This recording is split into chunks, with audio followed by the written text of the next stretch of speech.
ಕ್ಷಮೆ ಇರಲಿ. ಹೇಗೋ ಯಾವಾಗ ಶುರು ಆಗಬೇಕು ಅಂತಿರುತ್ತೆ ಅವಾಗಲೇ ಶುರು ಆಗುತ್ತೆ ಅಂತ ಕಾಣುತ್ತೆ. ಇರಲಿ. ಈ ಹೇಗೆ ಆಂಡಾಳು ವ್ರತವನ್ನು ಶುರು ಮಾಡಿದ್ರು ಅಂತ ಹೇಳಿದರೆ, ಇಡೀ ಶ್ರೀವಲ್ಲಿಪುತ್ತೂರನ್ನೇ ಆಯರ್ಪಾಡಿಯಾಗಿ ಮಾಡ್ಕೊಂಡ್ಬಿಡ್ಲಂತೆ. ಆಯರ್ಪಾಡಿ ಅಂತ ಹೇಳಿದರೆ ಬೃಂದಾವನ, ಆ ಬೃಂದಾವನವನ್ನಾಗಿ ಮಾಡಿಕೊಂಡು ವಟಪತ್ರಶಾಹಿ ದೇವಸ್ಥಾನನೇ ನಂದಗೋಪನ ಮನೆ ಮಾಡ್ಕೊಂಡ್ಬಿಡ್ಲಂತೆ. ಅಲ್ಲಿರೋ ದೇವರನ್ನೇ ಕೃಷ್ಣನಾಗಿ ವರಿಸಿ ಶ್ರೀವಿಲ್ಲಿಪುತ್ತೂರಲ್ಲಿರೋ ಎಲ್ಲ ಕನ್ನಿಕಾ ಮಕ್ಕಳನ್ನೆಲ್ಲ ಗೋಪಿಕೆಯರನ್ನಾಗಿ ತಿಳ್ಕೊಂಡಂತೆ. 30 ದಿವಸ ಹೇಗೆ ಅನುಭವ ಮಾಡೋದು ಅಂದರೆ, ತಾನೇ ಬೃಂದಾವನದಲ್ಲಿರೋ ಥರ ಕಾಳಿಂದಿ ನದಿಗೆ ಹೋಗ್ತಾ ಇರೋ ಥರ, ಯಮುನಾ ನದಿಗೆ ಹೋಗ್ತಾ ಇರೋ ಥರ ಒಂದು ಭಾವನೆ ಅವಳಿಗೆ. ಹೇಳ್ತಾರೆ ವ್ಯಾಖ್ಯಾನಕಾರರು, ಕೊನೆಯಲ್ಲಿ ಅವಳು 30 ದಿವಸ ಕೊನೆಯಲ್ಲಿ ವ್ರತ ಮುಗಿದ ಮೇಲೆ ಮೈಯಲ್ಲಿ ಬೆಣ್ಣೆ ವಾಸನೆ ಬರ್ತಾಯಿತ್ತು ಆಂಡಳಿಗೆ ಅಂತ. ಪೊಂಗು ವಾಸನೆ ಅಂತಾರಲ್ಲ, ಅಥವಾ ಬೆಣ್ಣೆ ವಾಸನೆ ಬರ್ತಾಯಿತ್ತು ಅಂತ. ಆ ಥರ ಒಂದು ಅಷ್ಟು ಭಾವಪೂರ್ಣವಾಗಿ ಮನಸ್ಸನ್ನು ಲಯ ಮಾಡಿಕೊಂಡು ಆ ಥರ ಒಂದು ವ್ರತಾಚರಣೆ ಶುರು ಮಾಡ್ತಾಳೆ. ಈ ವ್ರತಗಳಲ್ಲಿ ಈ ಪದ್ಯಕ್ಕೆ ಪ್ರತಿಪದಾರ್ಥಗಳನ್ನು ನೋಡೋಣ ನಾವು. ತುಂಬ ಸೊಗಸಾಗಿದೆ. ಮಾಸಾನ ಮಾರ್ಗಶೀರ್ಷೋಹಂ ಅಂತ ಭಗವಂತನೇ ಇದರಲ್ಲಿ ಹೇಳಿದ್ದಾನೆ ಭಗವದ್ಗೀತೆಯಲ್ಲಿ. ಯಾಕೆಂದರೆ 11ನೇ ಅಧ್ಯಾಯದಲ್ಲಿ ವಿಭೂತಿ ಯೋಗ ಅಂತ ಹೇಳಬೇಕಾದಾಗ ಯಾವ್ಯಾವುದು ಭಗವಂತನನ್ನು ನಾವು ನೋಡಬೇಕು, ಭಗವಂತನನ್ನು ಗುರುತಿಸ್ಕೊಳ್ಬೇಕು ಅಂದರೆ ಯಾವ್ಯಾವುದು ಅಂತ ತೋರಿಸ್ಬೇಕಾದ್ರೆ, ತಿಂಗಳಲ್ಲಿ ನಾನು ಮಾರ್ಗಶಿರ ಮಾಸ ಅಂತ ಹೇಳ್ತಾನೆ. ಯಾಕಂದರೆ ಅವನಿಗೆ ತುಂಬ ಎಚ್ಚರವಾಗಿರೋ ಕಾಲ. ಅವನಿಗೆ ಯಾಕೆ ಅಷ್ಟು ಖುಷಿ, ಅವನಿಗೆ ಯಾಕೆ ಆ ತಿಂಗಳನ್ನು ಒರೆಸ್ಕೊಂಡ ಅಂತ ಹೇಳಿದ್ರೆ, ತಾನು ಎಲ್ಲರಿಗೆ ಅನುಗ್ರಹ ಮಾಡಿದಾಗ ನಮಗಿಂತ ಅವನಿಗೆ ತುಂಬ ಖುಷಿ ಆಗುತ್ತಂತೆ. ಉಹಪ್ಪು ಅಂತ ಹೇಳ್ತಾರೆ ತಮಿಳು ಭಾಷೆಯಲ್ಲಿ ನಾವು ಉಹಪ್ಪು ಅಂತಾರೆ. ಆ ಉಹಪ್ಪು ಅಂದರೆ ಸಂತೋಷ. ನಮಗಿಂತ ಭಗವಂತನಿಗೆ ಹೆಚ್ಚಂತೆ. ನಾನು ಯಾರೋ ಒಬ್ಬ ಭಕ್ತನಿಗೆ ಇವತ್ತು ಅನುಗ್ರಹ ಮಾಡಿದೆ ಅಂತ ಹೇಳಿ ತುಂಬ ಹೆಚ್ಚಂತೆ. ಮೋಕ್ಷಕ್ಕೆ ಎಲ್ಲ ಒಂದು ಮುಕ್ತಾತ್ಮ ಹೋದಾಗ ಕೇಳ್ಕೊಳ್ತಾರೆ, ನಮ್ಮಾಳ್ವಾರುಗಳೆಲ್ಲ ಹೋದಾಗ ಅವ್ರು ಹೇಗೆ ಕೇಳ್ತಾರೆ ಪದ್ಯಗಳಲ್ಲಿ, ಭಗವಂತನಿಗೆ ಹೆಚ್ಚು ಸಂತೋಷನ, ನಮಗೆ ಹೆಚ್ಚು ಆನಂದನ ಅಂತ ಹೇಳಿದ್ರೆ ಭಗವಂತನಿಗೆ ಹೆಚ್ಚು ಆನಂದ ಅಂತ. ಹೇಗಿದ್ರೆ ಸಂಸಾರವನ್ನು ಬಿಟ್ಟು ಒಬ್ಬ ಆದರೂ ಬಂದಲ್ಲ ನನ್ನ ಹತ್ರ ಅಂತ, ಅವ್ರಿಗೆ ಏನು ಕಡಿಮೆ ಇಲ್ಲ. ಯಾಕಂದರೆ ನಿತ್ಯ ಸೂರ್ಯಗಳು ಅನಂತ ಕೋಟಿ ನಿತ್ಯ ಸೂರ್ಯಗಳಿದ್ದಾರೆ. ಸಾಕ್ಷಾತ್ ಲಕ್ಷ್ಮೀನೇ ಕೈಂಕರ್ಯ ಎಲ್ಲ ಮಾಡ್ತಾರೆ. ಅಲ್ಲೇನು ಹ್ಯಾಂಡ್ಸ್ಗೇನು ಶಾರ್ಟ್ ಇಲ್ಲ. ಆದರೆ ಒಂದು ಮುಕ್ತಾತ್ಮ ಬಂದರೆ ಅವ್ನಿಗೆ ಏನು ಅನ್ಸುತ್ತೆ ಅಂದರೆ, ಅಯ್ಯೋ ಪಾಪ ಸಂಸಾರದಿಂದ ಬಿಡುಗಡೆ ಮಾಡಿಕೊಂಡು ಒಂದು ಮುಕ್ತಾತ್ಮ ಇಲ್ಲಿ ಬಂದಿದ್ದಾನಲ್ಲ ಅಂತ ತುಂಬ ಸಂತೋಷ ಪಡ್ತಾನಂತೆ ಭಗವಂತ. ನಮಗಿಂತ ಭಗವಂತನಿಗೆ ತುಂಬ ಸಂತೋಷ ನಾವು ಹೋದರೆ ಅಂತ. ಅದಕ್ಕಾಗಿ ಅವನು ಮತ್ತೆ ಮತ್ತೆ ಉನ್ನಿ ಉಲಹ ಪಡೆಯುತ್ತಾನಂತ ಹೇಳ್ತಾರೆ ಆಳ್ವಾರುಗಳು. ಮತ್ತೆ ಅವನು ಈ ಸೃಷ್ಟಿಯನ್ನು ಮಾಡ್ತಾನಂತೆ. ಮಾಡಿದಾಗ ಒಂದೊಂದು ಅವಕಾಶ ಹೊಸದಾಗಿ ಕೊಡ್ತಾನೆ. ಯಾರಿಗೆ ಸದಾಚಾರ್ಯರನ್ನು ಏರ್ಪಡಿಸಿ, ಯಾರಿಗೆ ಇನ್ನೂ ಶರಣಾಗತಿ ವಿಷಯ ಗೊತ್ತಿರಲ್ವೋ, ಮೋಕ್ಷದ ವಿಚಾರ ಗೊತ್ತಿರಲ್ವೋ, ಅವ್ರಿಗೆಲ್ಲ ಅನುಗ್ರಹ ಮಾಡಿ ಹೊಸದಾಗಿ ಅವತಾರ ಮಾಡಿ ಎಲ್ಲರನ್ನೂ ತನ್ನ ಹತ್ತಿರಕ್ಕೆ ಕರ್ಕೊಳ್ತಾನಂತೆ. ಆ ಥರ ಒಂದು ತಿಂಗಳು ಈ ಮಾರ್ಗಶಿರ ಮಾಸದಲ್ಲಿ ಎಚ್ಚರವಾಗಿರ್ತಾನೆ. ಆ ಕಾಲದಲ್ಲಿ ಇದು ಮಾಡಬೇಕು ಅಂತ. ಈ ನಾನು ಹೇಳಿದ್ನಲ್ಲ ಪಂಚಾಂಗ ಅಂತ ಯೋಗ, ಕರ್ಣ, ತಿಥಿ, ವಾರ ಮತ್ತು ನಕ್ಷತ್ರ, ಇದು 5 ತೋರಿಸ್ಕೊಡೋದು ಈ ಮಾರ್ಗಳಿ ತಿಂಗಳು ಮೊದಲನೇ ಪದ್ಯದಲ್ಲೇ ಪೂರ್ತಿ ಹೇಳಿಬಿಟ್ರು. ಈ 30 ಪಾಶನಗಳಲ್ಲೂ ಈ ಮಾರ್ಗಳಿ ತಿಂಗಳು ಒಂದು ಪಾಶದಲ್ಲೇ ಎಲ್ಲ ಏನು ಹೇಳಬೇಕು ಅದನ್ನು ಪೂರ್ತಿ ಹೇಳಿಬಿಟ್ಲು. ಈ ಸಾರ ಸಂಗ್ರಹ ಅಂತ ಒಂದು ವಿಚಾರ ಇದೆ. ಏನು ಸಾರ ಸಂಗ್ರಹ ಅಂತ ಹೇಳಿದ್ರೆ, ಈ ಒಂದು ಇದಕ್ಕೆ ಸಿನಾಪ್ಸಿಸ್ ಅಂತ ಚಿಕ್ಕದಾಗಿ ಕೊಡ್ತಾರಲ್ಲ, ಆ ಥರ ಈ ಸಾರ ಸಂಗ್ರಹದಲ್ಲಿ ಈ 30 ಪದ್ಯಕ್ಕೆ ಮಾರ್ಗಳಿ ತಿಂಗಳು ಒಂದು ಸಾರ ಸಂಗ್ರಹ. ಹೇಗೆ ಅಂತ ಹೇಳಿದ್ರೆ, ಬ್ರಹ್ಮಸೂತ್ರಕ್ಕೆ ಮೊದಲನೇ 10 ಶ್ಲೋಕಗಳಿದೆಯಲ್ಲ, ಅದು ಸಾರ ಸಂಗ್ರಹ. ಅಥಾತೋ ಮೊದಲನೇ ವಾಕ್ಯನೇ ಸಾಕು. ಅಥಾತೋ ಬ್ರಹ್ಮ ಜಿಜ್ಞಾಸ ಅಂತ ಹೇಳಿದ್ರೆ ಸಾಕು. ಭಗವಂತನಲ್ಲಿ ಯಾರು ಆಸಕ್ತಿ ಇದೆಯೋ ಅವರಿಗೆ ತಿಳ್ಕೊಳ್ಬೇಕಾದ ವಿಷಯ ಇದರಲ್ಲಿದೆ ಅಂತ ಬ್ರಹ್ಮಸೂತ್ರಕ್ಕೆ. ಅದೇ ಥರ ಮಹಾಭಾರತದಲ್ಲಿ ಒಂದು ಪರ್ವ, ಮೊದಲನೇ ಪರ್ವ ಓದ್ಬಿಟ್ರೆ ಸಾಕು, ಅದಕ್ಕೆ ಅದು ಸಾರ ಸಂಗ್ರಹ. ರಾಮಾಯಣದಲ್ಲಿ ಮೊದಲನೇ ಸರ್ಗ, ಬಾಲಕಾಂಡದಲ್ಲಿ ಮೊದಲನೇ ಸರ್ಗ, ಅದರಲ್ಲಿ ಸಾರ ಸಂಗ್ರಹ ಪೂರ್ತಿ ಬರೆದಿದ್ದಾರೆ. ಅದರಲ್ಲಿ ಹೇಗೆ ಆ ಕ್ರೌಂಚ ಪಕ್ಷಿಗಳೆಲ್ಲ ಬಿದ್ದು ಹೇಗೆ ಶುರುವಾಯಿತು ರಾಮಾಯಣ, ವಾಲ್ಮೀಕಿಗಳು ಬರೆಯೋಕ್ಕೆ ಶುರು ಮಾಡಿದ್ರು, ಅದಷ್ಟು ಸಿನಾಪ್ಸಿಸ್ ಅದರಲ್ಲಿ ಸಿಗುತ್ತೆ. ಆ ಥರ ಈ ತಿರುಪಾವೈಗೆ ಸಾರ ಸಂಗ್ರಹ ನಮ್ಗೆ ಎಲ್ಲಿ ಸಿಗುತ್ತೆ ಅಂದರೆ ಮಾರ್ಗಳಿ ತಿಂಗಳ ಪದ್ಯದಲ್ಲಿ ನಮಗೆ ಸಿಗುತ್ತೆ. ಪೂರ್ತಿ ಈ ಪದ್ಯ ಒಂದು ಓದ್ಬಿಟ್ರೆ ಈ ಬಾಕಿ 29 ಏನು ಹೇಳ್ತಾ ಇದ್ದಾಳೆ ಅಂತ ಹೇಳಿದ್ರೆ, ಹೇಗೆ ಭಗವಂತನನ್ನು ಹೋಗಿ ಸೇರಬೇಕು, ಯಾವ ಥರ ನಾವು ಪೂಜೆ ಮಾಡಬೇಕು ಅದನ್ನೆಲ್ಲ ಹೇಳ್ಕೊಡ್ತಾಳೆ. ಇದರಲ್ಲಿ ಏನಕ್ಕೆ ಅಂತ ಹೇಳೋದನ್ನ ಇಲ್ಲಿ ಹೇಳ್ತಾಳೆ. ಈ ಮಾರ್ಗಳಿ ತಿಂಗಳಿನಲ್ಲಿ ಈ ಏನಪ್ಪ ಒಂದು ವಿಶೇಷ ಅಂತ ಹೇಳಿದ್ರೆ, ವ್ಯಾಖ್ಯಾತಕರು ಹೇಳ್ತಾರೆ, ತಂಗಳಿಗೆ ಕೃಷ್ಣನೋಡೆ ಯಥೇಷ್ಟಂ ವಿನಿಯೋಗಿಕಲಾಂ ಎಂದ್ರೆ ಪಡೆಯುತ್ತ. ನಮ್ಗೆ ಇಷ್ಟ ಬಂದಾಗೆ ಭಗವಂತನ ಜೊತೆ ನಾವು ವ್ಯವಹರಿಸ್ಕೊಳ್ಬೋದು ಅಂತ. ಇದಕ್ಕೆ ಮತ್ತೆ ನಾವು ಹಾಗೆ ಭಾಗವತದ ಕಾಲಕ್ಕೆ ಹೋಗಬೇಕು. ಹೇಗೆ ಅಂದರೆ, ಇವ್ರನ್ನೆಲ್ಲನೂ ಕೆಳಗಡೆ ನೆಲಮಾಳಿನಲ್ಲಿ ಹುಡುಗಿಯನ್ನ ಕೂಡ ಹಾಕ್ಬಿಟ್ಟಿರ್ತಾರಲ್ವಾ ಕೃಷ್ಣನ ಜೊತೆ ಸೇರಬಾರ್ದು ಅಂತ. ಆದರೆ ಅವರೇನೇ ಮಳೆ ಬರಲಿಲ್ಲ ಅಂದ್ಬಿಟ್ಟು ಕನ್ಯೆಗಳನ್ನು ಹೊರಗಡೆ ಬಿಟ್ಟು ಹೋಗಿ ಬೆಳಗಿನ ಜಾವ ಕಾತ್ಯಾಯನಿ ವ್ರತ ಮಾಡಬೇಕು ಅಂತ ಬಿಡ್ತಾರೆ. ಅವಾಗ ಇವ್ರಿಗೆಲ್ಲ ಹೆದರಿಕೆ ಆಗುತ್ತೆ, ನಮ್ಮನ್ನೇ ಮಾತ್ರ ಕಳಿಸ್ತಾ ಇದ್ದಾರೆ, ಹೇಗೆ ಕತ್ಲಲ್ಲಿ ಹೋದರೆ ಕೃಷ್ಣ ಬರ್ತಾನೆ ಅಂದ ತಕ್ಷಣ ಎಲ್ಲರಿಗೂ ಭಯ ಅಂಜಿಕೆ ಎಲ್ಲ ಹೊರಟೋಗುತ್ತಂತೆ. ಯಾಕಂದರೆ ಕೃಷ್ಣಾನುಭವ ಅನ್ನೋದು ಅಂಥ ಒಂದು ಒಳ್ಳೆಯ ಅನುಭವ. ಅದಕ್ಕೆ ಏನು ಬೇಕಾದರೂ ಕಷ್ಟಪಡ್ಬೋದು, ಅದರಿಂದ ಸಿಗೋ ಸುಖನೇ ಬೇರೆ ಅಂತ. ಅದು ಹಿರಿಯರು ಯಾರೂ ಬರೋದಿಲ್ಲ, ಕೃಷ್ಣ ಮಾತ್ರ ಬರ್ತಾನೆ ಅಂದರೆ ಇದನ್ನೇ ಹೇಳ್ತಾರೆ. ತಂಗಳಕ್ಕೆ ಕೃಷ್ಣನು ಯಥೇಚ್ಛೆಯಾಗಿ ಭಕ್ತರು ಭಾಗವತರೆಲ್ಲ ಹೇಗೆ ಭಗವಂತನನ್ನು ಅನುಭವಿಸ್ತಾರೆ ಅಂದರೆ ಒಬ್ಬರೊಬ್ಬರು ಒಂದೊಂದು ರೀತಿಯಲ್ಲಿ ಅನುಭವಿಸ್ತಾರೆ. ಅವರವರಿಗೆ ಆದ ರೀತಿಯಲ್ಲಿ ಭಕ್ತಿಯನ್ನು ತೋರಿಸ್ತಾ ಇರ್ತಾರೆ. ಹೇಗೆ ಹೆಂಗನೇ ಸೊಲ್ಲಿನಂ ಎಂಬಂ ಪಯಕುಮೆ ಅಂತ ಆಳ್ವಾರ್ಗಳು ಹಾಡಲ್ಲಿ ಹಾಡಬೇಕಾದಾಗ ಹೇಗೆ ಒಬ್ಬರು ಹೇಳಿದ್ರೆ ಕೂಡ ಆ ಹಾಡಲ್ಲಿ ಒಂದು ರುಚಿ ಬರುತ್ತಲ್ಲ, ಅದೇ ಥರ ಭಗವಂತನಿಗೆ ಹೇಗೆ ಪ್ರೀತಿ ಮಾಡಿದ್ರು ಇಷ್ಟ ಆಗುತ್ತಂತೆ. ಹೇಗೆ ಅಂದರೆ ಘಂಟಾಕರ್ಣ ಅಂತ ಒಬ್ಬ ಇರ್ತಾನೆ, ಅವನೊಬ್ಬ ರಾಕ್ಷಸ. ಅವನಿಗೇನಪ್ಪ ಅಂತ ಹೇಳಿದ್ರೆ ವಿಷ್ಣುವಿನ ಹೆಸರು ಕಿವಿಗೆ ಬೀಳಬಾರ್ದು, ಅವನಿಗೆ ದ್ವೇಷ. ಅಷ್ಟು ಪರಮ ದ್ವೇಷಿ, ಶಿವನ ಪರಮಭಕ್ತ, ವಿಷ್ಣುವಿನ ಪರಮ ದ್ವೇಷಿ. ಯಾರಾದರೂ ಗೋವಿಂದ ನಾರಾಯಣ ಅಂತ ಯಾವ್ದಾದ್ರು ನಾಮ ಹೇಳ್ತಾ ಇದ್ರೆ ಕಿವಿಗೆ ಬೀಳಬಾರ್ದು ಅದನ್ನು ಅಂತ ಹೇಳ್ಬಿಟ್ಟು 2 ಗಂಟೆ ಕಟ್ಕೊಂಡ್ಬಿಟ್ಟಿದ್ದಂತೆ ಕಿವಿಗೆ. ಅದನ್ನು ಜೋರಾಗಿ ಹೀಗೆ ಅಳ್ಳಾಡ್ಸೋಣಂತೆ. ಅದಕ್ಕೆ ಅವನಿಗೆ ಘಂಟಾಕರ್ಣ ಅಂತ ಹೆಸರು. ಜೋರಾಗಿ ಅದನ್ನು ಅಳ್ಳಾಡ್ಸೋಣ, ಆ ಶಬ್ದನೇ ಕಿವಿಗೆ ಬೀಳಿ, ನಾರಾಯಣ ಶಬ್ದ ಬೇರೆ ಶಬ್ದಗಳು ಕಿವಿಗೆ ಬೀಳಬಾರ್ದು ಅಂತ. ಆ ಥರ ಇದ್ದ ಅವನು. ಹಾಗಿರ್ಬೇಕಾದಾಗ ಏನಾಯಿತು ಒಂದು ಸತಿ ಅಂತ ಹೇಳಿದ್ರೆ, ಈಶ್ವರನ ಒಲಿಸ್ಕೊಳ್ತಾನೆ. ಎದುರಿಗೆ ಪ್ರತ್ಯಕ್ಷ ಆದಾಗ ನನಗೆ ಸಾಕಾಯಿತು ಈ ಭಕ್ತಿ ಗೀಕ್ತಿ ಎಲ್ಲ ಮಾಡಿ, ನನಗೆ ಈ ಜೀವನ ಸಾಕಾಯಿತು, ಮುಗಿಸ್ಬಿಡ್ಬೇಕು ಅಂತ ಕೇಳಿದಾಗ, ಹಾಗೆಲ್ಲ ಮೋಕ್ಷ ಕೊಡೋಕ್ಕೆ ನನಗಾಗಲ್ಲಪ್ಪ, ಮೋಕ್ಷ ಇಚ್ಛೆ ಜನಾರ್ದನ, ನೀನು ನಾರಾಯಣ ಹತ್ರನೇ ಹೋಗಬೇಕು ಅಂತ. ಅಯ್ಯೋ ಹೌದಾ, ಹಾಗಾದ್ರೆ ಅವನೆಲ್ಲಿದ್ದಾನೆ ಅಂತ ಕೇಳ್ತಾರೆ. ಅವನೆಲ್ಲಿದ್ದಾನೆ ಅಂದರೆ ಬದ್ರಿಕಾಶ್ರಮಕ್ಕೆ ಹೋಗ್ಬೇಕು, ನೀನು ಅಲ್ಲೇ ಇರೋದು ಅವನು ಅಂತ. ಸರಿ, ಬದ್ರಿಕಾಶ್ರಮಕ್ಕೆ ಹುಡ್ಕೊಂಡ್ಬರ್ತಾನೆ. ಯಾರಾದರೂ ಎಲ್ಲಾದರೂ ಹೋದರೆ ಏನಾದರೂ ನಮ್ಗೆ ಇಷ್ಟವಾಗಿರೋದು ಕೊಡಬೇಕು ಅಂತ ಒಂದು ಶಾಸ್ತ್ರ ಇದೆ. ಇವನಿಗೇನು ಇಷ್ಟ, ಘಂಟಾಕರ್ಣನಿಗೆ, ಅವನು ಯಾರನ್ನಾದ್ರೂ ಕೊಂದುಬಿಟ್ಟು ಶವ ತಿಂತಾ ಇದ್ದ. ಅವನು ಆ ಶವ ತಿನ್ಬೇಕಾದ್ರೆ ನೋಡಿದ್ರೆ ಅಲ್ಲಿ ಬದ್ರಿಕಾಶ್ರಮದಲ್ಲಿ ಯಾರು ಸಿಕ್ಕಿದ್ರು, ಯಾರೋ ಒಬ್ಬ ಬಡಕಲು ಒಬ್ಬ ಋಷಿ ತಪಸ್ ಮಾಡ್ತಾ ಇದ್ದ, ಅವನ್ನೇ ಕೊಂದ. ಆ ಹೆಣನ್ನು ತೊಗೊಂಡೋದ ಬದ್ರಿಕಾಶ್ರಮದಲ್ಲಿ ಭಗವಂತನ ಮುಂದೆ ಇಟ್ಬಿಟ್ಟು ಇದೇ ನಿಂಗೆ ನೈವೇದ್ಯ ಅಂತ ಕೊಟ್ಟ. ಈಗ ಆಗ್ಬೋದಾ ಇದು ಭಕ್ತಿನ ಅಂತ ಹೇಳಿದ್ರೆ, ನಾವು ಏನನ್ನ ತಗೊಳ್ತೀವೋ ಅದನ್ನೇ ನಿವೇದನೆ ಮಾಡಬೇಕು. ಅವನು ಶವದ ಮಾಂಸವನ್ನು ತಿಂದ ಅದನ್ನೇ ಹಾಕ್ತಾ ಇದ್ದ. ಪ್ರತ್ಯಕ್ಷ ಭಗವಂತ. ಇದೆಲ್ಲ ಆಶ್ಚರ್ಯಕರವಾದ ಪುರಾಣದಲ್ಲಿ ಬರೋ ಕಥೆ. ಇವತ್ತಿಗೂ ಘಂಟಾಕರ್ಣನ ಒಂದು ಸನ್ನಿಧಿ ಬದ್ರಿಕಾಶ್ರಮದಲ್ಲಿದೆ, ನೀವು ಹೋದರೆ ನೋಡ್ಬೋದು. ಆವಾಗ ಅವನು ಒಲಿತಾನಂತೆ. ಎದುರಿಗೆ ಬಂದಾಗ ಏನು ಬೇಕು ಅಂತ ಕೇಳಿದ್ರೆ, ನನಗೆ ಮೋಕ್ಷ ಬೇಕು, ನಾನು ಪೂಜಿಸ್ತಾ ಇದ್ದ ಈಶ್ವರನಿಗೆ ಆಗೋದಿಲ್ವಂತೆ ಮೋಕ್ಷ ಕೊಡೋಕ್ಕೆ, ನೀನೇ ಕೊಡಬೇಕು, ನಿಮ್ಗೆ ಮೋಕ್ಷ ಬೇಕು ಅಂತ ಹೇಳಿದ್ರೆ ಆಯಿತು ತೊಗೊಂಡ್ಬಿಟ್ನಂತೆ ತಕ್ಷಣ. ಇದೇನು ಆಶ್ಚರ್ಯ, ಎಷ್ಟು ಕಷ್ಟಪಟ್ಟು ಎಂತೆಂಥ ಯೋಗಗಳನ್ನೆಲ್ಲ ಮಾಡಿದವ್ರಿಗೆ ಮೋಕ್ಷ ಸುಲಭ ಸಿಗಲ್ಲ. ಇವನಿಗೆ ಹೇಗೆ ಸಿಕ್ತು ಅಂದರೆ, ಭಕ್ತಿಯಿಂದ ಒಂದು ಹೆಣವನ್ನು ಪಿಣಕ್ಕೆ ಕೊಡುತ್ತೇನೋ ಅಂತ. ಈ ತಿರುಕೊಳ್ಳೋರು ಪೆಣ್ಪಿಳ್ಳೆ ಈ ರಹಸ್ಯಗಳು ಅಂತ ಬರುತ್ತೆ, 81 ರಹಸ್ಯಗಳಲ್ಲಿ. ಅದರಲ್ಲಿ ಆ ತಿರುಕೊಳ್ಳೋರು ಪೆಣ್ಪಿಳ್ಳೆ ಹೇಳ್ತಾಳೆ, ಪಿಣಕ್ಕೆ ಅರ್ಪಿತ್ತೇನೋ ನಾನು ಘಂಟಾಕರ್ಣನೇ ಪೋಲೆ ಅಂತ ಕೇಳ್ತಾಳೆ. ಒಂದು ಘಂಟಾಕರ್ಣನ ಥರ ಒಂದು ಹೆಣ ಕೂಡ ನಾನೇನು ಕೊಡಲಿಲ್ವಲ್ಲ, ನಾನೇನು ನನ್ನಿಂದ ಭಗವಂತನಿಗೆ ಏನಾಗಬೇಕಾಗಿದೆ ಅಥವಾ ನಾನೇನೂ ಮಾಡಲಿಲ್ಲ, ಅವನು ಹೇಗೆ ನನ್ನ ಅನುಗ್ರಹ ಮಾಡ್ತಾನೆ ಅಂತ ಒಂದೊಂದೇ ಪ್ರಶ್ನೆ ಕೇಳ್ಕೊತಾಳೆ. ಆ ಒಂದು ಸೀರೀಸ್ ಆಗಿ ಬರುತ್ತೆ. ಅದರಲ್ಲಿ ಆ ಘಂಟಾಕರ್ಣನ ಕೊಡ್ಕೊಳ್ತಾನೆ. ಸರಿ ಆಯಿತು ತಗೊಂತ ಬಿಟ್ಬಿಟ್ಟ. ಯಾಕಂದರೆ ಇನ್ಯಾರನ್ನಾದ್ರೂ ಸಾಯಿಸ್ಬಿಟ್ಟೆ ಅಂತ. ಅದಕ್ಕೆ ತಗೊಂಡು ನನ್ನ ತಮ್ಮನಿಗೂ ಕೊಡೋ ಮೋಕ್ಷ ಅನ್ನಂತೆ. ಆಯ್ತಾಯ್ತು ತಗೋ ಅಂತ ಹೇಳ್ಬಿಟ್ಟಂತೆ. ತಮ್ಮನಿಗೂ ಕೊಡುವಂಥ ತಕ್ಷಣ ಯಾಕೆ ಕೊಟ್ಬಿಟ್ಟು, ಇವನೇನೋ ಬಂದ ಏನೋ ಕೊಟ್ಟ ತಗೋ ಅಂತ ಹೇಳಿದರು. ಅವ್ರ ತಮ್ಮನಿಗೆ ಯಾಕೆ ಕೊಟ್ಟ ಅಂದರೆ, ಇನ್ಯಾರಾದರೂ ಇನ್ನೊಬ್ಬ ಋಷಿನ ಸಾಯಿಸ್ಬಿಟ್ರೆ ಇವನು ಅಂತ. ಇವಾಗ ನಾವು ತಿಳ್ಕೊಬೇಕು, ಈ ಋಷಿಗೂ ಏನಾದರೂ ಮೋಕ್ಷ ಸಿಗ್ತಾ? ಘಂಟಾಕರ್ಣ ಸಾಯಿಸ್ಬಿಟ್ಟಲ್ಲ, ಅವನೇನೋ ತಪಸ್ಸು ಏನೋ ಮಾಡ್ತಾ ಇದ್ದ, ಸಿಗ್ತಾ ಅಂತ ಹೇಳಿದ್ರೆ ಖಂಡಿತವಾಗ್ಲೂ ಸಿಕ್ತು ಅಂತ. ಅವನು ಭಕ್ತಿಯಿಂದ ಭಗವಂತನಿಗೆ ನಿವೇದನೆ ಮಾಡಬೇಕು ಅಂತ ಒಂದು ವಸ್ತುವನ್ನು ತೊಗೊಂಡು ಬಂದ ಅಲ್ವಾ, ಅದಕ್ಕೆ ಒಂದು ಸದ್ಗತಿ ಸಿಕ್ಕೇ ಸಿಗುತ್ತೆ. ಅದಕ್ಕೆ ಯಾವಾಗಲೂ ನಾವು ಪುಷ್ಪಗಳನ್ನು ಫಲಗಳನ್ನು ಎಲ್ಲ ಅರ್ಪಿಸಬೇಕಾದ್ರೆ ಅದಕ್ಕೂ ಒಂದು ಸದ್ಗತಿ ಸಿಗುತ್ತೆ. ಪುಷ್ಪಗಳೆಲ್ಲ ಇದಕ್ಕೆ ಸದ್ಗತಿ ಹೇಗೆ ಸಿಗುತ್ತೆ? ಅಚಿತ್ ಪದಾರ್ಥಗಳಿಗೆಲ್ಲ ಸದ್ಗತಿ ಹೇಗೆ ಅಂತ ಹೇಳಿದ್ರೆ, ಸದ್ವಿನಿಯೋಗದಿಂದ ಅದಕ್ಕೆ ಸದ್ಗತಿ ಸಿಗುತ್ತೆ. ಅದಕ್ಕೂ ಆ ಋಷಿಗೂ ಸಿಕ್ತು ಅಂತ. ಸೊ ಹೀಗೆ ಒಂದು ಭಕ್ತಿಯಿಂದ ಏನಾದರೂ ಕೊಡಬೇಕು ಅಂತ ಈ ಥರ ಯಥೇಚ್ಛವಾಗಿ ಕೃಷ್ಣನನ್ನು ಕೊಂಡಾಡ್ಬೋದು. ಇಡೀ ತಿಂಗಳು ತುಂಬ ಸಂತೋಷ ಪಟ್ಕೊಳ್ತಾರಂತೆ.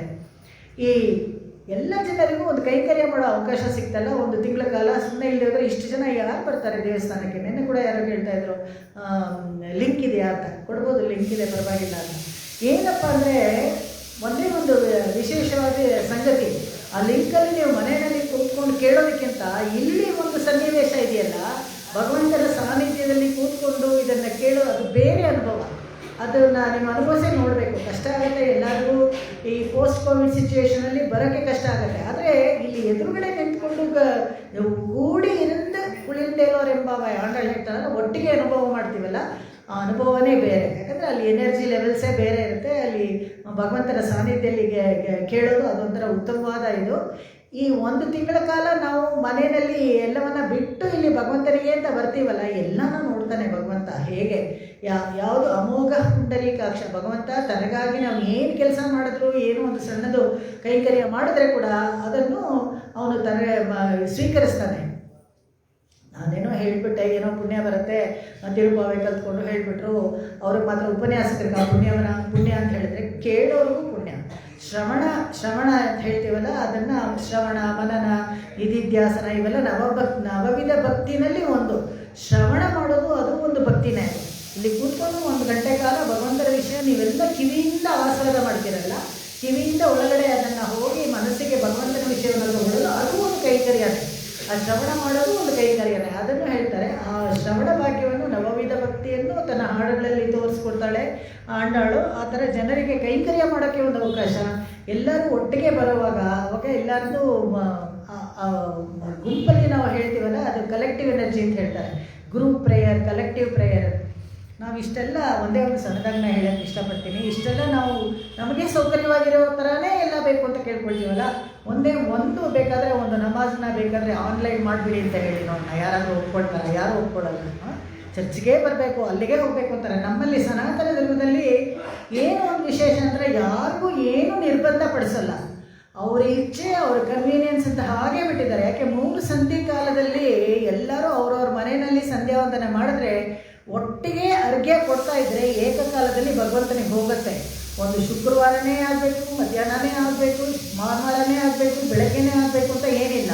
ಯಾಕಂದರೆ ಎಲ್ಲರೂ ಅವ್ರವ್ರ ಮನೆಯಲ್ಲೇ ಆ ಸಂಧಿ ಕಾಲದಲ್ಲಿ ಅರ್ಘ್ಯವನ್ನು ಕೊಟ್ಟು ಸಂಧ್ಯಾವಂದನೆ ಮಾಡ್ತಾ ಇದ್ದರೆ ಏಕಕಾಲದಲ್ಲಿ ಆ ಪ್ರೇಯರ್ಸ್ ಎಲ್ಲ ಅಲ್ಲಿಗೆ ಒಟ್ಟಿಗೆ ಹೋಗುತ್ತೆ. ಇದು ಎಷ್ಟು ಸೌಕರ್ಯ ನೋಡಿ. ಎಲ್ಲರಿಗೂ ಒಳಿತಾಗುವಂಥ ಒಂದು ವಿಶೇಷವಾದ ಒಂದು ಧರ್ಮ ನಮ್ಮದು ಸನಾತನ ಧರ್ಮ. ಯಾರಿಗೂ ತೊಂದರೆ ಆಗಬಾರ್ದು ಅಂತ ಭಗವಂತ ಯಾವಾಗಲೂ ಹೇಳ್ತಾನಂತೆ. ಪುಷ್ಪಗಳನ್ನು ಅರ್ಪಿಸಬೇಕಾದ್ರೆ ಈ ರೋಜಾ ಹೂವೆಲ್ಲ ಇವಾಗ ಮಾಲೆ ಹಾಕ್ತಾರೆ. ಹಿಂದಿನ ಕಾಲದಲ್ಲಿ ಸಾಂಪ್ರದಾಯಿಕ ಇದರಲ್ಲಿ ರೋಜಾ ಹೂವನ್ನು ಮಾಲೆ ಹಾಕ್ತಾ ಇರಲಿಲ್ಲ.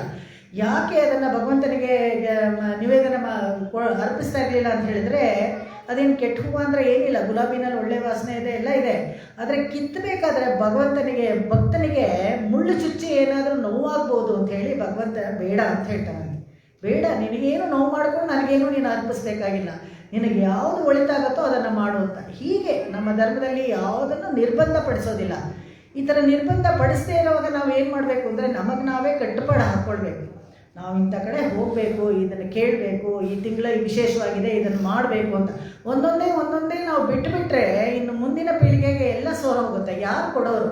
ಇನ್ನು ಮುಂದಿನ ಪೀಳಿಗೆಗೆ ಇದನ್ನೆಲ್ಲ ಹೇಳ್ಕೊಡೋರು ಯಾರು? ಮಾರ್ಗಳಿ ತಿಂಗಳಂದರೆ ಯಾರಿಗೂ ಗೊತ್ತೇ ಇಲ್ಲ. ಎಲ್ಲರೂ ಎದ್ದೇಳದೆ 12 ಗಂಟೆಗೆ ಅಂತ ಹೇಳಿದ್ರೆ ಅವಾಗ ಈ ಥರ ಮಾಡ್ತಾಯಿದ್ರು. ಒಂದು ಕತೆ ಬರೆದಿಡಬೇಕು. ಬೆಳಗ್ಗೆ ಜಾವ ಹೇಳ್ತಾ ಇದ್ವಿ, ಪೊಂಗಲ್ ನೈವೇದ್ಯ ಮಾಡ್ತಾಯಿದ್ರು, ಈ ಥರ ಒಂದು ವ್ರತ ಇತ್ತು ಅಂತ.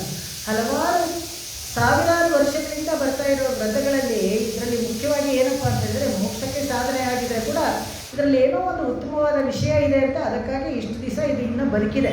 ಇಲ್ಲಿ ಆದರೆ ಯಾವತ್ತೋ ಏನೋ ಆಗ್ಬಿಡ್ಬೋದಾಗಿತ್ತು, ಯಾರಿಗೂ ಗೊತ್ತಿಲ್ಲದೆ ಮರೆಯಾಗ್ಬಿಡ್ಬೋದಾಗಿತ್ತು. ಎಷ್ಟೋ ವ್ರತಗಳು ಹೀಗೆ ಎಲ್ಲ ಹೋಗಿಬಿಟ್ಟಿವೆ. ಹಬ್ಬಗಳನ್ನೇ ಇವಾಗೇನು ಆಚರಿಸಿದ್ರೆ ಎಲ್ಲ ನ್ಯೂ ಇಯರ್ಸು ಯಾವುದೋ ವರ್ಷಕ್ಕೆ ಇಟ್ಕೋಬೇಕು ಅಂತ ಯಾರನ್ನೂ ನಾವು ಫಾಲೋ ಮಾಡ್ಕೊಂಡು ಹೋಗ್ತೀವಿ. ನಮ್ಮಗಳಲ್ಲಿ ಸನಾತನ ಧರ್ಮದಲ್ಲಿ ಹೇಗೆ ಹಬ್ಬಗಳಂದರೆ ಒಂದೊಂದು ಋತುವಿಗೆ ಒಂದೊಂದು ಬೇರೆ ಬೇರೆ ಥರ ಹಬ್ಬ. ಆ ಋತುವಿನಲ್ಲಿ ಆ ಹಬ್ಬಕ್ಕೆ ನೈವೇದ್ಯ ಮಾಡೋದೇ ಬೇರೆ ವಿಚಾರ. ಆರೋಗ್ಯಕ್ಕೆ ಒಳ್ಳೆ ಹಿತಕರವಾಗಿ ಇರುವಂಥದ್ದು ನೈವೇದ್ಯ. ಇವಾಗ ನೋಡಿ, ಈ ಧನುರ್ಮಾಸದಲ್ಲಿ ಕೆಲವರು ಈ ಶುಕ್ಕುವೆಲ್ಲ ಅಂತ ಹೇಳ್ತೀವಲ್ಲ, ಅದನ್ನು ಕೂಡ ನೈವೇದ್ಯ ಮಾಡೋದು ನೋಡ್ರಿ ಕೆಲವು ಕಡೆ. ಅದು ಆಮೇಲೆ ಈ ಪೊಂಗಲ್ಲು ಯಾವುದೋ ಜೀರಿಗೆ ಮತ್ತು ಮೆಣಸು ಇವೆಲ್ಲ ಹಾಕಿ ಈ ತುಪ್ಪ ಜಾಸ್ತಿ ಸೇರಿಸ್ಕೊಳ್ಬೇಕು. ಯಾಕೆಂದರೆ ಈ ಚಳಿಗಾಲದಲ್ಲಿ ಅದೆಲ್ಲ ನಮಗೆ ಇಮ್ಯುನಿಟಿ ಬೂಸ್ಟರ್ಸು, ಬೇರೆ ಏನಿಲ್ಲ. ನಮ್ಮನ್ನು ನಾವು ಕಾಪಾಡ್ಕೊಂಡಾಗ ಆಗುತ್ತೆ, ಭಗವಂತನಿಗೆ ನೈವೇದ್ಯನೂ ಆಗುತ್ತೆ. ಇದನ್ನೆಲ್ಲ ಹಾಗೆ ಕ್ರಮವಾಗೇ ಇಟ್ಟು ಒಂದೊಂದು ಹಬ್ಬಕ್ಕೆ ಒಂದೊಂದು ನೈವೇದ್ಯ ಅಂತ ಇಟ್ಟಿದ್ರಲ್ಲ ಆ ಸೀಸನ್ಗೆ. ಆಮೇಲೆ ನೆಕ್ಸ್ಟ್ ಇವಾಗ ಸಂಕ್ರಾಂತಿ ಬಂದಾಗ ಎಳ್ಳು ಬೆಲ್ಲ ಅದೆಲ್ಲ ಚಳಿ ಹೋಗ್ತಾ ಇರಬೇಕಾದ್ರೆ, ಇನ್ನೇನು ಮಾಗಿ ಚಳಿ ಎಲ್ಲ ಹೋಗಬೇಕಾದ್ರೆ ಆವಾಗ ಒಂದು ರೌಂಡ್ ಎಲ್ಲರೂ ಹುಷಾರು ತಪ್ತಾರೆ. ಎಲ್ಲರೂ ಕೆಮ್ಮಲು ಅದು ಇದು ಎಲ್ಲ ಬರುತ್ತಲ್ಲ, ಆವಾಗ ಎಳ್ಳು ಬೆಲ್ಲ ಎಲ್ಲ ತಿಂದರೆ ಅದಕ್ಕೂ ಸಹ ಹೋಗುತ್ತೆ. ನೈವೇದ್ಯಕ್ಕೂ ಆಗಬೇಕು. ಅದು ಧರ್ಮದಲ್ಲಿ ಇಟ್ಟಿರೋ ಎಲ್ಲರೂ ವಿಷಯಗಳು ಸೈಂಟಿಫಿಕ್ಕಾಗಿ ಡಿಸೈನ್ ಮಾಡಿದ್ದಾರೆ. ಇದು ಬೇಡ ಅದು ಬೇಡ ಅಂತೆಲ್ಲ ಬಿಟ್ಬಿಡ್ಬೇಕಾಗತ್ತೆ. ಇವಳು ಹೇಳ್ತಾಳೆ, ನಮಗೂ ಒಳ್ಳೆಯದೇ ಆಯಿತು, ದೊಡ್ಡವ್ರು ಯಾರೂ ಬರೋದಿಲ್ಲ ಅಂದರೆ ಕೃಷ್ಣಾನುಭವಕ್ಕೆ ಚೆನ್ನಾಗೇ ನಮಗೆ ಹಿತವಾಗೇ ಇರುತ್ತೆ ಅಂತ. ಇಲ್ಲಿ ಇನ್ನೊಂದು ವರದಿಯಲ್ಲಿ ಮದಿನೀರೆಯಿಂದ ನನ್ನಾಳಾಲ್ ಅಂತ ಹೇಳ್ತಾಳೆ. ಮಾರ್ಗಳಿ ತಿಂಗಳು ಹೇಳಿದ್ಲು ಮಾರ್ಗಶಿರ ಮಾಸದಲ್ಲಿ ಮದಿನೀರೆಯಿಂದ. ಮದಿ ಅಂತ ಹೇಳಿದ್ರೆ ದ ಎರಡು ಒಂದೇನೆ. ಯಾವುದೋ ತಮಿಳ್ ಭಾಷೆಯಲ್ಲಿ ಕಾಚ ಟ ತ ಪರ ಅಷ್ಟೇ. ಅಗಸ್ತ್ಯರು ಬಂದು ಆ ಲಿಪಿ ಮಾಡಿಕೊಟ್ಟಾಗ ಇಷ್ಟೇ. ಅದಕ್ಕೆಲ್ಲ ಆಲ್ಟರ್ನೇಟಿವ್ ಅದು ಓದಬೇಕಾದ್ರೆ ನಾವು ಸರಿಯಾಗಿ ಮಾಡಿ ಓದ್ಕೋಬೇಕು. ಮತಿ ನೀರೆಯಿಂದ ಅಂತ ಇಟ್ಕೋಬೇಕು ನಾವು. ಮತಿ ಅಂತ ಹೇಳಿದ್ರೆ ಬುದ್ಧಿ. ನಮಗೆ ಬುದ್ಧಿ ಚೆನ್ನಾಗಿ ತಿಳಿದಾಗ, ಬುದ್ಧಿ ತಿಳಿಯಾದಾಗ, ವಿವೇಕ ಬಂದಾಗ, ಒಳ್ಳೆ ವಿಷಯ ಚೆನ್ನಾಗಿ ಅರ್ಥ ಆದಾಗ ಅಂತ ಮದಿ ನೀರೆಯಿಂದ. ಇನ್ನೊಂದು ಮದಿ ನೀರೆಯಿಂದ ಆ ಪಂಚಾಂಗ ವಿಷಯಕ್ಕೆ ಬಂದಾಗ ಪೂರ್ಣಚಂದ್ರ ಮೃಗಶಿರ ತಿಂಗಳಲ್ಲಿ, ಮೃಗಶಿರ ನಕ್ಷತ್ರದಲ್ಲಿ ಪೂರ್ಣಚಂದ್ರ ಇರುತ್ತಲ್ಲ, ಅವತ್ತೇ ಈ ತಿಂಗಳು ಸ್ಟಾರ್ಟ್ ಆಗುತ್ತೆ. ಈ ವ್ರತ ಅವತ್ತೇ ಶುರು ಮಾಡಬೇಕು ಅಂತ ಹೇಳ್ತಾಳೆ. ಮದಿ ನೀರೆಯಿಂದ ನನ್ನಾಳಾಲ್ ಅಂತ. ಏನು ಮದಿ ನೀರೆಯಿಂದ ಅಂತ ಹೇಳಿದ್ರೆ ಸ್ವಾಪದೇಶ ಅರ್ಥದಲ್ಲಿ ಇದೆಲ್ಲ ಹೇಳ್ತಾರೆ. ಯಾವತ್ತು ನಮಗೆ ಮದಿ ನೀರೆಯಿಂದ ಸುಮ್ಮನೆ ಪೂರ್ಣಚಂದ್ರ ಬಂದುಬಿಟ್ರೆ ಮಾತ್ರ ಸಾಕಾದರೆ ಅದಲ್ಲ. ಮದಿ ನೀರೆಯಿಂದ ಅಂತ ಹೇಳಿದ್ರೆ ಯಾವತ್ತು ನಿಮಗೆ ನನಗಿಂತ ದೊಡ್ಡವನೊಬ್ಬ ಇದ್ದಾನೆ, ನನ್ನ ವಿಷಯಕ್ಕೆ ನನ್ನನ್ನು ನಾನು ಕಾಪಾಡ್ಕೊಳ್ಳೋಕ್ಕಾಗಲ್ಲ ಅಂತ ನಿಮಗೆ ಯಾವತ್ತೇ ಅರಿವಾಗುತ್ತೋ ಅವತ್ತು ಭಗವಂತನ ಮಹಿಮೆ ನಿಮಗೆ ಗೊತ್ತಾಗುತ್ತೆ. ಭಗವಂತ ಅಂತ ಒಬ್ಬ ಇದ್ದಾನೆ, ಅವನು ಎಲ್ಲರನ್ನೂ ಕಾಪಾಡ್ತಾನೆ ಅಂತ ಗೊತ್ತಾಗುತ್ತೆ. ಆವಾಗ ಸಂಕಲ್ಪ ವಿಶೇಷದಿಂದ ಅಷ್ಟೇ ನಾವು ಅನ್ಕೊಂಡ್ಬಿಟ್ರೆ ಸಾಕಂತೆ. ಯಾರೋ ಒಬ್ಬ ದುರಹಂಕಾರಿ ತನ್ನನ್ನು ತಾನೇ ಇದು ಮಾಡ್ತೀನಿ ಅಂತೆಲ್ಲ ಇಟ್ಕೊಂಡಿದ್ದನು ಒಂದು ದಿವಸ ಅವ್ನಿಗೆ ಯಾವತ್ತೂ ಆಗುತ್ತಂತೆ. ಅಯ್ಯೋ ಸಾಕಪ್ಪ, ಏನಾಯ್ತಿದ್ದು, ಯಾಕೋ ಒಂಥರ ಇದೆ, ಬೇಜಾರಾಗ್ಬಿಟ್ರೆ ಸಂಸಾರ ಅಂತ ಅವನು ಅಂದ್ಕೊಂಡ್ರೆ ಎಂಟ್ರಿ ಕೊಡ್ತಾನಂತೆ ಭಗವಂತ ಅಲ್ಲಿ. ಆವಾಗಲೇ ಬರ್ತಾನೆ. ಯಾಕೆ ಯಾವಾಗಲೂ ಭಗವಂತನ ಚಿಕ್ಕ ವಯಸ್ಸಿಂದ ಯಾರ್ಯಾರು ಮಾಡಿಬಿಟ್ರು? ನಚಿಕೇತ ಮಾಡ್ದ, ಪ್ರಹ್ಲಾದ ಮಾಡ್ದ, ಧ್ರುವ ಮಾಡ್ದ, ನಾವೆಲ್ಲ ಯಾರೂ ಮಾಡಲಿಲ್ವೇ? ಯಾಕಂದರೆ ನಾವು ಸಂಸಾರದಲ್ಲಿ ನಮಗೆ ರುಚಿ ಇರೋವರೆಗೂ ನಮಗೆ ಬೇಕಾಗಿದ್ದನ್ನೆಲ್ಲ ನಮಗೆ ಬೇಕಾಗಿದ್ದಾಗೆಲ್ಲ ಮಾಡ್ತಾ ಇದ್ದೀವಿ. ಅದ್ರ ಥರನೇ ನಡೀತಾ ಇರೋವರೆಗೂ ನಾವು ಭಗವಂತನ ಯೋಚನೆ ಮಾಡೋದಿಲ್ಲ. ಯಾವಾಗ ಸ್ವಲ್ಪ ಇಡಬೇಕಾಗುತ್ತೋ ನಾವು ಏನು ಆಯೋಜನೆ ಮಾಡ್ಕೊಂಡಿರ್ತೀವಿ, ಪ್ಲ್ಯಾನಿಂಗ್ ಪ್ರಕಾರ ಏನು ಹೋಗ್ತಾ ಇಲ್ವೋ ಅವಾಗ ಏನೋ ಬಂದುಬಿಡುತ್ತೆ. ಅವಾಗ ಜಾತಕ ಜ್ಞಾಪಕ ಬರುತ್ತೆ, ಜ್ಯೋತಿಷ ಜ್ಞಾಪಕ ಬರುತ್ತೆ, ಭಗವಂತನ ಜ್ಞಾಪಕ ಬರುತ್ತೆ. ಯಾವ ದೇವ್ರ ಹತ್ರ ಹೋಗ್ಬೇಕು? ಅವಾಗ ಒಂದು ಲಿಸ್ಟ್ 33 ಕೋಟಿ ದೇವರಲ್ಲಿ ಯಾರು ಬೆಸ್ಟ್ ದೇವರು ನಮ್ಗೆ ಇದು ಕಾಪಾಡೋರು ಈ ಸಮಸ್ಯೆಗೆ ಅಂತ ಅವಾಗ ಆ ಥರ ಬರುತ್ತೆ. ಆವಾಗ ಭಗವಂತ ಮಧ್ಯಕ್ಕೆ ಬರ್ತಾನೆ. ಅದನ್ನು ಇಲ್ಲಿ ಹೇಳ್ತಾರೆ ತುಂಬ ಚೆನ್ನಾಗಿ. ಅದು ಅವತ್ತು ಮದಿ ನೀರೆಯಿಂದ ಅಂದರೆ ಅದೇ ಒಬ್ಬರನ್ನೊಬ್ಬರು ಮದಿ ನೀರೆಯಿಂದ ಯಾಕೆ ಅಂತ ಹೇಳಿದ್ರೆ, ಈ ಕತ್ಲೆ ಇರುವಾಗಲೇ ಹೋಗ್ತಾರಲ್ಲ, ಎಲ್ಲರೂ ಬಂದಿದ್ದಾರೆ ಅಂತ ಹೇಗೆ ನೋಡೋದು? ಬೆಳದಿಂಗಳ ಬೆಳಕಲ್ಲಿ ಅವ್ರ ಮಕ ಕಮಲಗಳು ಚೆನ್ನಾಗಿ ಕಾಣಿಸ್ತಾ ಇರುತ್ತಂತೆ. ಅದಕ್ಕೆ ಮದಿ ನೀರೆಯಿಂದ ಇದ್ದರೆ, ಬೆಳದಿಂಗಳಿದ್ರೆ ಬೆಳಗಿನ ಜಾವ ಥರನೇ ಇರ್ತದೆ. ನೀನು ಬಂದ್ಯಾ ಅಂತ ಅವ್ರು ಲೆಕ್ಕ ಹಾಕೊಳ್ಳೋಕ್ಕೂ ಅವಳಿಗೆ ಸರಿ ಹೋಗುತ್ತೆ ಅಂತ.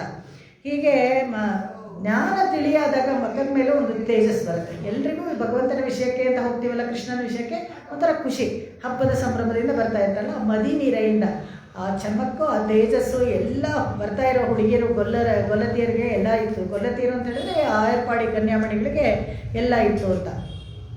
ಮದಿ ನೀರೆಯಿಂದ ನನ್ನಾಳಾಲ್ ಈ ಪುಸ್ತಕ ಯಾರಾದ್ರೂ ಇಟ್ಕೊಂಡ್ರೆ ಫಾಲೋ ಮಾಡ್ಕೋಬೋದು. ಈ ಒಂದೊಂದು ಅಕ್ಷರಕ್ಕೆ ಒಂದೊಂದು ಪದಕ್ಕೆ ಅದು ಅರ್ಥ ಬರುತ್ತೆ. ನನ್ನಾಳಾಲ್ ಅಂದರೆ ನಲ್ನಾಳಾಲ್ ಬಂದು ನನ್ನಾಳಾಲ್ ಅಂತ ಗ್ರಾಮರ್, ತಮಿಳ್ ಗ್ರಾಮರ್ ಹತ್ರ ಆಗುತ್ತೆ. ನಲ್ನಾಳ್ ಒಳ್ಳೆ ದಿವಸ. ಯಾವುದು ಒಳ್ಳೆ ದಿವಸ ಅಂತ ಹೇಳಿದ್ರೆ ಬಸವಣ್ಣವರು ಕೂಡ ಹೇಳ್ತಾರೆ, ಎಮ್ಮವರು ಒಲಿದದ್ದೇ ಶುಭ ದಿನ. ಯಾವತ್ತು ನಾವು ನಮ್ಮನ್ನು ನಾವೇ ತಿದ್ಕೊಳ್ತೀವಿ ಅಂತ ಅಂದ್ಕೊಳ್ತೀವೋ ಅವತ್ತೇ ಶುಭ ದಿನ. ಇಷ್ಟವರೆಗೂ ಹೇಗಾದರೂ ಇದ್ದುಬಿಡಿ, ಬಟ್ ಯಾವತ್ತೋ ಒಂದು ದಿವಸ ನಿಮಗೆ ಜ್ಞಾನೋದಯ ಆಗುತ್ತೆ. ಇಷ್ಟು ದಿವಸ ನಾನು ಇದ್ದಿದ್ದು ಸರಿಯಾಗಿಲ್ಲ, ಇನ್ಮೇಲೆ ಹೀಗಿರಬೇಕು ಅಂತ ಅಂದ್ಕೊಂಡ್ರೆ, ಸದಾಚಾರ್ಯರು ಯಾರಾದರೂ ಮಾರ್ಗದರ್ಶಿಯಾಗಿ ಸಿಕ್ಕಿದಾಗ ಇದು ಸರಿಯಾದ ಮಾರ್ಗ ಅಂತ ಅನ್ನಿಸ್ತಾ ಇದೆ, ಇವಾಗ ನಾನು ಬದಲಾಯಿಸ್ಕೊಳ್ಬೇಕು ಅಂತ ನಿಮ್ಗೆ ಅನಿಸಿದ್ರೆ ಅದು ನಲ್ನಾಳ. ಅವತ್ತಿಂದ ನೀವು ಕೌಂಟ್ ಮಾಡಬೇಕು. ಅನ್ರಿನಾನ್ ಪಿರಂದಿಲೇನ್ ಪಿರಂಡ ಪಿನ್ ಮರಂದಿಲೇನ್ ತಿರುಮೇಶ ಆಳ್ವಾರ್ ಹೇಳ್ತಾರೆ. ಯಾವತ್ತು ಅಂದರೆ 4700 ವರ್ಷ ತಿರುಮೇಶ ಆಳ್ವಾರ್ಗೆ ಆಯುಸ್ಸು. ಆ ಆಯುಸ್ಸಲ್ಲಿ ಸುಮಾರು ಸಾವಿರಾರು ವರ್ಷ ಅವರು ಶೈವರಾಗೇ ಕಳೆದ್ರು. ಯಾರಾದರೂ ಬಂದರೂ ವಿಷ್ಣುವಿನ ವಿಶೇಷ ಹೇಳಿದ್ರೆ ಅವ್ರ ಹತ್ರ ಬೀದಿಲಿ ನಿಂತ್ಕೊಂಡು ಜಗಳ ಆಡೋರು. ನಿನಗೆ ಯಾರು ಹೇಳಿದ್ರು ಶಿವನೇ ಹೆಚ್ಚು ಅಂತ? ಆ ಥರ ಒಂದು ಬೀದಿಲಿ ನಿಂತ್ಕೊಂಡು ಜಗಳ ಆಡ್ತಾ ಇದ್ದವರು ಒಂದು ದಿವಸ ಏನಾಗುತ್ತೆ, ಪೇಯಾಳ್ವಾರು ಇವರಿಗೆ ಸಿಕ್ಬಿಟ್ಟು ಇವರನ್ನು ಕರ್ಕೊಂಡು ಹೋಗಿ ಮೈಲಾಪುರದಲ್ಲಿ ಇವರಿಗೆ ಶಮಾಶಯನ ಮಾಡಿಸಿ ಭಗವಂತನ ಪರಿಚಯ ಮಾಡಿಕೊಟ್ಟು, ಜನ್ಮ ಯಾತಕ್ಕೆ ಇದೆ, ಹೇಗೆ ಸಾರ್ಥಕಪಡಿಸ್ಕೊಳ್ಬೇಕು, ನೀವು ಎಷ್ಟು ಬುದ್ಧಿವಂತರು, ಎಷ್ಟು ಜ್ಞಾನಿಗಳು, ಯಾಕೆ ಹೀಗಿದ್ದೀರಾ ಅಂತೆಲ್ಲ ಅವರಿಗೆ ಪರಿಚಯ ಮಾಡಿಸಿದಾಗ ಅವಾಗ ಅವರಿಗೆ ಜ್ಞಾನೋದಯ ಆಗುತ್ತೆ. ಜ್ಞಾನೋದಯ ಆದಾಗ ಅವ್ರು ಹೇಳ್ತಾರೆ, ಅಂಡ್ರಿನ ಪಿರಂದಿಲೆ, ಇಷ್ಟು ದಿವಸ ನಾನು ಹುಟ್ಟಿದ ಲೆಕ್ಕನೇ ಇಲ್ಲ, ಪಿರಂಡ ಪಿನ್ ಮರಂದಿಲೇನ್, ಇವಾಗ ನನಗೆ ಗೊತ್ತಾಯಿತು. ಯಾಕಂದರೆ ಅಷ್ಟಾಕ್ಷರಿ ನನಗೆ ಉಪದೇಶ ಆದಮೇಲೆ ನನಗೆ ಗೊತ್ತಾಯಿತು, ಪಿರಂಡ ಪಿನ್ ಮರಂದಿಲೇನ್, ಇನ್ಮೇಲೆ ಬರೆಯೋದಿಲ್ಲ. ಯಾಕಂದರೆ ಅಂಥ ಒಂದು ಪರಮಾತ್ಮನ ವಿಚಾರವನ್ನು ನನಗೆ ತಿಳಿದ ಮೇಲೆ ಮರೆಯೋಕ್ಕೆ ಹೇಗೆ ಸಾಧ್ಯ? ಪರಮಾತ್ಮನನ್ನು ಯಾರಾದರೂ ಮರೆಯೋಕ್ಕಾಗುತ್ತಾ? ಮರಂದಿಲೇನಂತ ತಿರುಮೇಶ ತಿರುಚಂದ್ರ ವೃತ್ತದಲ್ಲಿ ಹೇಳ್ತಾರೆ. ಹೆಸರಿಗೆ 30 ಪಾಸ್ಟ್ರ ಆಂಡಾಳ್ ಬರೆದಿದ್ದು ಅಂತ ಆದರೆ 4000 ಎಲ್ಲ ಆಳ್ವಾರ ಪಾಸ್ಟ್ರುಗಳು ನಾವು ಕೊಟೇಶನ್ಗೆ ನಮಗೆ ಸಿಗುತ್ತೆ. ಪ್ರತಿಯೊಂದು ಪದ್ಯದಲ್ಲೂ ನಾವು ಕೋಟ್ ಮಾಡಬೇಕಾಗತ್ತೆ. ಅಷ್ಟು ಚೆನ್ನಾಗಿ ಆ ವಿಷಯಗಳನ್ನು ಇಲ್ಲಿ ಹೇಳ್ತಾಳೆ. ನಲ್ನಾಳ ಅಂದರೆ ಇದೆ. ಯಾವಾಗ ನಲ್ನಾಳ ಅಂದರೆ ಯಾವಾಗ ನಮ್ಮ ಸ್ವರೂಪ ನಮಗೆ ಗೊತ್ತಾಗುತ್ತೋ, ನಾವು ಸ್ವರೂಪ ಅಂದರೆ ನಾವೆಲ್ಲ ಜೀವಾತ್ಮರು, ಭಗವಂತ ಒಬ್ಬನೇ ಪರಮಾತ್ಮ. ನೆನ್ನೆ ಕೂಡ ನಾನು ಹೇಳ್ತಾ ಇದ್ದೆ, ಆ blue circle red circle difference ಅಂತ ಹೇಳ್ತಾ ಇದ್ದಲ್ಲ, ಜೀವಾತ್ಮ ಬೇರೆ ಪರಮಾತ್ಮ ಬೇರೆ. ಆದರೆ ವೈಕುಂಠಕ್ಕೆ ಹೋದಾಗ ಮುಕ್ತ ದೇಶದಲ್ಲಿ ನಾವು ಅವನಿಗೆ ದಾಸಿಕೃತ್ಯ ಮಾಡ್ತೀವಿ, ಅವನಿಗೆ ನಾವು ಕೈಂಕರ್ಯ ಮಾಡ್ತೀವಿ ಅಂತ. ಆ ಥರ ಇವಾಗ ನಲ್ನಾಳು ಯಾವಾಗ ಅಂತ ಹೇಳಿದ್ರೆ, ಇಷ್ಟು ದಿವಸ ದೇವ್ರ ಪರಿಚಯನೇ ಇರಲ್ಲ. ಎಷ್ಟೋ ಜನ ಏತಿಸ್ಟ್ ಇರ್ತಾರಲ್ಲ, ನಾಸ್ತಿಕರು ಇರ್ತಾರಲ್ಲ, ದೇವ್ರ ಪರಿಚಯನೇ ಇರಲ್ಲ. ಪರಿಚಯ ಮಾಡ್ಕೊಳಕ್ಕೆ ಇಷ್ಟನೂ ಇರೋದಿಲ್ಲ. ಯಾಕಂದರೆ ಸಂಸಾರದಲ್ಲಿ ಅವರು ತಾವು ಮಾಡೋ ಕೆಲಸಗಳೆಲ್ಲ ಉತ್ಕೃಷ್ಟವಾಗಿರುತ್ತೆ. ಅವರು ಎಲ್ಲದರಲ್ಲೂ ಒಳ್ಳೆ ಇದು ಮುಂದುವರೆದು ಚೆನ್ನಾಗಿ ಇದ್ದಾಗ ದೇವರು ಅಂತ ಒಂದು ಏನು ವಸ್ತು ಬೇಕು, ಅವ್ರು ನಮ್ಮನ್ನು ಕಾಪಾಡಬೇಕು ಅನ್ನೋದೆಲ್ಲ ಏನು ಅವ್ರಿಗೆ ಅನಿಸೇ ಇರೋದಿಲ್ಲ. ಹಾಗಿರ್ಬೇಕಾದ್ರೆ ಸ್ವರೂಪ ಅನ್ನೋದು ಎಲ್ಲಿಂದ ಬರುತ್ತೆ? ನಾನು ಜೀವಾತ್ಮ, ನಾನು ಯಾವಾಗಲೂ ಪರತಂತ್ರ, ಭಗವಂತನ ಮೇಲೆ ನಾನು ಪಾರತಂತ್ರ್ಯವಾಗಿದ್ದೀನಿ, ಅವನನ್ನೇ ಅವಲಂಬಿಸ್ತಾ ಇದ್ದೀನಿ ಅಂತ ಯೋಚನೆ ಬರೋದಿಲ್ಲ. ಯಾವಾಗಲೂ ಒಂದು ಕಷ್ಟ ಬಂತು, ಅದನ್ನು ಯಾರು ಪರಿಹಾರ ಮಾಡೋಕ್ಕಾಗೋದಿಲ್ಲ ಅಂತಿದ್ದಾಗ ಅವಾಗ ಭಗವಂತನೇ ಗತಿ ಅಂತ ಬರುತ್ತಲ್ಲ, ಅವಾಗ ನಿಮಗೆ ಸ್ವರೂಪ ಜ್ಞಾನ ಬರುತ್ತೆ. ಏನು ಸ್ವರೂಪ ಜ್ಞಾನ ಅಂತ ಹೇಳಿದರೆ, ಎಲ್ಲ ಚೇತನ ಅಚೇತನ ವಸ್ತುಗಳೆಲ್ಲವೂ ಅಷ್ಟೇ ಭಗವಂತನಿಗೆ ಭೋಗ ವಸ್ತುಗಳೇ. ಭಗವಂತನಿದೆ ಅವೆಲ್ಲನೂ. ಆದರೆ ಯಾವುದೋ ಒಂದು ಕಾರಣವಾಗಿ ನಾವೆಲ್ಲ ಇಲ್ಲಿ ಬಂದುಬಿಟ್ಟಿದ್ದೀವಿ. ನಾವೆಲ್ಲ ಯಾಕೆ ಈ ಸಂಸಾರದಲ್ಲಿ ಬಂದಿದ್ದೀವಿ ಅಂದರೆ, ಬಹುಶಃ ಅವನ ಹತ್ರ ಜಗಳ ಆಡ್ಕೊಂಡು ಬಂದಿರ್ಬೋದು. ಇವಾಗೆಲ್ಲ ಮಕ್ಕಳು ಬೇರೆ ಎಲ್ಲ ಹೋಗಿ ಬೇರೆ ಬೇರೆ ನ್ಯೂಕ್ಲಿಯರ್ ಫ್ಯಾಮಿಲೀಸ್ ಇರ್ತಾರೆ. ಅನೇಕ ಕಾರಣಗಳಿರ್ಬೋದು. ಜಗಳನೇ ಆಡ್ಕೋಬೇಕು ಅಂತಿಲ್ಲ. ನಾವು ಬೇರೆ ಹೋದರೆ ಇನ್ನೂ ಸುಖವಾಗಿರ್ತೀವಿ ಅಂತಲೂ ಬೇರೆ ಹೋಗ್ಬೋದು. ನಾವು ಹಾಗೆ ಬಂದಿರ್ಬೋದು. ಏನು ಈ ವೈಕುಂಠದಲ್ಲೇ ಕೂಡಾಕೊಂಡು ಹೂವು ಅಂತ ಸಾಮವೇದ ಹೇಳ್ಕೊಂಡು ನಾವು ಸ್ವಲ್ಪ ಪ್ರಕೃತಿ ಮಂಡಲದಲ್ಲಿ ಹೋಗಿ ನೋಡ್ತೀವಲ್ಲ. ಯಾಕೆಂದರೆ ಅಲ್ಲಿಂದ ಎಲ್ಲ ಕಡೆ ನೋಡ್ಬೋದು. ಅವರು ಪ್ರಕೃತಿ ಮಂಡಲದಲ್ಲಿ ಹೋಗಿ ನೋಡ್ತೀವಲ್ಲ ಅಂತ ಹೇಳಿಬಿಟ್ಟು ಯಾವಾಗಲೂ ತಪ್ಪಿಸ್ಕೊಂಡು ಬಂದುಬಿಟ್ಟಿರ್ಬೋದು. ಬಂದುಬಿಟ್ಟಿರೋ ಎಷ್ಟು ಅನಂತ ಕೋಟಿ ಜೀವಾತ್ಮಗಳಿವೆ ನೋಡಿ. ನಾವೆಲ್ಲ ಈ ಥರ ತಲಹರಟೆ ಮಾಡ್ಕೊಂಡು ಬಂದುಬಿಟ್ಟಿದ್ದೀವಿ. ಸಂಸಾರದಲ್ಲಿ ಬಂದು ಬಿದ್ದಿದ್ದೀವಿ. ಈ ಸಂಸಾರ ಎಂಥದ್ದು ಅಂತಂದರೆ, ಪ್ರಕೃತಿ ಅನ್ನೋದು ತ್ರಿಗುಣಾತ್ಮಕವಾದ್ದು. ಸತ್ವ ರಜಸ್ ತಮಸ್ಸೆ ಯಾವಾಗಲೂ ಎಲ್ಲವೂ ಕೂಡಿದೆ. ಎಲ್ಲ ವಸ್ತುಗಳಲ್ಲೂ ಕೂಡಿದೆ. ನಾವು ತಿನ್ನೋ ಪದಾರ್ಥ, ಉಡೋ ಬಟ್ಟೆ ಮತ್ತು ಪರಿಸರ ಎಲ್ಲವೂ ತ್ರಿಗುಣಾತ್ಮಕವಾಗಿತ್ತು. ಆ ತ್ರಿಗುಣಾತ್ಮಕವಾಗಿರೋ ಎಲ್ಲ ವಸ್ತುಗಳು ನಮ್ಮ ಮೇಲೆ ಪರಿಣಾಮ ಬರುತ್ತೆ. ನಮ್ಮ ಗುಣಗಳು ಅದರ ಪ್ರಕಾರ ಬದಲಾವಣೆ ಆಗುತ್ತೆ. ನಮ್ಮ ಗುಣಗಳ ಪ್ರಕಾರ ನಮಗೆ ವಸ್ತುಗಳು ಇಷ್ಟ ಆಗ್ತಾ ಹೋಗುತ್ತೆ. ಯಾವಾಗಲೂ ಅಷ್ಟೇ. ರಾಜಸಿಕವಾಗಿರೋರಿಗೆ ಬೇರೆ ಬೇರೆ ವಸ್ತುಗಳನ್ನು ಕೂಡಿ ಇಟ್ಕೊಳ್ಬೇಕು, ಇನ್ನೂ ಹೆಚ್ಚಾಗಿ ದುಡ್ಡು ಸಂಪಾದಿಸಬೇಕು, ಆ ಥರ ಆಸೆ ಬರುತ್ತೆ. ತಾಮಸಿಕರಾಗಿರೋರಿಗೆ ಯಾರಾದರೂ ನನಗೆ ಕೊಟ್ಟರೆ ಸಾಕು ಅಂತ ಸುಮ್ಮನೆ ಹಾಗೆ ಸೋಮಾರಿಯಾಗಿರ್ತಾರೆ. ಸತ್ವಗುಣ ಹೆಚ್ಚಾಗಿರೋರು ಮಾತ್ರ ಏನು ಇದಕ್ಕಿಂತ ಹೆಚ್ಚಾಗಿದೆ ಅಂತ ಯೋಚನೆ ಮಾಡ್ತಾ ಇರ್ತಾರೆ. ಯಾಜ್ಞವಲ್ಕ್ಯರು ಹೀಗೆ ಅವರು ಆಶ್ರಮ ಒಂದು ಕಟ್ಕೊಂಡಿದ್ರು. ಹೇಗೆ ಅಂತ ಹೇಳಿದ್ರೆ, ಒಂದು ಅಯುತ ಶಿಷ್ಯರಿದ್ರಂತೆ. ಅಯುತ ಅಂತಂದರೆ 10,000 ಶಿಷ್ಯರಿದ್ದರು. 2 ಹೆಂಡತಿ ಇರೋರಿಗೆ, ಕಾತ್ಯಾಯಿನಿ ಮತ್ತು ಮೈತ್ರೇಯಿ ಅಂತ. ಎಷ್ಟೋ ಕಾಲ ಆದಮೇಲೆ ಮತ್ತು ಇನ್ನೂ ಅವ್ರಿಗೇನು ಸಮಾಧಾನ ಆಗಲಿಲ್ಲ. ಯಾಜ್ಞವಲ್ಕ್ಯರ ಚರಿತ್ರೆನೇ ಒಂದು ದೊಡ್ಡ ಕತೆ. ಹೇಗೆ ಅಂತ ಹೇಳಿದ್ರೆ, ಅವ್ರ ಗುರುಗಳ ಹತ್ರ ಓದ್ತಾ ಇರಬೇಕಾದ್ರೆ ಅವ್ರಿಗೆ ಒಂದು ಸತಿ ಬ್ರಹ್ಮಹತ್ಯೆ ದೋಷ ಬಂದ್ಬಿಡುತ್ತೆ. ಆ ಬ್ರಹ್ಮಹತ್ಯೆ ದೋಷ ಮಾಡೋದು ಬಂದರೆ ಅದಕ್ಕೆ ಪರಿಹಾರ ಎಲ್ಲ ಮಾಡ್ಕೊಳ್ಬೇಕಾಗತ್ತೆ. ಅದುವರೆಗೂ ಅವ್ರ ಗುರುಗಳು ಏನು ಅನೇಕ ಎಲ್ಲ ಮಾಡ್ಕೊಳಕ್ಕೆ ಆಗಲ್ಲ. ಆ ಬ್ರಹ್ಮಹತ್ಯೆ ದೋಷಕ್ಕೆ ಚಾಂದ್ರಾಯಣ ಯಾಗ ಅಂತ ಒಂದು ಮಾಡಬೇಕು. ಅದು ತುಂಬ ಪ್ರೊಸೀಜರು ತುಂಬ ದೀರ್ಘವಾಗಿರುತ್ತೆ, ಸುಮಾರು ಕಾಲ ಆಗುತ್ತೆ ಆ ಸತ್ರ. ಆದರೆ ಈ ಯಾಜ್ಞವಲ್ಕ್ಯನ ಶಿಷ್ಯರು ಅವ್ರಿಗೆ ಶಾರ್ಟ್ಕಟ್ ಮೆಥಡ್, ಶಾಸ್ತ್ರದಲ್ಲೇ ಸಮ್ಮತವಾಗಿರೋ ಒಂದು ಇದನ್ನು ಹೇಳ್ಬಿಡ್ತಾರೆ.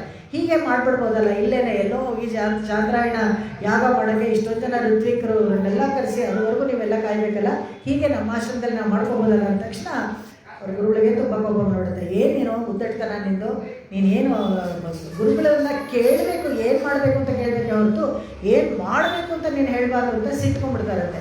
ನೀನು ನನ್ನ ಶಿಷ್ಯನೂ ಅಲ್ಲ, ನಾನು ನಿನ್ನ ಗುರುನೂ ಅಲ್ಲ, ನೀನು ಕಲ್ತಿರೋದೆಲ್ಲ ನನಗೆ ವಾಪಸ್ ಕೊಟ್ಬಿಟ್ಟು ಹೋಗ್ತಾರೆ. ಕಲ್ತಿರೋದೆಲ್ಲ ಹೇಗಾದರೂ ವಾಪಸ್ ಕೊಡೋಕ್ಕಾಗತ್ತಾ? ವೇದಗಳನ್ನೆಲ್ಲ ಸಂಪೂರ್ಣ ಕಲ್ತು ಬಿಟ್ಟಿದ್ದಾರೆ. ಅದನ್ನ ಹೇಗೆ ವಾಪಸ್ ಕೊಡೋದು ಅಂದರೆ ಕೊಟ್ಟರು. ಯಾಜ್ಞವಲ್ಕ್ಯರಿಗೆ ಆ ಥರ ಒಂದು ಯೋಗ ಶಕ್ತಿನಲ್ಲಿ ಅವರ ಇದು ಬುದ್ಧಿ ಇದರಲ್ಲಿ ಮೇಧಾಶಕ್ತಿನಲ್ಲಿ ಏನಿತ್ತೋ ಆ ವೇದಗಳನ್ನೆಲ್ಲ ವಮನ ಮಾಡಿದ್ರು. ಆ ವಮನ ಮಾಡಿದಾಗ ಅವ್ರ ಗುರುಗಳು ನೋಡಿದ್ರಂತೆ, ಎಂಥ ಇವನಿಗೆ ಶಕ್ತಿ ಇದೆ ನೋಡು, ಅದನ್ನೆಲ್ಲ ವಮನ ಮಾಡಿದ್ದಾನೆ ಅಂತ ಅವ್ರ ಶಿಷ್ಯರಿಗೆ ಹೇಳಿದ್ರಂತೆ, ನೀವೆಲ್ಲ ಪಕ್ಷಿಗಳಾಗಿ ಇದನ್ನೆಲ್ಲ ತೊಗೊಳ್ಳಿ, ಬಿಟ್ಬಿಡ್ಬೇಡಿ ಅಂತ. ಅವರೆಲ್ಲ ತಿತ್ತಿರಿ ಪಕ್ಷಿಗಳಾಗಿ ಅದನ್ನೆಲ್ಲ ತೊಗೊಳ್ತಾರೆ. ಅದೇ ತೈತ್ತಿರಿಯ ಉಪನಿಷತ್ ಅಂತ ಹೇಳೋದು. ಅದೆಲ್ಲ ಆರಿಸ್ಕೊಳ್ತಾರೆ ಬೇರೆ ಬೇರೆ ಕಡೆ ಬಿದ್ದು, ಅದಕ್ಕೆ ಆರ್ಗನೈಸ್ ಆಗಿಲ್ಲ ತೈತ್ತಿರಿಯ ಉಪನಿಷತ್. ಆ ತಿತ್ತಿರಿ ಪಕ್ಷಿಯಾಗಿ ಉಪಯೋಗಿಸ್ಕೊಳ್ತಾರೆ. ಆವಾಗ ಈ ಎಲ್ಲ ಕಲ್ತಿದ್ದೆಲ್ಲ ಕೊಟ್ಬಿಟ್ರಲ್ಲ, ಅಬ್ರಾಹ್ಮಣ ಆಗ್ಬಿಟ್ರೆ ಯಾರು ಯಾಜ್ಞವಲ್ಕ್ಯರ ಚರಿತ್ರೆನೇ ತುಂಬ ಸೊಗಸು. ಅವ್ರು ಹೇಳ್ತಾರೆ, ಇವಾಗ ನಾನೇನು ಮಾಡಲಿ, ನನಗೆ ಆನಿಕೆಗಳನ್ನು ಮಾಡಬೇಕು, ವೇದಗಳನ್ನು ಕಲ್ತ್ಕೋಬೇಕು. ನಾನೆಲ್ಲ ಕೊಟ್ಟುಬಿಟ್ಟಿದ್ದೀನಿ, ಮತ್ತೆ ನಿಮ್ಮ ಹತ್ರ ಏನು ಕಲ್ತ್ಕೊಳ್ಳೋಣ, ನೀವು ಹೇಳ್ಕೊಡ್ತೀರ. ನಾನು ಏನು ಮಾಡೋದು, ಸೂರ್ಯನ ಹತ್ರ ಹೋಗಿ ಕಲ್ತ್ಕೊ ಅಂತ ಹೇಳ್ತಾರೆ. ಅವಾಗ ಸೂರ್ಯನ ಹತ್ರ ಯಾಜಿಯಿಂದ, ಅದಕ್ಕೆ ಕುದುರೆ ರೂಪದಲ್ಲಿ ಬಂದು ಸೂರ್ಯ ಇವರಿಗೆ ಪೂರ್ತಿ ಶುಕ್ಲ ಯಜುರ್ವೇದವನ್ನು ಕೊಡ್ತಾರೆ. ಅವರ ಗುರುಗಳು ಮಾಡಿದ್ದು ಕಾರಣವೂ ಇದೇನೆ. ಯಾಕೆಂದರೆ ಇಷ್ಟರವರೆಗೂ ಇದ್ದಿದ್ದು ಕೃಷ್ಣ ಯಜುರ್ವೇದ.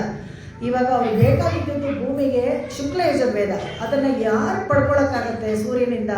ಯಾಜ್ಞವಲ್ಕ್ಯ ಒಬ್ಬನಿಗೆ ಪಡ್ಕೊಳ್ಳೋಕ್ಕಾಗತ್ತೆ ಅಂತ ಹೇಳಿಬಿಟ್ಟು ಒಂದು ನಾಟಕದ ಥರ ಆಡಿ ಅವರನ್ನು ಕಳಿಸ್ತಾರೆ. ಅವರು ಇದನ್ನೆಲ್ಲ ಪಡ್ಕೊಂಡ್ಬಂದವರು. ಅಂಥ ಯಾಜ್ಞವಲ್ಕ್ಯರಿಗೆ ಕೂಡ ಶುಕ್ಲ ಯಜುರ್ವೇದ ಹೇಗೆಂದರೆ ಎಷ್ಟು ಸಿಸ್ಟಮ್ಯಾಟಿಕ್ ಆಗಿದೆ, ಎಲ್ಲನೂ ಹಾಗೇ ಆ ಥರ. ಅದನ್ನು ನಮಗೆಲ್ಲ ಇವತ್ತು ಶುಕ್ಲ ಯಜುರ್ವೇದ ಇದೆ, ನಾವು ಓದೋಕ್ಕಾಗತ್ತೆ ಅಂತ ಇದ್ದರೆ ಅದನ್ನು ನಮಗೆ ಪಡೆದು ಕೊಟ್ಟಿದ್ದು ನಮಗೆ ಯಾಜ್ಞವಲ್ಕ್ಯರೇ. ಹಾಗೆ ಇದ್ದವ್ರಿಗೆ ಅವ್ರಿಗೂ ಬೇಜಾರಾಗುತ್ತೆ. ಇನ್ನು ಹೋಗಬೇಕು, ಮೋಕ್ಷವನ್ನು ನೋಡ್ಕೊಂಡು ನಾನು ಹೋಗಬೇಕು ಅಂತಿದ್ದಾಗ ಅವ್ರ ಹತ್ರ ಎಷ್ಟಿತ್ತು, 1,00,000 ಹಸುಗಳನ್ನು ಜನಕ ಮಹಾರಾಜನ ಆಸ್ಥಾನದಿಂದ ತಂದಿರ್ತಾರೆ. ಹೇಗೆ ಅಂತ ಹೇಳಿದ್ರೆ, ದಂಡಿ ಅಂತ ಒಬ್ಬ ಕವಿ ಇರ್ತಾನೆ, ಅವನು ಚಾಲೆಂಜ್ ಮಾಡಿರ್ತಾನೆ, ಯಾರು ನನ್ನ ಸೋಲ್ಸೋಕ್ಕಾಗದೆ ಹೋದರೆ ಅವನು ಸಮುದ್ರದಲ್ಲೇ ಹೋಗಿ ಸತ್ತೋಗ್ಬಿಡ್ಬೇಕು ಅಂತ. ಆಗಿನ ಕಾಲದಲ್ಲೆಲ್ಲ ಹೀಗೆಲ್ಲ ಮಾಡ್ತಾಯಿದ್ರು ನೋಡಿ. ಅಂದರೆ ಗರ್ವ, ಅಹಂಕಾರದಿಂದ ಆ ಥರ ಹೇಳ್ತಾ ಇದ್ದಂತೆ. ಅವಾಗ ಇವ್ರು ಯಾಜ್ಞವಲ್ಕ್ಯರು ಏನು ಮಾಡಿದ್ರು, ಹೋಗ್ಬಿಟ್ಟು ಜನಕ ಮಹಾರಾಜನ ಆಸ್ಥಾನದಲ್ಲಿ ಹೋಗ್ಬಿಟ್ಟು 1,00,000 ಹಸುವನ್ನು ಹೊಡ್ಕೊಂಡು ಹೋಗಿ ಅಂತ ಹೇಳಿದ್ರಂತೆ. ಎಲ್ಲ ಹಸುಗಳಿಗೆ ಆ ಕೊಂಬುಗಳಿಗೆಲ್ಲ ಚಿನ್ನದ ಗೆಜ್ಜೆಗಳನ್ನು ಕಟ್ಟಿದ್ರಂತೆ. ಅದ್ರ ಮೇಲೆಲ್ಲ ಒಂದೊಂದು ಚೀಲ ಚಿನ್ನದ ನಾಣ್ಯಗಳನ್ನು ಇಟ್ಟಿದ್ರಂತೆ. ಎಷ್ಟು ದುಡ್ಡಿದಿರ್ಬೇಕು ನೋಡಿ ಅದೆಲ್ಲ, ಅದನ್ನೆಲ್ಲ ಹೊಡ್ಕೊಂಡು ಹೋಗಿ ಇದ್ರಂತೆ. ಈ ಕವಿಗೆ ತುಂಬ ಕೋಪ ಬಂದ್ಬಿಡ್ತಾರೆ. ಇನ್ನೂ ಡಿಬೇಟೇ ಸ್ಟಾರ್ಟ್ ಆಗಿಲ್ಲ, ಈ ವಾದ ಇನ್ನೂ ಶುರು ಆಗಿಲ್ಲ, ಆಗಲೇ ಇದನ್ನೆಲ್ಲ ತೊಗೊಂಡು ಹೋಗುತ್ತೆ ಹೇಗೆ ಹೇಳ್ಬಿಡ್ತೀಯಾರೇನು ಅಂತ. ಪರತತ್ವ ನಿರ್ಣಯ ಆಗಬೇಕಾಗಿತ್ತು ಅಷ್ಟೇ ತಾನೇ. ಇವಾಗ ಮಾಡಿ ಪರವಾಗಿಲ್ಲ, ನಾನು ಸೋತ್ರೆ ವಾಪಸ್ ಕಳಿಸ್ತೀನಿ ಆ ಹಸುಗಳನ್ನೆಲ್ಲ ಅಂತಾರಂತೆ.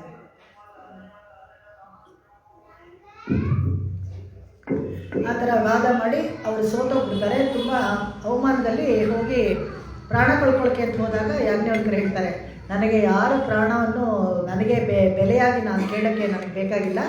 ಆದರೆ ಇನ್ನು ಮೇಲೆ ಮುಂದೆ ಯಾವ ಪಂಡಿತರನ್ನು ಈ ಥರ ಎಲ್ಲ ಅವಮಾನ ಮಾಡಬೇಡಿ, ನೀವು ದೊಡ್ಡ ಪಂಡಿತರೇ ಒಪ್ಕೊಳ್ತೀನಿ, ಆದರೆ ಬೇರೆಯವರನ್ನು ಸಣ್ಣದಾಗಿ ಕಾಣಬೇಡಿ ಅಂತ ಹೇಳಿ ಅಷ್ಟೊಂದು ದುಡ್ಡನ್ನು ಸಂಪಾದಿಸ್ಕೊಂಡು ಆಶ್ರಮ ನಡೆಸ್ತಾ ಇದ್ದವರು ಇದಕ್ಕಿಂತಲೇ ಒಂದು ಸತಿ ವೈರಾಗ್ಯ ಹೊರಟೋಗ್ತೀನಿ ಅಂತ.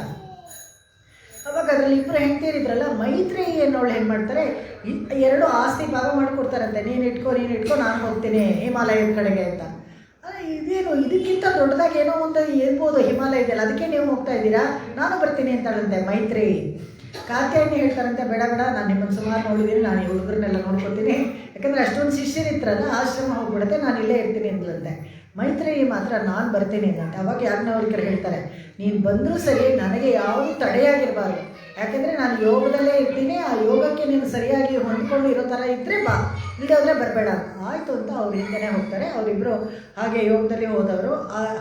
ಆ ಥರ ಹೋಗಬೇಕಾದ್ರೆ ಯಾವಾಗ ಆ ಥರ ಒಂದು ಬುದ್ಧಿ ಬರುತ್ತೆ, ಅದೇ ನನ್ನ ನಾಡು, ಭಗವಂತನ ಕಡೆಗೆ ಹೋಗಬೇಕು. ಅಯ್ಯನ ನಾರಾಯಣ ಅನ್ನೋದಕ್ಕೆ ಮೀನಿಂಗ್ ಅಯ್ಯನ ಅಂತ ಹೇಳ್ತಾರೆ. ಅಯ್ಯನ ಅಂದರೆ ಒಂದು ದಾರಿ, ಒಂದು ಗುರಿ.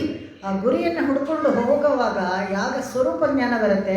ನಾವೆಲ್ಲ ಭಗವಂತನಿಗೆ ಸೇರಿದವರು. ಒಂದು ದಿವಸ ಭಗವಂತನನ್ನು ಹೋಗಿ ನಾವು ಸೇರಬೇಕು, ಆ ಮುಕ್ತೈಶ್ವರ್ಯವನ್ನು ಪಡಿಬೇಕು, ವೈಕುಂಠದಲ್ಲಿ ಹೋಗಬೇಕು ಅಂತ. ಇದನ್ನು ಮರ್ತೋಗ್ಬಿಟ್ಟಿರ್ತೀವಿ ಎಷ್ಟೋ ಜನ. ಯಾಕೆ ಮರ್ತೋಗ್ಬಿಟ್ಟಿರ್ತೀವಿ ಅಂತ ಹೇಳಿದ್ರೆ, ನಾವೆಲ್ಲ ಒಂದು ವಜ್ರದ ಥರ, ದೊಡ್ಡ ವಜ್ರ ಇರುತ್ತೆ ಅಂತ ಇಟ್ಕೊಳ್ಳಿ, ಅದೆಲ್ಲ ಒಂದು ಕುಪ್ಪೆನಲ್ಲಿ ಬಿದ್ದೋಗ್ಬಿಟ್ಟಿರುತ್ತೆ. ಯಾವುದೋ ಒಂದು ಕಸದಲ್ಲಿ ಬಿದ್ದು ಒಳಗಡೆ ಕೊಚ್ಚೆ ಗುಂಡಿನಲ್ಲಿ ಬಿದ್ದು ಎಲ್ಲ ಅದ್ರ ಮೇಲೆ ಎಲ್ಲ ಕೊಚ್ಚೆನ ಮುಚ್ಕೊಂಡ್ಬಿಟ್ಟಿದ್ರೆ ಶೈನಿಂಗೇ ಇರೋದಿಲ್ಲ. ಆ ಶೈನಿಂಗ್ ಇಲ್ಲದೆ ಇರೋವಾಗ ಏನಾಗುತ್ತೆ ಅಂತ ಹೇಳಿದ್ರೆ, ಅದು ವಜ್ರ ಅಂತಲೇ ಗೊತ್ತಾಗಲ್ಲ. ಯಾರೂ ತೊಗೊಳ್ಳೋದೇ ಇಲ್ಲ, ಇದು ಏನು ಅಂತ ಹಾಗೆ ಕಾಲಲ್ಲಿ ಒದ್ದು ಮಾಡಿ ಎಲ್ಲ ಮಾಡ್ತಾ ಇರ್ತಾರೆ. ಆದರೆ ಯಾವುದೋ ಒಂದು ಯಾದೃಚ್ಛಿಕವಾಗಿ ಅದ್ರ ಮೇಲೆ ಒಂದು ಮಳೆ ನೀರು ಏನಾದರೂ ಬಿದ್ದರೆ ಅವಾಗ ಅದು ಚೆನ್ನಾಗಿ ಶೈನಿಂಗ್ ಹೊಡಿಯತ್ತಂತೆ. ಯಾದೃಚ್ಛಿಕವಾಗಿ ಈ ಥರ ಸದಾಚಾರ್ಯ ಕಟಾಕ್ಷ ಬಿದ್ದು ಜೀವಾತ್ಮರಿಗೆ ನಾವೆಲ್ಲ ಯಾರು ಅಂತ ಗೊತ್ತಾಗುತ್ತೆ. ಅದೇ ಹೇಳಿದ್ರಲ್ಲ, ಕಠ ಉಪನಿಷತ್ತಲ್ಲಿ ಭಗವಂತ ಹೇಳ್ತಾನಂತೆ, ಯಾಕಂದರೆ ಕಣ್ಣುಗಳೆಲ್ಲ ಒಳಗಡೆ ಇಟ್ಬಿಟ್ಟಿರೋದು, ಹೊರಗಡೆ ಇಟ್ಟಿರೋದ್ರಿಂದ ಒಳಗಡೆ ನೋಡೋಕ್ಕೆ ನಮ್ಗೆ ಆಗ್ತಾಯಿಲ್ಲ ಅಂತ. ಅಂತರ್ಯಾಮಿಯಾಗಿರೋ ಭಗವಂತನನ್ನು ನಾವು ನೋಡೋಕ್ಕೆ ಆಗ್ತಾಯಿಲ್ಲ, ಒಳಗಡೆನೇ ಇದ್ದಾನೆ.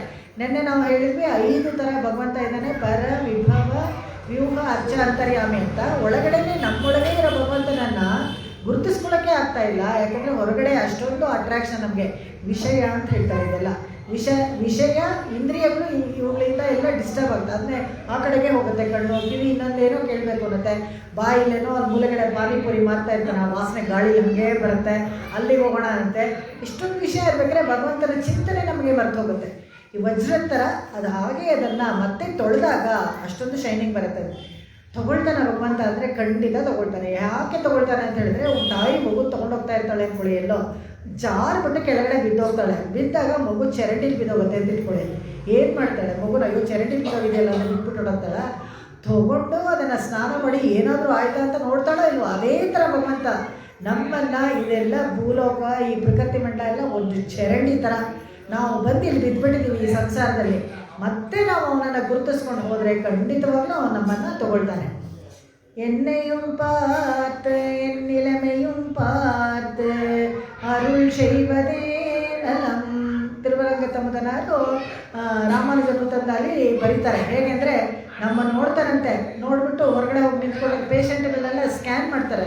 ಸ್ಕ್ಯಾನ್ ಮಾಡಿದ್ರೆ ಅಯ್ಯೋ ಇದು ಪಾಪಿ, ಇದು ಎಷ್ಟು ಜನರಲ್ಲಿ ಏನೇನೆಲ್ಲ ಪಾಪ ಮಾಡಿದೆ, ಇದು ಹೇಗೆ ಉದ್ಧಾರ ಆಗುತ್ತಪ್ಪ ಅಂತಾರೆ. ಏನು ನಿಲಮೆಯೂ ಪಾರ್ಟ್ ಏನು ಮಾಡಬೇಕು, ಶಿಕ್ಷೆ ಮಾಡ್ತಾ ಇದ್ರೆ ಇವ್ರಿಗೆ ಎಷ್ಟು ಜನ್ಮ ತೆಗೆದ್ರು ಸಾಕಾಗೋದಿಲ್ಲ, ಅಷ್ಟು ಅನುಭವಿಸ್ಬೇಕಾಗತ್ತೆ ಇವನು ಪನಿಷ್ಮೆಂಟು. ಅದಕ್ಕೆ ಅರುಳ್ ಶೈವದೇ ನಲಂ, ಅನುಗ್ರಹ ಮಾಡೋದೇ ಒಳ್ಳೆಯದು. ಹೋದರೆ ಹೋಗಲಿ ಒಂದು ಎಲ್ಲ ಬ್ಲ್ಯಾಂಕೆಟಾಗಿ ಎಲ್ಲ ಮನ್ನಿಸ್ಬಿಟ್ಟು ಹೋಗಪ್ಪ ಅಂತ. ಹೇಗೆಂದರೆ ಒಂದು ಇಂಡಿಪೆಂಡೆನ್ಸ್ ಡೇನೋ ಒಂದು ಇನ್ಯಾವುದೋ ಬಂದಾಗ ಪ್ರೆಸಿಡೆಂಟು ಒಂದಷ್ಟು ಜನ ಜೈಲಲ್ಲಿ ಅವ್ರನ್ನೆಲ್ಲ ಬಿಡುಗಡೆ ಮಾಡಿಬಿಡ್ತಾರಲ್ಲ, ಆ ಥರ ಅರುಳ್ ಶೈವದೇ ನಲಂ, ನಮಗೆಲ್ಲ ಆ ಥರ ಮೋಕ್ಷ ಕೊಡ್ತಾನಂತೆ ಭಗವಂತ. ಅದು ನಮ್ಮ ಸ್ವರೂಪ ನಮ್ಗೆ ಯಾವಾಗ ಗೊತ್ತಾಗುತ್ತೆ, ಅದು ಬುದ್ಧಿ ಅಥವಾ ಜ್ಞಾನ ಮುಚ್ಚೋಗಿರೋದು ಯಾವಾಗ ತಿಳಿಯಾಗುತ್ತೋ, ಭಗವಂತನ ಬುದ್ಧಿ ವಿಕಾಸ ಆಗಬೇಕು, ಅವಾಗಲೇ ನಮಗೆ ಭಗವಂತನ ಇರೋದನ್ನು ಒಪ್ಕೊಳ್ತೀವಿ. ಇಲ್ಲಾಂದರೆ ಒಪ್ಕೊಳ್ಳೋದಿಲ್ಲ. ನಾನು ಹೇಳಿದ್ನಲ್ಲ, ಸಂಸಾರದಲ್ಲಿ ಸುಖವಾಗಿರುವಷ್ಟು ಕಾಲ ನಮಗೆ ಭಗವಂತನ ನೆನಪೇ ಬರೋದಿಲ್ಲ, ಹಾಗೆ ಇದ್ಬಿಟ್ಟಿರ್ತೀವಿ. ಅದನ್ನು ಹೇಳ್ತಾರೆ ನನ್ನಾಳ. ಇನ್ನೂ ಒಂದು ಹೇಳ್ತಾರೆ ಪೆರಿಯವಾಚಾನ್ ಪಿಳ್ಳೆ, ಏನು ಹೇಳ್ತಾರೆ ಅಂತ ಹೇಳಿದ್ರೆ, ಕ್ಷಿಪಾಮಿ ಎಂದ್ರದ್ದು ಬಿಟ್ಟು ದದಾಮಿ ಅಂತ ಹೇಳಿದ್ರೆ ಅದೇ ನನ್ನಾಳಂತೆ. ಯಾವುದು ಕ್ಷಿಪಾಮಿ ಅಂತ ಹೇಳಿದ್ರೆ, ತಾನಹಂ ದ್ವಿಷತ ಕ್ರೂರಾನ್ ಸಂಸಾರೇಷು ನರಾಧಮ ಕ್ಷಿಪಾಮಿ ಅಜಸ್ರಂ ಅಶುಭಂ ಆಸುರೀಶ್ವೇವ ಯೋನಿಷು. ಭಗವದ್ಗೀತೆಯಲ್ಲಿ ಬರುತ್ತೆ ಇದು. ಹೇಗೆ ಅಂತ ಹೇಳಿದ್ರೆ, ಸ್ಮೃತಿ ಮಮೈರ್ವಾಜ್ಞ. ಭಗವಂತ ಏನು ನಮಗೆ ಒಂದು ಡಾಕ್ಟ್ರಿನ್ ಅಂತ ಹೇಳಿದ್ರೆ ಕಟ್ಟಳೆಗಳನ್ನು ಕೊಟ್ಟಿರ್ತಾನೆ. ಶ್ರುತಿ ಪ್ರಕಾರ ಹೋಗಿ ವೇದಗಳ ಪ್ರಕಾರ ನಡ್ಕೊಳ್ಳಿ. ಸನಾತನ ಧರ್ಮ ಅಂದರೆ ಏನು, ನಮಗೆ ಅದಕ್ಕೆ ಬುನಾದಿ ಬುಡಕಟ್ಟು ಏನಪ್ಪ ಅಂತ ಹೇಳಿದ್ರೆ, ವೇದದಲ್ಲಿ ಏನು ಹೇಳಿದೆಯೋ ಮನುಸ್ಮೃತಿನಲ್ಲಿ ಏನಿದೆಯೋ ಅದರ ಪ್ರಕಾರ ನಡೆಯೋದು. ಅದಕ್ಕೆ ನಮಗೆಲ್ಲ ಮನುಷ್ಯರು ಅಂತ ಹೆಸರು. ಆ ಮನುಸ್ಮೃತಿನಲ್ಲಿ ಏನಾಗುತ್ತೋ ಅದನ್ನೆಲ್ಲ ನಾವು ಫಾಲೋ ಮಾಡಬೇಕಲ್ಲ, ಅದು ಹೇಳೋವಂಥದ್ದು ಅದು ಸ್ಮೃತಿ. ಶ್ರುತಿನಲ್ಲಿ ಹೇಳಿರೋದೆಲ್ಲ, ವೇದಗಳಲ್ಲಿ ಹೇಳೋದೆಲ್ಲ ಶ್ರುತಿ ಅಂತ ಹೇಳ್ತಾರೆ. ಯಾಕೆ ಅಂತ ಹೇಳಿದ್ರೆ, ಕೇಳಿನೇ ಅದನ್ನೆಲ್ಲ ಇದುವರೆಗೂ ಬಂದಿರೋದು. ಇವಾಗೆಲ್ಲ ಬುಕ್ ಪ್ರಿಂಟ್ ಮಾಡ್ತಾ ಇದ್ದಾರೆ, ಇದಕ್ಕೆ ಮುಂಚೆ ಇದನ್ನೆಲ್ಲ ಪ್ರಿಂಟ್ ಮಾಡ್ತಾ ಇರಲಿಲ್ಲ, ವೇದದ ಪುಸ್ತಕಗಳನ್ನೆಲ್ಲ ಪ್ರಿಂಟ್ ಮಾಡ್ತಾ ಇರಲಿಲ್ಲ. ಅದಕ್ಕೆ ಶ್ರುತಿ ಅನ್ನೋದು. ಒಬ್ಬ ಪಾಠಶಾಲೆಯಲ್ಲಿ ಗುರುಗಳು ಹೇಳಬೇಕು, ಶಿಷ್ಯರು ಕಲ್ತ್ಕೋಬೇಕು, ಅದು ಶ್ರುತಿ. ಸ್ಮೃತಿ ಅಂತ ಏನು ಹೇಳಿದ್ರೆ, ಆ ಸಮಕಾಲೀನ ಋಷಿಗಳಿರ್ತಾರಲ್ಲ, ಆ ಶ್ರುತಿನ ಅರ್ಥ ಮಾಡಿಕೊಂಡು ಜನರು ಹೇಗೆ ನಡ್ಕೊಳ್ಬೇಕು ಅನ್ನೋದನ್ನು ಬರೆದಿರ್ತಾರೆ, ಅದು ಸ್ಮೃತಿ. ಯಾಜ್ಞವಲ್ಕ್ಯ ಸ್ಮೃತಿ, ವಿಶ್ವಾಮಿತ್ರ ಸ್ಮೃತಿ, ಆಯಾ ಕಾಲಕ್ಕೆ ಸಮಕಾಲೀನಕ್ಕೆ ಸರಿಯಾಗಿರೋದು. ಅದಕ್ಕೆ ಸ್ಮೃತಿ ಮಮೈರ್ವಾಜ್ಞ. ಭಗವಂತ ಹೇಳ್ತಾನೆ, ಆಜ್ಞಾಚೇದಿ ಮಮ ದ್ರೋಹಿ. ಅವ್ರಿಗೆಲ್ಲ ದ್ರೋಹಿಗಳಂತೆ ನಾನು ಅಂದ್ಕೊಳ್ತೀನಿ. ಅವರನ್ನೆಲ್ಲ ಏನು ಮಾಡ್ತೀನಿ ಅಂದರೆ, ಕ್ಷಿಪಾಮಿ, ಅವರನ್ನೆಲ್ಲ ಎತ್ತು ಆಸುರಿ ಯೋನಿಗಳಿಗೆ ಬಿಸಾಕ್ತಾನೆ. ಒಳ್ಳೆ ಅವಕಾಶ ಕೊಟ್ಟಿರ್ತಾರೆ, ಒಳ್ಳೆ ಬುದ್ಧಿವಂತ ತಂದೆ ತಾಯಿ ಆಚಾರ್ಯ, ಒಳ್ಳೆ ಕುಲ ಗೋತ್ರದಲ್ಲೆಲ್ಲ ಹುಟ್ಟಿರ್ತೀರ. ಆದರೆ ಏನೂ ಕಲಿಯೋದಿಲ್ಲ, ಏನೂ ಮಾಡೋದಿಲ್ಲ, ಸಮಯವನ್ನೆಲ್ಲ ದಂಡ ಮಾಡಿಕೊಂಡು ಆನಿಕಗಳನ್ನೆಲ್ಲ ಏನೂ ಮಾಡಿದೆ, ಯಾವುದಕ್ಕೂ ಪ್ರಯೋಜನ ಇಲ್ಲದೆ ಇದ್ದಾಗ ಏನು ಮಾಡ್ತಾನೆ, ಇಷ್ಟು ಒಳ್ಳೆ ಜನ್ಮ ಕೊಟ್ಟು ಏನು ಪ್ರಯೋಜನ ಮಾಡ್ಕೊಳ್ಳಿಲ್ವಲ್ಲ ಅಂತೇಳಿ ಇನ್ನು ಮುಂದಿನ ಜನ್ಮ ಬರೋದನ್ನು ಕೆಟ್ಟ ಅಧೋಲೋಕದಲ್ಲಿ ಹಾಕ್ತಾನೆ. ಒಂದು ಪ್ರಾಣಿನೋ ಒಂದು ಪಕ್ಷಿನೋ ಏನೋ ಮಾಡಿಕೊಂಡು ಬಿಸಾಕ್ತಾನೆ. ಸುಳ್ಳು ಹೇಳೋರನ್ನ, ಚಾಡಿ ಹೇಳೋರನ್ನ, ತಪ್ಪಾಗಿ ಮಾತಾಡೋರನ್ನೆಲ್ಲ ಏನು ಮಾಡ್ತಾರಂತೆ, ಮೂಕರಾಗಿ ಮಾಡ್ತಾರಂತೆ, ಪಕ್ಷಿಗಳಾಗಿ ಹುಟ್ಟಿಸ್ತಾರೆ. ಆ ಥರ ಬೇರೆಯವ್ರಿಗೆ ಅವಮಾನ ಮಾಡೋರನ್ನೆಲ್ಲನೂ ಮರಗಳಾಗಿ ಹುಟ್ಟುತ್ತಾರೆ. ಯಾಕಂದರೆ ಬೆತ್ತಲೆಯಾಗಿರುವ ಮರಗಳಿಗೆಲ್ಲ ಡ್ರೆಸ್ ಎಲ್ಲ ಹಾಕೊಳ್ಳೋಕ್ಕಾಗಲ್ಲ. ಇದನ್ನು ನಾವು ನೋಡ್ತೀವಿ. ದೇವಲ ಋಷಿಗೆಲ್ಲ ನೀರು ಎರಚಿದಾಗ ಹೂವು ಅವ್ರಿಗೆಲ್ಲನೂ ಶಾಪಗ್ರಸ್ತರಾಗಿ ನೀರಲ್ಲಿ ಪ್ರಾಣಿಗಳಾಗಿ ಹುಟ್ಟೋ ಥರ ಶಾಪ ಬಂದ್ಬಿಡುತ್ತೆ ಅವ್ರಿಗೆ. ಆ ಥರ ಕ್ಷಿಪಾಮಿ ಅಂದರೆ ಹಾಗೆಯೇ ಎತ್ತಿ ಬಿಸಾಕ್ತಾನಂತೆ, ಮರ್ಸಿಲೆಸ್ ಆಗಿ ನೋಡೋದು ಇಲ್ಲ, ಆ ಥರ ಒಂದು ಜನ್ಮ ಕೊಡ್ತಾರೆ. ಆದರೆ ದದಾಮಿ ಏತದ್ ವ್ರತಂ ಮಮ, ಅದ್ಯಾವುದು ರಾಮಾವತಾರದಲ್ಲಿ ಅವ್ರು ಕೊಟ್ಟಲ್ಲ ಚರ್ಮಶ್ಲೋಕ, ಅದು ದದಾಮಿ ಅಂತ ಹೇಳಿದ್ರೆ, ನಿನಗೆ ಅನುಗ್ರಹ ಮಾಡ್ತೀನಿ, ನೀನು ಬಾ, ನೀನು ನನ್ನ ಹತ್ರ ಬಾ, ನಿನಗೆ ರಕ್ಷಣೆ ಕೊಡ್ತೀನಿ ಅಂತ ಕರೀತಾನಲ್ಲ, ಅದು ಅದು ನಲ್ನಾಳ. ಭಗವಂತ ಯಾವತ್ತು ನಮ್ಮ ಕಡೆ ಕರುಣೆಯಿಂದ ನೋಡ್ತಾನೋ ಅದು ನಲ್ನಾಳ ಅಂತ. ಇದನ್ನು ವಿಶೇಷವಾಗಿ ಹೇಳ್ತಾರೆ. ಈ ಪಂಚಾಂಗದ ಪ್ರಕಾರ ಇವರೆಲ್ಲ ನಲ್ನಾಳ ಗುರ್ತು ಹಾಕೊಂಡ್ರಾಗಲೇ ಅವರೆಲ್ಲ ಹೋಗ್ತಾ ಇದ್ದಾರೆ. ಆಮೇಲೆ ಇನ್ನೊಂದೇನಪ್ಪ ಅಂತ ಹೇಳಿದರೆ, ಈ ನಕಾರಾತ್ಮಕ ಚಿಂತನೆ ಯಾವಾಗ ನಮ್ಮಿಂದ ಹೋಗುತ್ತೋ ಅವತ್ತೇ ಒಳ್ಳೆ ದಿವಸ.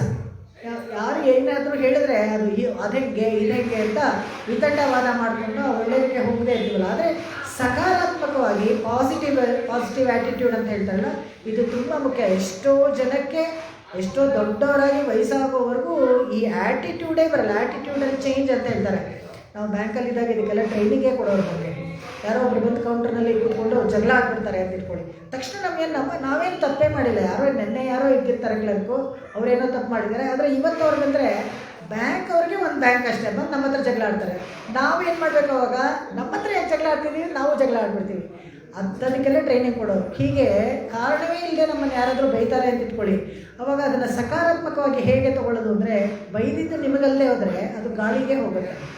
ಜೋರಾಗಿ ಶಬ್ದ ಮಾಡಿದವ್ರಿಗೆ ಶಕ್ತಿನೇ ಕಮ್ಮಿ ಆಗುತ್ತೆ. ಈ ಥರ ಹೀಗೆಲ್ಲ ಯೋಚನೆ ಮಾಡಬೇಕು. ಅದನ್ನು ಆಂಡಾಳು ಇವಾಗ ಮುಂದಿನ ಹಾಡಲ್ಲಿ ಹೇಳ್ತಾರೆ, ಶಯ್ಯಾದನ ಶಯ್ಯಂ ತೀಕುರುಳೈ ಶಂಟ್ರೋದಂ ಅಂತ ಹೇಳಬೇಕಾದ್ರೆ ಆರುಗಳು ಏನು ಮಾಡಬೇಕು ಏನು ಮಾಡಬಾರ್ದು ಅದನ್ನೆಲ್ಲ ವೈಯತ್ತು ವಾಯ್ವೀರಗಳು ಹೇಳ್ಕೊಡ್ತಾರೆ. ಅದರಲ್ಲಿ ಆವಾಗ ಅಲ್ಲಿ ನೋಡೋಣ. ಆದರೆ ಮುಖ್ಯವಾಗಿ ಏನಪ್ಪ ಅಂತ ಹೇಳಿದ್ರೆ, ಯಾವತ್ತು ನಲ್ನಾಳ ಅಂದರೆ ಯಾರಾದರೂ ಏನಾದರೂ ಹೇಳಿದರೆ ಅದನ್ನು ಸಕಾರಾತ್ಮಕವಾಗಿ ಅದನ್ನು ತಗೊಳ್ಳೋದು ನಮಗೆ ಬುದ್ಧಿ ಬರುತ್ತಲ್ಲ, ಅವತ್ತೇ ಒಳ್ಳೆ ದಿವಸ ಅಂತ. ಆವಾಗ ನಮಗೂ ಕೃಷ್ಣನ ಅನುಗ್ರಹ ಸಿಗತ್ತೆ ನಮಗೆ. ಕೃಷ್ಣನನ್ನು ನೋಡಬಾರ್ದು ಅಂತ ಏನಾದರೂ ಯಾರಾದರೂ ಅಂದ್ಕೊಂಡಿದ್ರೆ, ಇವಾಗ ಗಂಟಕಣ್ಣನ ಕತೆ ಹೇಳ್ತಲ್ಲ, ಆ ಥರ ಇದ್ದಾಗ ಇಲ್ಲ ನೋಡಬಹುದು ಅಂತ ಯಾವತ್ತಾದ್ರೂ ಹೋಗಲಿ ನೋಡ್ಬಿಡೋಣ, ಏನಾದರೂ ಆಗಲಿ ನೋಡ್ಬಿಡೋಣ ಅಂತ ಅನ್ಸತ್ತಲ್ಲ, ಅವತ್ತಿಗೆ ಅದನ್ನಲ್ಲಿ ನಾಳ. ಯಾಕಂದರೆ ಯಾವಾಗ ಅವನ ಅನುಗ್ರಹ ಅವನ ಕಟಾಕ್ಷ ನಮ್ಮ ಮೇಲೆ ಬರುತ್ತೆ ಅಂತ ಗೊತ್ತಾಗಲ್ಲ. ಕೃಷ್ಣನನ್ನೇ ಜೊತೆಯಾಗಿ ನಾವು ಇಟ್ಕೊಳ್ಬೇಕು. ಕೃಷ್ಣನೇ ನಮಗೆ ಪರತತ್ವ ಅಂತ ಯಾವತ್ತು ನಾವು ಒಪ್ಕೊಳ್ತೀವೋ ಅದೇ ನಲ್ನಾಳ ಅಂತ. ಪಾರತಂತ್ರ್ಯವನ್ನು ಗುರುತಿಸ್ಕೊಳ್ಳೋಂಥದ್ದು, ನಮ್ಮನ್ನು ನಾವು ಕಾಪಾಡ್ಕೊಳ್ಳೋಕ್ಕಾಗಲ್ಲ ಅಂತ ಯಾವಾಗ ಗೊತ್ತಾಗತ್ತೋ ಅದು ನಲ್ನಾಳ ಅಂತ. ಈ ಪಂಚ ಸಂಸ್ಕಾರ ನಾವು ಯಾವಾಗ ಮಾಡ್ಕೊಳ್ತೀವೋ ಅದೇ ನಲ್ನಾಳ. ಇದು ಹೆಚ್ಚಿಗೆ ಬೇರೆ ಬೇರೆ ವ್ಯಾಖ್ಯಾತಕಾರ ಹೇಳ್ಕೊಂಡು ಹೋಗ್ತಾರೆ. ಪಂಚ ಸಂಸ್ಕಾರ ಅನ್ನೋದು ಅಯ್ಯಂಗಾರ ಅಂತ ನಾವೇನು ಹೇಳ್ತೀವಿ, ತಾಪ, ನಾಮ, ಪುಂಡ್ರ, ಮತ್ತು ಆರಾಧನೆ ಮಾಡೋಕ್ಕೆ, ಒಂದು ವ್ರತ ಮಾಡೋಕ್ಕೆ, ಇದು ಎಲ್ಲ ಕೊಡ್ತಾರಲ್ಲ, 5 ದೇವರು, ಇದನ್ನು ಅದು ಯೋಗ ಅಂತ ಹೇಳ್ತಾರೆ. ಅದಕ್ಕೆ ಅದೆಲ್ಲನೂ ಒಂದು ಪಂಚ ಸಂಸ್ಕಾರ 5. ಯಾವತ್ತು ನಾವು ಅದನ್ನು ಮಾಡ್ಕೊಳ್ತೀವಿ, ಇದರಿಂದ ಏನು ಪ್ರಯೋಜನ ಪಂಚ ಸಂಸ್ಕಾರ ಮಾಡ್ಕೊಳ್ಳೋದ್ರಿಂದ ಅಂತ ಹೇಳಿದ್ರೆ, ಒಂದು ಗುರುತು, ವೈಷ್ಣವರಾಗಿದ್ವಿ ಅಂತ ಒಂದು ಗುರುತು. ಆ ವೈಷ್ಣವರಾಗಿದ್ದ ಗುರುತಿಗೆ ಅದಕ್ಕೂ ಒಂದು ಕತೆ ಯಾರು ಹೇಳ್ತಾರೆ ಅಂದರೆ, ನಲ್ಲಾಳ್ ಚಕ್ರವರ್ತಿ ಅಂತ ಒಬ್ಬರಿದ್ದರು. ಅವರಿಗೆ ಒಂದು ಸತಿ ಹೇಗೆ ಅವರಿಗೆ ನಲ್ಲಾಳ್ ಚಕ್ರವರ್ತಿ ಅಂತ ಹೆಸರು ಬಂತು ಅಂದರೆ, ಪಂಚ ಸಂಸ್ಕಾರ ಅಂತ ಬಂದ ವಿಷಯಕ್ಕೆ ಮುಕ್ತಾತ್ಮರಿಗೆಲ್ಲನೂ ನಮ್ಮ ಗುರುಗಳು ನಮಗೆ ತಿಳಿಸ್ಕೊಟ್ರು. ನಮ್ಗೆ ಇಷ್ಟರವರೆಗೂ ಗೊತ್ತಿರಲಿಲ್ಲ. ನಮಗೆ ಇವಾಗ 70 ವಯಸ್ಸಾಗ್ತಾ ಇದೆ. ನನಗೆ ಇಷ್ಟವರೆಗೂ ಪಂಚ ಸಂಸ್ಕಾರ ಅನ್ನೋದು ಒಂದು ಸಂಸ್ಕಾರ, ನಾವು ಭಗವಂತನಿಗೆ ನಿವೇದನೆ ಮಾಡೋಕ್ಕೆಲ್ಲ ನಮಗೆ ಅರ್ಹತೆ ಸಿಗುತ್ತೆ, ಆ ಥರನೇ ಯೋಚನೆ ಮಾಡ್ಕೊಂಡು ಹೋಗ್ತಾ ಇದ್ವಿ. ಹೊರತು ನಾವೆಲ್ಲ ಭಗವಂತನಿಗೆ ಅಂಕಿತವಾಗಿದ್ದೀವಿ ಅನ್ನೋದು ಗುರುತು ಹೇಗೆ ನಮಗೆ ಗೊತ್ತಾಗುತ್ತೆ ಅಂತ ಹೇಳಿದ್ರೆ, ಆ ಮುಕ್ತ ದಿಶೆಯಲ್ಲಿ ಆ ಮುಕ್ತಾತ್ಮರು ಅವರು ಪಾರ್ಥಿವ ಶರೀರ ನೋಡಿದಾಗ ಅವ್ರು ನಿಜವಾಗ್ಲೂ ಅವ್ರಿಗೆ ಮುಕ್ತರಾಗಿದ್ದಾರಾ, ವೈಕುಂಠಕ್ಕೆ ಹೋಗಿದ್ದಾರಾ ಅಂತ ಹೇಳಿದ್ರೆ, ಆ ಶಂಖಚಕ್ರ ಮೊದಲು ಮಾಡಿದಾಗ ಹೇಗಿರುತ್ತೋ ಅದರ ಎತ್ತಿ ಕಾಣುತ್ತಂತೆ. ಅದು ಗೊತ್ತೇ ಇರಲಿಲ್ಲ ನಮಗೆ. ಆ ಥರ ಒಂದು ವಿಶೇಷವಾದ ಒಂದು ಗುಣ ಇದೆ ಅದಕ್ಕೆ. ಪಂಚ ಸಂಸ್ಕಾರ ಮಾಡ್ತಾರೆ. ಈ ನಲ್ಲಾಳ್ ಚಕ್ರವರ್ತಿ ಕಥೆಯನ್ನು ಸೂಕ್ಷ್ಮವಾಗಿ ಹೇಳ್ಕೊಂಡು ಮುಂದಕ್ಕೆ ಹೋಗ್ತೀನಿ ನಾನು. ಈ ಪೂರ್ತಿ ಈ ಥರ ಪ್ರತಿಪದಾರ್ಥ, ಒಂದು ಪದ್ಯದ ಅರ್ಥ ಹಾಗೆ ಗೊತ್ತಿಲ್ಲದೆ ಹೋದ್ರೇನು ಈ ಅನೆಕ್ಟೋಟ್ಸ್ಗಳಿಂದನೇ ನಮಗೆ ಭಗವಂತನ ಹತ್ರ ಹೋಗೋಕ್ಕೆ ಸಾಧ್ಯವಾಗ್ಬಿಡುತ್ತೆ. ಯಾಕಂದರೆ ಅಂಥಂಥ ಮಹಾನ್ಗಳೆಲ್ಲ ಇದ್ದವರು, ಹಾಗೆ ಇದ್ದವರು. ಇವರು ಒಂದು ದಿವಸ ಹೋಗ್ತಾ ಇದ್ದಾಗ ಊರಲ್ಲಿ ಒಂದು ಅನಾಥ ಶವ ಬಿದ್ದಿರುತ್ತಂತೆ. ಅನಾಥ ಶವ ಬಿದ್ದಿರುತ್ತೆ, ಯಾರು ಸಂಸ್ಕಾರ ಮಾಡಲ್ಲ. ಯಾಕಂದರೆ ನೋಡ್ತಾರೆ, ಎಲ್ಲಿ ಯಾರು ಅವ್ರಿಗೆ ಅಳೋರು ಯಾರಿಲ್ಲ ನೋಡ್ತಾರೆ, ಶಂಖಚಕ್ರ ಗುರುತಿರುತ್ತಂತೆ. ಓ ಯಾವುದೋ ಪಾಪ ವೈಷ್ಣವರದೇ ಇರಬೇಕು ಅಂತ ನೋಡ್ತಾರೆ. ಯಾರು ಕರೀತಾರೆ, ಯಾರು ಸಹಾಯಕ್ಕೆ ಬರೋದಿಲ್ಲ, ಇದು ಯಾರೋ ಏನೋ ಅಂತ. ಆದರೆ ಶಂಖಚಕ್ರ ಗುರುತಿರೋದ್ರಿಂದ ಇವರು ಶ್ರೀ ವೈಷ್ಣವರೇ ಅಂತ ಹೇಳಿಬಿಟ್ಟು ಅವ್ರು ಸಂಸ್ಕಾರ ಮಾಡಿಬಿಡ್ತಾರೆ. ಸಂಸ್ಕಾರ ಮಾಡಿಬಿಟ್ಟಾಗ ಆ ಊರವರೆಲ್ಲ ಸೇರಿಕೊಂಡು ಇವರಿಗೆ ಈ ಚಕ್ರವರ್ತಿಗಳಿಗೆ ಏನು ಮಾಡ್ತಾರೆ, ಬಹಿಷ್ಕಾರ ಹಾಕ್ಬಿಡ್ತಾರೆ. ಯಾವುದೋ ಶವಕ್ಕೆ ತೊಗೊಂಡೋಗಿ ಮಂತ್ರೋಕ್ತವಾಗಿ ಇವರು ಸಂಸ್ಕಾರ ಮಾಡಿಬಿಟ್ರು, ನಮ್ಮ ಬ್ರಾಹ್ಮಣಿಕೆಗೆಲ್ಲ ಒಂದು ಅವಮಾನ ಆಯಿತು, ಇವರನ್ನು ಬಹಿಷ್ಕಾರ ಮಾಡಿಬಿಡ್ತಾರೆ. ಊರಿಂದ ಹೊರಗೆ ಇಟ್ಬಿಡ್ತಾರೆ. ಅವ್ರನ್ನ ಊರಿಂದ ಹೊರಗೆ ಇಟ್ಬಿಡ್ತಾರೆ. ಬ್ರಹ್ಮೋತ್ಸವದ ಟೈಮಲ್ಲಿ ಬರುತ್ತೆ. ಹೆಂಗೆ ಅವಾಗೆಲ್ಲ ಬಹಿಷ್ಕಾರ ಅಂದರೆ ಹೇಗೆ ಅಂದ್ಕೊಂಡಿದ್ದೀರಾ, ಊರ ಹೊರಗಡೆ ಒಂದು ಜೋಪಡಿ ಥರ ಹಾಕ್ಕೋಬೇಕು. ಅವ್ರಿಗೇನಾದರೂ ಸಾಮಾನು ಬೇಕಾದರೆ ಕೂಡ ಯಾರ ಹತ್ರ ಆದರೂ ಹೇಳಿ ಕಳಿಸ್ಬೇಕು. ಹೊರಗಡೆ ಅಲ್ಲಿ ಇಟ್ಟುಬಿಟ್ಟು ಹೊಟ್ಟೋಗ್ತಾರೆ, ಯಾರು ನೋಡದೇ ಇರೋವಾಗ ತೊಗೊಂಡು ಅದನ್ನೆಲ್ಲ ಮಾಡಿ. ಈ ಥರದ್ದೆಲ್ಲ ನಾವು ನೋಡೇ ಇಲ್ಲ, ಕೇಳೂ ಇಲ್ಲ, ಕಂಡದ್ದು. ಯಾಕಂದರೆ ಎಲ್ಲ ಸಾಮಾನು ನಮ್ಮ ಮನೆ ಬಾಗಿಲಿಗೆ ಮಾಡಿ ಮೇಲೆ ಒಳಗೆ ಬರ್ಬಿಡುತ್ತಲ್ಲ, ರಿಸೆಪ್ಟು ಬ್ಲಿಂಕಿಟ್ ಎಲ್ಲ. ಈಗಿರ್ಬೇಕಾದ್ರೆ ಬಹಿಷ್ಕಾರ ಅಂದರೆ ಅದಕ್ಕೆ ಒಂದು ದಿವಸ ಕಥೆ ಹೇಳ್ಬೇಕಾದ್ರೆ ಅಷ್ಟು ದೂರ ನಾವು ಬಂದಿದ್ದೀವಿ. ಆ ಥರ ಬಹಿಷ್ಕಾರ ಮಾಡ್ತಾರೆ. ಆವಾಗ ಆ ತೇರು ಬ್ರಹ್ಮೋತ್ಸವದ ಟೈಮಲ್ಲಿ ಆ ತೇರು ಬಂದಾಗ ಭಗವಂತ ಇವ್ರ ಮೇಲೆ ಶರೀರದ ಮೇಲೆ ಪುರೋಹಿತರ ಶರೀರ ಮೇಲೆ ಅರ್ಚಕರ ಶರೀರ ಮೇಲೆ ಬರ್ತಾರಂತೆ. ಎಲ್ಲಿ ಅವನು ಚಕ್ರವರ್ತಿ ಎಲ್ಲಿ ಅಂತ. ಅವಾಗ ಅಂತೆಲ್ಲ ಅವ್ನಿಗೆ ಬಹಿಷ್ಕಾರ ಹಾಕ್ಬಿಡ್ತೀವಿ ಅಂತ ಈ ಬ್ರಾಹ್ಮಣರೆಲ್ಲ ಹೇಳ್ತಾರಂತೆ. ಏನಕ್ಕೆ ಬಹಿಷ್ಕಾರ ಹಾಕಿದ್ರೆ? ಇಲ್ಲ, ಈ ಥರ ಅವ್ರಿಗೆ ಅದಕ್ಕಿಂತ ಮುಂಚೆ ಏನಪ್ಪ ಅಂತ ಹೇಳಿದ್ರೆ ಅವ್ರ ಮನೇಲಿ ಒಂದು ತಿಥಿ ಬರುತ್ತೆ. ತಿಥಿ ಬಂದರೆ ಏನಾಗುತ್ತೆ, ಯಾರು ಹೋಗೋದಿಲ್ಲ, ಬ್ರಾಹ್ಮಣಾರ್ಥಕ್ಕೆ ಯಾರು ಹೋಗೋದಿಲ್ಲ. ಯಾಕಂದರೆ ಅವ್ರು ಬಹಿಷ್ಕಾರ ಬೇರೆ ಹಾಕಿದಾರಲ್ಲ. ಏನು ಮಾಡೋದು ಇವತ್ತು, ನಾನು ಧರ್ಮಭ್ರಷ್ಟನಾಗ್ಬಿಡ್ತೀನಲ್ಲ ಅಂತ ಹೇಳಿದ್ರೆ ಕರೆಕ್ಟಾಗಿ 1 ಗಂಟೆಗೆ ಸರಿಯಾಗಿ 3 ಜನ ಬಂದರಂತೆ ನೋಡಿ. ಬ್ರಹ್ಮ, ವಿಷ್ಣು, ಮಹೇಶ್ವರ ಇವರು 3 ಜನರು ಬಂದಿದ್ದಾರೆ. ಇವ್ರಿಗೆ ಗೊತ್ತಿಲ್ಲ. ಅವರು ಬ್ರಾಹ್ಮಣರಾಗಿ ಬರ್ತೀರಾ, ನಿಮಂತ್ರಣಕ್ಕೆ ಇರ್ತೀರ ಅಂದರೆ ಓಹೋ ಖಂಡಿತ ಅಂತ ಹೇಳ್ಬಿಟ್ಟು ಮಾಡ್ಕೊಂಡ್ರಂತೆ. ಇವರಿಗೆಲ್ಲ ಊರವ್ರಿಗೆಲ್ಲ ಆಶ್ಚರ್ಯ, ಹೇಗಿದ್ರು ಇವನು ಧರ್ಮಭ್ರಷ್ಟನಾಗ್ತಾನೆ, ತಿಥಿ ಮಾಡಿಲ್ಲ ಇವನು, ತಿಥಿ ಮಾಡಿಲ್ಲ, ಧರ್ಮಭ್ರಷ್ಟನಾಗ್ತಾನೆ ಅಂದರೆ ಈಗಿನ ಕಾಲದಲ್ಲಿ ಯಾರಿಗೂ ಗೊತ್ತೇ ಆಗಲ್ಲ. ಎಷ್ಟೋ ಜನಕ್ಕೆ ಅವ್ರ ತಂದೆ ತಾಯಿ ಸತ್ತೋಗಿರೋ ತಿಥಿ ವಾರಗಳೇ ಗೊತ್ತಿರಲ್ಲ, ತಿಥಿಗಳನ್ನು ಮಾಡೋದೂ ಇಲ್ಲ. ಅದೆಲ್ಲ ಔಟ್ ಆಫ್ ಫ್ಯಾಷನ್ ಅಂತಾರೆ. ಅಥವಾ ಎಲ್ಲೋ ಅನಾಥಾಶ್ರಮಕ್ಕೆ ಹೋಗಿ ಯಾವುದೋ ಒಂದು ಕೊಟ್ಬಿಡ್ಬೋದು, ಅವ್ರಿಗೆ ದುಡ್ಡು ಕೊಟ್ಬಿಟ್ರೆ ಆಯಿತು, ಆ ಥರನೂ ಅಂದ್ಕೋತಾರೆ. ಒಬ್ಬೊಬ್ಬರು ಒಂದೊಂದು. ಅದರ ಶ್ರಾದ್ದದ ವಿಚಾರನೂ ಬೇರೆ ಬರುತ್ತೆ. ಅವಾಗ ನಾನು ಡೀಟೇಲಾಗಿ ಹೇಳ್ತೀನಿ ಯಾಕೆ ಮಾಡಬೇಕು ಅನ್ನೋದನ್ನು. ಇವರು ಶ್ರಾದ್ದ ಮಾಡಿರ್ತಾರೆ. ಮಾಡೋದ್ರೆ ಹೇಗೆ, ಯಾರು ಮಾಡಿದ್ರು ಅಂತ ಹೇಳಿದ್ರೆ ಸಾಕ್ಷಾತ್ ಭಗವಂತನೇ ಬಂದಿದ್ದಾನೆ. ಅದಾದಮೇಲೆ ಬ್ರಹ್ಮೋತ್ಸವದಲ್ಲಿ ಈ ಥರ ಅರ್ಚಕರ ಮೇಲೆ ಬಂದು ಹೇಳ್ತಾರೆ, ಅವನು ಕೆಟ್ಟವನು, ಅದಕ್ಕೆ ಅವನಿಗೆ ಬಹಿಷ್ಕಾರ ಹಾಕಿದ್ದೀವಿ, ಪೊಲ್ಲಾನ್ ಅಂತ ಹೇಳ್ತಾರೆ. ಯಾಕೆ ಪೊಲ್ಲಾನ್ ಅಂದರೆ ಯಾವುದೋ ಅನಾಥ ಶಿವಕ್ಕೆ ಅವ್ರು ಸಂಸ್ಕಾರ ಮಾಡಿಬಿಟ್ಟ ಅವನು, ಅದಕ್ಕೆ ಅವನ್ನ ಹೊರಗಿಟ್ಟಿದ್ದೀವಿ. ನಾಟಕ ಪೊಲ್ಲಾನ್, ನಿಮಗೆಲ್ಲ ಪೊಲ್ಲಾನ್ ಆದರೆ ನಮಕ್ಕೆ ನಲ್ಲಾನ್ ಅಂತ ಹೇಳ್ತಾರೆ. ನಲ್ಲಾನ್ ಚಕ್ರವರ್ತಿ ವಂಶಗಳಿದೆಯಲ್ಲ, ನಲ್ಲಾನ್ ಚಕ್ರವರ್ತಿಗಳಲ್ಲಿ ನಲ್ಲಾನ್ ಚಕ್ರವರ್ತಿ ವಂಶ ಅಂತಲೇ ಒಂದಿದೆ. ಆ ವಂಶದವರೇ ಅವರು. ಅದಕ್ಕೆ ನಮಕ್ಕೆ ನಲ್ಲಾನ್, ನಮಗೆ ಒಳ್ಳೆಯವನು, ಅವನನ್ನು ಕರೀರಿ ಅಂತ ಹೇಳಿ ಆಮೇಲೆ ಅವನು ಕರೆದು ತೀರ್ಥ ಪ್ರಸಾದ ಎಲ್ಲ ಕೊಟ್ಟು ಶಟಾರಿ ಎಲ್ಲ ಕೊಡ್ತಾರೆ. ಹೀಗೆ ಅದನ್ನು ನೋಡಬೇಕು. ಅದು ನಲ್ನಾಳ ಸದಾಚಾರ್ಯ ಕಟಾಕ್ಷ ನಮಗೆ ಬೀಳಬೇಕು. ಇದು ಪಂಚ ಸಂಸ್ಕಾರಗಳನ್ನು ಮಾಡಿಕೊಡ್ಬೇಕು. ಇದೆಲ್ಲ ಒಳ್ಳೆ ದಿವಸ ಅಂತ ನಮಗೆ ಹೇಳ್ತಾರೆ. ಆಮೇಲೆ ಯಾವತ್ತು ಒಳ್ಳೆ ದಿವಸ ಅಂತಂದರೆ ಎನ್ನಾಳು ಋಕ್ ಶಾಮವೇನು ಪೆರಿಯಾಳ್ವಾರ್ ಹೇಳ್ತಾರೆ, ಯಾವತ್ತೂ ನಾನು ದಿನ ಋಗ್ವೇದ, ಸಾಮವೇದ ಎಲ್ಲ ವೇದಗಳನ್ನು ಹೇಳ್ತಾ ಇದ್ದೀನಿ, ಅವತ್ತೆಲ್ಲ ಒಳ್ಳೆ ದಿವಸನೇ. ಯಾವತ್ತು ನಾನು ಅದನ್ನೆಲ್ಲ ಹೇಳದೇ ಇರ್ತೀನೋ ಅಂಡ್ರಿನಕ್ಕೆ ಪಟ್ಟಿನಿ ನಾಳು, ಅವತ್ತು ನನಗೆ ಉಪವಾಸ ಅಂತ ಇಟ್ಕೊಳ್ಳಿ. ಏಕಾದಶಿ ಅಂದರೆ ಏನು ಅಂತ ಹೇಳಿದ್ರೆ ಭಗವಂತನ ಉಪವಾಸ ಅಂತ ಹೇಳಿದ್ರೆ, ಉಪವಾಸ ಅಂದ ತಕ್ಷಣ ಏನು ತಿನ್ನಬಾರ್ದು ಅಥವಾ ನಮ್ಗೆ ಏನಾಗುತ್ತೋ ಅದನ್ನು ಮಾಡ್ಕೊಂಡು ತಿಂತಾ ಇರಬೇಕು, ಆ ಥರದ್ದೆಲ್ಲ ಅಲ್ಲ. ಉಪವಾಸ ಅಂತ ಹೇಳಿದ್ರೆ ಭಗವಂತನ ಹತ್ತಿರ ಇರೋದು ಅಂತ. ಭಗವಂತನ ಹತ್ತಿರ ನಿಮ್ಮ ಚಿಂತನೆಗಳೆಲ್ಲ ಭಗವಂತನ ಹತ್ತಿರ ಇರಬೇಕು. ಆದಷ್ಟು ಜಾಸ್ತಿ ಸಮಯ ಭಗವಂತನನ್ನು ಚಿಂತಿಸಬೇಕು. ಏಕಾದಶಿ ದಿವಸ ಅಡುಗೆ ಮಾಡದೆ ಹೋದರೆ ಹೆಚ್ಚು ಸಮಯ ಉಳಿಯುತ್ತೆ, ಹೆಚ್ಚು ಸಮಯ ನಾವು ಅವನು ಯೋಚನೆ ಮಾಡಬೇಕು. ಏಕಾದಶಿ ದಿವಸ ಅಡುಗೆ ಮಾಡದೆ ಹೋದರೆ ಹೆಚ್ಚು ಸಮಯ ತಿನ್ನೋ ವಿಚಾರಗಳೇ ತಲೆಗೆ ಬರ್ತಾ ಇರುತ್ತೆ. ನಾಳೆ ಎದ್ದಿದ ತಕ್ಷಣ ಏನು ಮಾಡಬೇಕು, ಫಲಾರಕ್ಕೆ ಏನು ಮಾಡಬೇಕು, ಇದೇ ಯೋಚನೆ ಬರ್ತಾ ಇದೆ. ನಮ್ಮೊಂದು ಅಜ್ಜಿ ಕಥೆ ಇದೆ. ಏನಪ್ಪ ಅಂದರೆ 1 ಸೇರು ಗುಳ್ಪೌಟೆ, 1 ಕೊನೆ ಬಾಳೆಹಣ್ಣು, ಇದೆಲ್ಲ ಏಕಾದಶಿಗೆ ತಿಂದೋರು. ಆ ಥರ ಅಲ್ಲ. ಉಪವಾಸ ಅಂತ ಹೇಳಿದ್ರೆ ಭಗವಂತನ ಹತ್ತಿರ ಇರೋದು ಅಂತ.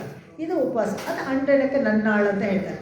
ನೀರಾಡ ಪೋದುವೀರ್, ಇದು ನೀರಾಡ ಅಂತ ಹೇಳಿದ್ರೆ ಈ ವ್ರತ ಸ್ನಾನ ಮಾಡೋಕ್ಕೆ ಅಂತ ಹೋಗ್ತಾ ಇದ್ದೀವಿ ಅಂತ ಹೇಳಿದ್ರಲ್ಲ, ಇಲ್ಲಿ ಪೂರ್ತಿ ನೀರಾಡ ಪೋದುವೆ, ನೀರಾಡುವಾಂ, ನೀರಾಡ ಪೋಂ ಅಂತೆಲ್ಲ ಹಲವಾರು ಪದ್ಯಗಳಲ್ಲಿ ಬರ್ತಾ ಇರುತ್ತೆ ಮುಂದೆ ಕೂಡ.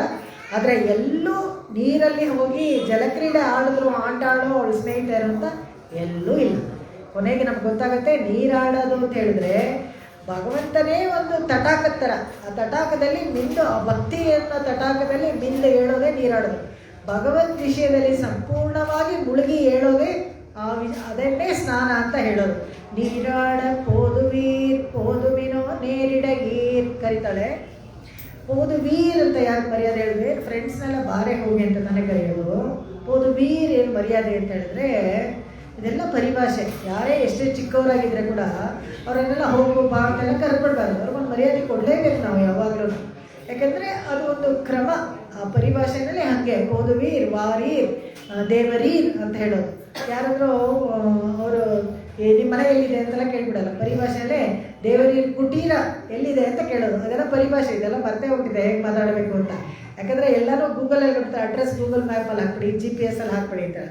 ಪರಿಭಾಷೆ ಎಲ್ಲ ಮರ್ತೇ ಹೋಗ್ಬಿಟ್ಟಿದೆ. ಮರ್ಯಾದೆ ಕೊಡೋದು, ಮತ್ತು ಯಾರನ್ನಾದ್ರೂ ಊಟಕ್ಕೆ ಹೇಳಿ ಅಂತ ಹೇಳಬೇಕಾದ್ರೆ ಅಂತರ್ಯಾಮಿ ಆಗ್ಬೋದಾ ಅಂತ ಕೇಳಬೇಕು. ಅಂತರ್ಯಾಮಿ ಅಂದರೆ ಅವರಲ್ಲಿ ಇರೋ ಅಂತರ್ಯಾಮಿ ಭಗವಂತನಿಗೆ ನಿವೇದನೆ ನಾವು ಮಾಡ್ಬೋದಾ ಅಂತ ಕೇಳಬೇಕು. ಎಷ್ಟು ಒಳ್ಳೆ ಸುಸಂಸ್ಕೃತವಾಗಿ ಕೇಳೋದು ನೋಡಿ, ಆ ಭಾಷೆ ಎಷ್ಟು ಚೆನ್ನಾಗಿದೆ. ಆ ಥರ ಆ ಪರಿಭಾಷೆಯನ್ನೇ ಕೇಳೋದು. ನೀರಾಡ ಪೋದುವೀರ್ ಅನ್ನೋದಕ್ಕೆ ಆಂಡಾಳು ತನ್ನ ಸುತ್ತಲೂ ಇದ್ದ ಎಲ್ಲ ಸಖಿಯರನ್ನು ಅಷ್ಟು ಚೆನ್ನಾಗಿ ಭಾಗವತ ಸಂಶ್ಲೇಷ, ಅದು ತುಂಬ ಮುಖ್ಯ. ನಮ್ಮ ಜೊತೆಗೆ ಹಲವಾರು ಭಾಗವತರಿದ್ದಾರೆ, ಅವರು ಸಂಶ್ಲೇಷದಲ್ಲಿ ಇದ್ದೀವಿ ಅಂತ ಹೇಳಿದ್ರೆ ಅದೇ ಒಂದು ದೊಡ್ಡ ವಿಷಯ. ಎಲ್ಲರಿಗೂ ಮರ್ಯಾದೆ ಕೊಡಬೇಕು, ಎಲ್ಲರನ್ನೂ ನಾವು ಗೌರವಿಸಬೇಕು ಅನ್ನೋದಕ್ಕೋಸ್ಕರ ಪೋದುವೀರ್ ಅಂತ ಹೇಳ್ತಾರೆ. ಇವಾಗ ಈ ಭಟ್ಟನ ಹೇಗೆ ಚಿಕ್ಕವರಾದರೂ ನಾವು ಮರ್ಯಾದೆ ಕೊಡಬೇಕು ಅಂತ ಹೇಳ್ತಾರಲ್ಲ, ಪರಾಶರ ಭಟ್ಟರ ತಾಯಿ ಆಂಡಾಳು. ಆದರೆ ಅವ್ರ ಮಗನಿಗೆ ಅವರು ಎಲ್ಲರೂ ಪಾದೋದಕ ಕೊಡ್ತಾರಲ್ಲ, ಪಾದೋದಕ ತೆಗಿಬೇಕಾದ್ರೆ ಮಗನ ಪಾದೋದಕನ ಅವ್ರ ತಾಯಿ ತೊಗೊಳ್ತಾ ಇದ್ರು. ಯಾಕಂತ ಹೇಳಿದ್ರೆ ಅವ್ರ ವಿದ್ಯೆಗೆ ಗೌರವ ಕೊಟ್ಟು ಅವ್ರ ಪಾದೋದಕ ತೆಗಿಬೇಕಾದ್ರೆ ಅವ್ರ ತಾಯಿ ತೊಗೊಳ್ತಾ ಇದ್ರು. ಗೌರವ ಕೊಡಬೇಕು, ನನ್ನ ಮಗ ತಾನೇ ಅಂತ ಅಗೌರವ ಮಾಡಬಾರ್ದು, ಅಲ್ಲಿ ಗೌರವ ಕೊಡಬೇಕು. ಅದೇ ಥರ ಪೆರಿಯ ನಂಬಿ ಇದ್ರಲ್ಲ, ತಿರುಮಲೈ ಪೆರಿಯ ನಂಬಿ ಅವರು ಭಗವದ್ ರಾಮಾನುಜರಿಗೆ ಸೋದರಮಾವ ಆಗಬೇಕು. ಸೋದರಮಾವ ಆಗಿದ್ರೆ ಕೂಡ ಪೆರಿಯ ನಂಬಿ ಎದುರುಗಡೆ ರಾಮಾನುಜರು ಬಂದರೆ ಆ ಗೋಷಿನಲ್ಲಿ ನಮಸ್ಕಾರ ಮಾಡ್ತಾರೆ. ಯಾರಿಗೆ? ರಾಮಾನುಜರಿಗೆ. ಯಾಕಂದರೆ ಆ ಪದವಿ, ಅವ್ರ ಹುದ್ದೆ, ಅವ್ರ ಇದರಲ್ಲಿ ಇರೋವಂಥ ಇದಕ್ಕೆ, ಅವರಿಗೆ ಆ ಸ್ಥಾನಕ್ಕೆ ಗೌರವ ಕೊಡಬೇಕು. ಗೋಷ್ಠಿನಲ್ಲಿ ಆಚಾರ್ಯ ಸ್ಥಾನದಲ್ಲಿರೋ ರಾಮಾನುಜಾಚಾರ್ಯರಿಗೆ ಚಿಕ್ಕವರಾದರೂ ನಮಸ್ಕಾರ ಮಾಡಬೇಕು. ಭಗವದ್ಗೀತೆನಲ್ಲೇ ಹೇಳ್ತಾನೆ, ಯಾರೊಬ್ಬ ಬ್ರಾಹ್ಮಣ ಅವನ ಬರೀ ಕೇವಲ 6 ವರ್ಷ ಆಗಿದ್ರೆ ಕೂಡ ಸಾಕು. 6 ವರ್ಷ ಅಂದರೆ 7 ವರ್ಷಕ್ಕೆ ಯಜ್ಞೋಪವೀತ ಹಾಕ್ತಾರೆ. ಗರ್ಭಾಷ್ಟಮ ಅಂತ ಹೇಳೋದು ಬ್ರಾಹ್ಮಣರಿಗೆ. ಆಮೇಲೆ ವೈಶ್ಯರಿಗೆಲ್ಲ 11 ವರ್ಷ, ಕ್ಷತ್ರಿಯರಿಗೆಲ್ಲ 12 ವರ್ಷ. ಈ ಥರ ಉಪನಯನ ಮಾಡೋಕ್ಕೆ ಒಂದು ನಿಗದಿಯಾಗಿದ್ದಾಗ ಬ್ರಾಹ್ಮಣರಿಗೆ 7 ವರ್ಷ ಅಂತ. ಯಾರೊಬ್ಬ 7 ವರ್ಷದವನಾಗಿದ್ದರೆ ಕೂಡ ಅವನು ಅಗ್ನಿಹೋತ್ರ ಅಕಸ್ಮಾತ್ ಮಾಡ್ತಾ ಇದ್ದರೆ ಅವನಿಗೆ ನಾನು ನಮಸ್ಕಾರ ಮಾಡ್ತೀನಿ ಅಂತ ಹೇಳ್ತಾನೆ ಕೃಷ್ಣ ಭಾಗವತದಲ್ಲಿ. ಯಾಕಂದರೆ ಆ ಥರ ಒಂದು ಸ್ಥಾನಕ್ಕೆ ಅವನು ಮರ್ಯಾದೆ. ಇವಾಗ ಧ್ರುವನೇ ಆಗಲಿ, ಪ್ರಹ್ಲಾದನೇ ಆಗಲಿ, ಯಾಕೆ ಅವರ ಪ್ರಹ್ಲಾದ ಆಳ್ವಾನ್ ಅಂತ ನಾವು ಯಾಕೆ ಹೇಳ್ತೀವಿ? ಅಷ್ಟು ಚಿಕ್ಕವನಾಗಿದ್ರು ಅಂದರೆ ಭಗವಂತನನ್ನು ಪರತತ್ವವನ್ನು ಗುರುತಿಸ್ಕೊಂಡು ನಮಗೆ ಪರಿಚಯ ಮಾಡಿಸ್ಕೊಟ್ಟು ತನ್ನ ತಂದೆಗೂ ಮೋಕ್ಷ ಕೊಡಿಸಿ ತಾನು ಅದೇ ಹಾದಿನಲ್ಲಿ ಹೋಗ್ತಾ ಇದ್ದಾನೆ ಅಂದರೆ ಅವನು ಎಷ್ಟು ದೊಡ್ಡ ವ್ಯಕ್ತಿ. ಅವರಿಗೆ ಮರ್ಯಾದೆ ಕೊಡಬೇಕು. ಅದಕ್ಕೆ ಪೋದುವೀರ್ ಅಂತ ಹೇಳಬೇಕಾದ್ರೆ ಭಾಗವತರ ಜೊತೆಗಿರೋರಿಗೆಲ್ಲರೂ ಮರ್ಯಾದೆ ಕೊಡಬೇಕು ಅಂತ ಹೇಳ್ಬೋದು. ಪೋದುವೀರೋ ನೇರಿಡಗೀರ್, ಇದಕ್ಕೆ ಪೋದುವೀರ್ ಅಂತ ಹೇಳಿದ್ರೆ ಬಂದರೆ ನೀವೆಲ್ಲ ಬಂದರೆ ಅಂತ ಯಾರು ಕಲ್ವಿಲ್ಲ. ನಿಮಗೆಲ್ಲ ಬರೋಕ್ಕೆ ಇಷ್ಟ ಇದ್ದರೆ ಪೋದುವೀರ್, ಬರೋದಾಗಿದ್ದರೆ ಬನ್ನಿ ಅಂತ. ಯಾರನ್ನೂ ಇಲ್ಲಿ ಬಲವಂತ ಪಡಿಸೋದಿಲ್ಲ. ಇವಾಗ ನಾವೇನೋ ಕೇಳ್ತಾ ಇದ್ದೀವಿ ಅಂದರೆ ಬನ್ನಿ ನೀವೆಲ್ಲ ಬಂದು ಕೇಳಲೇಬೇಕು. ಮಿನಿಸ್ಟ್ರ್ ಯಾರೋ ಮಾತಾಡ್ತಾ ಇದ್ದಾರೆ ಒಂದು 5-6 ಬಸ್ಸು ಅವರೇ ಮಾಡಿಬಿಟ್ಟು ಕರ್ಕೊಂಡ್ಬಂದು ಕೂರಿಸ್ಬಿಡ್ತಾರೆ ಬಲವಂತವಾಗಿ. ಅವ್ರ ಸ್ಪೀಚ್ ಕೇಳಲೇಬೇಕು. ಹೋಗಲೇ ಅವ್ರಿಗೆ ಆಮೇಲೆ 500 ರೂಪಾಯಿ ಕೊಡೋದು, ಅದುವರೆಗೂ ಕೊಡೋದಿಲ್ಲ, ಕೊನೆವರೆಗೂ ಕೂತೇ ಇರಬೇಕು. ಆಗಲ್ಲ. ಪೋದುವೀರ್, ನಿಮ್ಗೆ ಇಷ್ಟ ಇದ್ದರೆ ಬನ್ನಿ. ಭಗವದ್ ವಿಷಯದಲ್ಲಿ ಮಾತ್ರ ಈಗ ಯಾಕೆ ಕೇಳ್ತಾ ಇದ್ದಾರೆ ಅಂದರೆ ಆಸಕ್ತಿ ಇಲ್ಲದೆ ಹೋದರೆ, ಮಹಾವಿಶ್ವಾಸ ಇಲ್ಲದೆ ಹೋದರೆ ನಿಮಗೆ ಶರಣಾಗತಿ ಫಲಿಸೋಲ್ಲ. ಅದಕ್ಕೋಸ್ಕರ ಪೋದುವೀರ್, ನಿಮ್ಗೆ ಇಷ್ಟ ಇದ್ದರೆ ನೀವೆಲ್ಲರೂ ಬರ್ಬೋದು. ಬರದೇ ಇದ್ದರೆ ಏನು ಅಡ್ಡಿ ಇಲ್ಲ. ನಿಮ್ಮ ಮೇಲೆ ನೋ ಹಾರ್ಡ್ ಫೀಲಿಂಗ್ಸ್. ನೀವು ಬರಲಿಲ್ಲ ಅಂತ ನಮಗೇನು ಕೋಪ ಇಲ್ಲ. ಅದನ್ನು ಇಲ್ಲಿ ಹೇಳ್ತಾರೆ. ಪೋದುವೀರ್ ಅಂತ ಹೇಳ್ಬೇಕಂದ್ರೆ ಆ ಥರ ಹೇಳ್ತಾರೆ. ಓದುವಿನೋ ನೇರಿಳಗೀರ್. ನೇರಿಳಗೀರ್ ಅಂತ ಹೇಳಿದ್ರೆ, ನೇರಿಳೈ ಅಂತ ಹೇಳಿದ್ರೆ ಆಭರಣಗಳನ್ನು ಅಂತ. ಆಭರಣಗಳನ್ನು ಧರಿಸಿರೋರು ಅಂತ ಹೇಳ್ತಾರೆ. ಆಯರ್ಪಾಡಿನಲ್ಲಿ ಎಷ್ಟು ಸಮೃದ್ಧಿ ಇತ್ತು ಅಂತ ಹೇಳಿದ್ರೆ, ಬೃಂದಾವನದಲ್ಲೇ ಆಗಲಿ ಬೇಕಾದಷ್ಟು ಒಡವೆ. ಇವಾಗಲೂ ಶ್ರೀರಂಗದಲ್ಲಿ ದೇವರಿಗೆ ಎಷ್ಟು ಒಡವೆ ಇದೆ ಅಂತ ಹೇಳಿದ್ರೆ 365 ದಿವಸನೂ ಒಂದು ಒಡವೆನೂ ರಿಪೀಟ್ ಆಗಲ್ಲ ದೇವರಿಗೆ. ಅಷ್ಟೊಂದು ಒಡವೆಗಳಿದೆಯಂತೆ ದೇವರಿಗೆ. ಡೇಟ್ ವೈಸ್ ಹಾಕ್ತಾರೆ. ಆಯಾ ಉತ್ಸವಕ್ಕೆ ಡೇಟ್ ವೈಸು ಆಲ್ಮೋಸ್ಟ್ ಎಲ್ಲ ದಿವಸನೂ ಉತ್ಸವ ಇದ್ದೇ ಇರುತ್ತೆ. ಅಷ್ಟು ಒಡವೆ ದೇವರ ಹತ್ರ ಇದೆ. ಅದೇ ಥರ ಈ ಆಯರ್ಪಾಡಿನಲ್ಲೂ ಎಲ್ಲ ಹೆಂಗಸರ ಹತ್ರನೂ ಅಷ್ಟು ಸಮೃದ್ಧಿಯಾಗಿತ್ತು. ಎಲ್ಲಿ ಯಾವ ಕಡೆ ಗೋ ಸಮೃದ್ಧಿ ಇದೆಯೋ ಅಲ್ಲಿ ಯಾವಾಗಲೂ ಐಶ್ವರ್ಯನೂ ತುಂಬಾ ಇರುತ್ತೆ. ನಂದಗೋಪ ಯಶೋಧ ಅವ್ರು ಯಾಕೆ ರಾಜನ ಥರ ಇದ್ರು ಅಂತ ಹೇಳಿದ್ರೆ, ನಂದಗೋಪ ಒಂದು ಸಾಮಂತ ರಾಜನ ಥರ ಇದ್ದಂತೆ. ಹೇಗೆ ಅಂದರೆ ವಸುದೇವನನ್ನು ಸೆರೆಮನೆಗೆ ಕಳಿಸ್ಬೇಕಾದ್ರೆ ಆ ವಸುದೇವನ ಹತ್ರ ತುಂಬ ಆನೆಗಳಿತ್ತಂತೆ. ಆನೆಗಳನ್ನು ಯಾರ ಹತ್ರ ಕೊಟ್ಟು ಹೋಗಲಿ ನೋಡ್ಕೊಳ್ಳೋಕ್ಕೆ ಅಂತ ಹೇಳಿದಾಗ ಆನೆ ಸಾಕೋಕ್ಕೂ ಅವ್ರಿಗೆ ಒಂದು ಸಾಮರ್ಥ್ಯ ಇರಬೇಕಲ್ವ. ಅಷ್ಟೊಂದು ಅವ್ರಿಗೆ ಸಾಕುವಷ್ಟು ಒಂದು ವ್ಯವಸ್ಥೆ ಮಾಡುವಷ್ಟು ಅವ್ರಿಗೆ ಇರಬೇಕು ಅವ್ರ ಹತ್ರ. ಅದಕ್ಕೆ ಐಶ್ವರ್ಯ ಇರಬೇಕು. ಅದಕ್ಕೆ ನಂದಗೋಪನ ಹತ್ರ ಕೊಟ್ಟು ಹೋಗ್ತಾನಂತೆ. ಅವನ ಹತ್ರ ಅಷ್ಟು ಐಶ್ವರ್ಯ ಆಯಿತು. ನಂದಗೋಪ ಯಶೋಧ ಹತ್ರ 5 ಲಕ್ಷ ಕುಟುಂಬ ಇತ್ತಂತೆ. ಒಂದೊಂದು ಕುಟುಂಬದಲ್ಲಿ 10,000 ಹಸುಗಳಿತ್ತಂತೆ ನೋಡಿ. ಕರೆಯೋ ಹಸುಗಳು ಎಲ್ಲನೂ. ಅಷ್ಟು ಹಸು ಇದ್ದರೆ ಎಷ್ಟು ಸಗಣಿ, ಎಷ್ಟು ಹಾಲು, ಎಷ್ಟು ಬೆಣ್ಣೆ, ಕರವೇ ಅಂತ ನಾನು ಹೇಳಿದ್ನಲ್ಲ, ನೋಡ್ಕೊಳ್ಳಿ. ಇವಾಗ ನೀವು ಇಟ್ಕೊಳ್ಳಿ, ಎಷ್ಟು ಆರ್ಗ್ಯಾನಿಕ್ ಮೆನ್ಯೂರ್. ಇವತ್ತಿಗೂ ನೀವು ಬೃಂದಾವನದಲ್ಲಿ ನೀವು ಕಾರಲ್ಲಿ ಏನಾದರೂ ಹೋಗ್ತಾ ಇದ್ದರೆ ಗಮ್ಮಂತ ಸಗಣಿ ವಾಸನೆ ಬರುತ್ತೆ. ಅಲ್ಲಿ ಜಸ್ಟ್ ಕೋವಿಡ್ ಪೀರಿಯಡಲ್ಲಿ ನಾವು ಬೃಂದಾವನದಲ್ಲಿ 8 ದಿವಸ ಇಟ್ಬಿಟ್ಟು ಬಂದು ಒಬ್ಬರು ಅಲ್ಲಿ ಮಾಸ್ಕ್ ಹಾಕ್ಕೊಂಡಿರಲಿಲ್ಲ. ನಾವು ಮಾತ್ರ ಮಾಸ್ಕ್ ಹಾಕ್ಕೊಂಡ್ಬಿಟ್ಟು ಹೋಗಿದ್ವಿ ಬೆಂಗಳೂರಿಂದ. ಎಲ್ರಿಗೂ ಆಶ್ಚರ್ಯ, ಏನು ಕ್ಯಾಪ್ ಇದು ಕಂಪಲ್ಸರಿ ಹಾಕೋಬೇಕು ಅಂತ. ಇಲ್ಲಿ ಕುಚ್ನಯ್ಯ ಹೋಗ್ತಾ ತೆಗಿರಿ ಅಂತೇಳಿ, ಇಲ್ಲೇನು ಆಗಲ್ಲ ತೆಗಿರಿ ಅಂತ. ಯಾಕೆ ಅಂತ ಹೇಳಿದ್ರೆ ಇಡೀ ಬೃಂದಾವನ ಸಗಣಿ ಗಂಜಲ ವಾಸನೆ ಅಷ್ಟು. ಎಲ್ಲ ನಾಟಿ ಹಸುಗಳು, ಯಾವುದೋ ಇಲ್ಲಿ ಹೈಬ್ರಿಡ್ ಹಸುಗಳೆಲ್ಲ ಏನೂ ಇಲ್ಲ, ಅಷ್ಟು ಚೆನ್ನಾಗಿ ಒಂದೊಂದು ಬೆರಣಿ ಇಷ್ಟಿಷ್ಟು ಅಗಲ ತಟ್ತಾರೆ. ಏನು ಅಲಂಕಾರವಾಗಿ ಆ ಬೆರಣಿ ತಟ್ಟಿದ ಮನೆಗಳ ಥರ ಮಾಡಿ ಅದ್ರ ಮೇಲೊಂದು ಡಿಸೈನು ಎಲ್ಲ.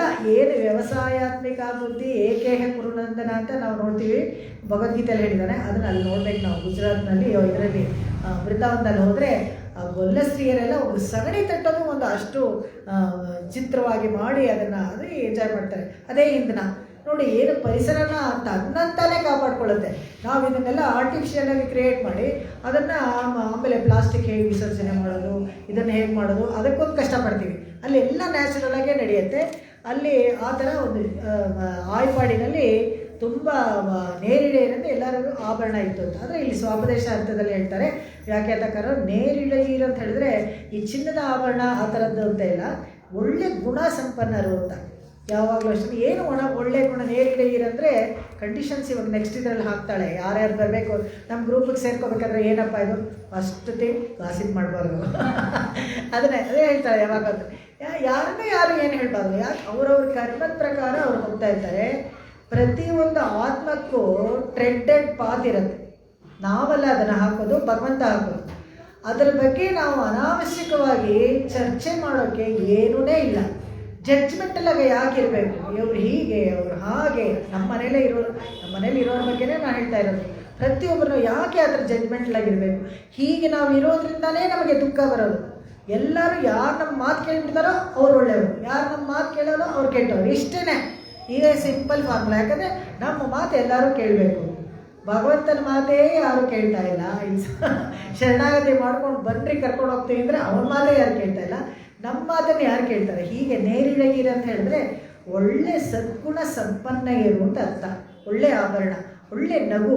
ಇದಕ್ಕೇನು ದುಡ್ಡಿಲ್ಲ, ಕಾಸಿಲ್ಲ. ಸ್ಮೈಲ್ ಮಾಡೋಕ್ಕೆ ಏನು ಮಾಡಬೇಕು? ಓ ಅಂತ ಮಕ್ಕ ಇಟ್ಕೊಂಡು ಏನು ಅಷ್ಟೈಶ್ವರ್ಯ ಆದರೂ ಇಷ್ಟೇ, ಯಾವಾಗ ನೋಡಿದ್ರು ಸೋರೆಕಾಯಿ ಮುಖ, ಏನು ಯಾಕೆ ಹಿಂಗಿದ್ದಾರೆ ಅಂತ ಅನ್ಕೋಬೇಕು.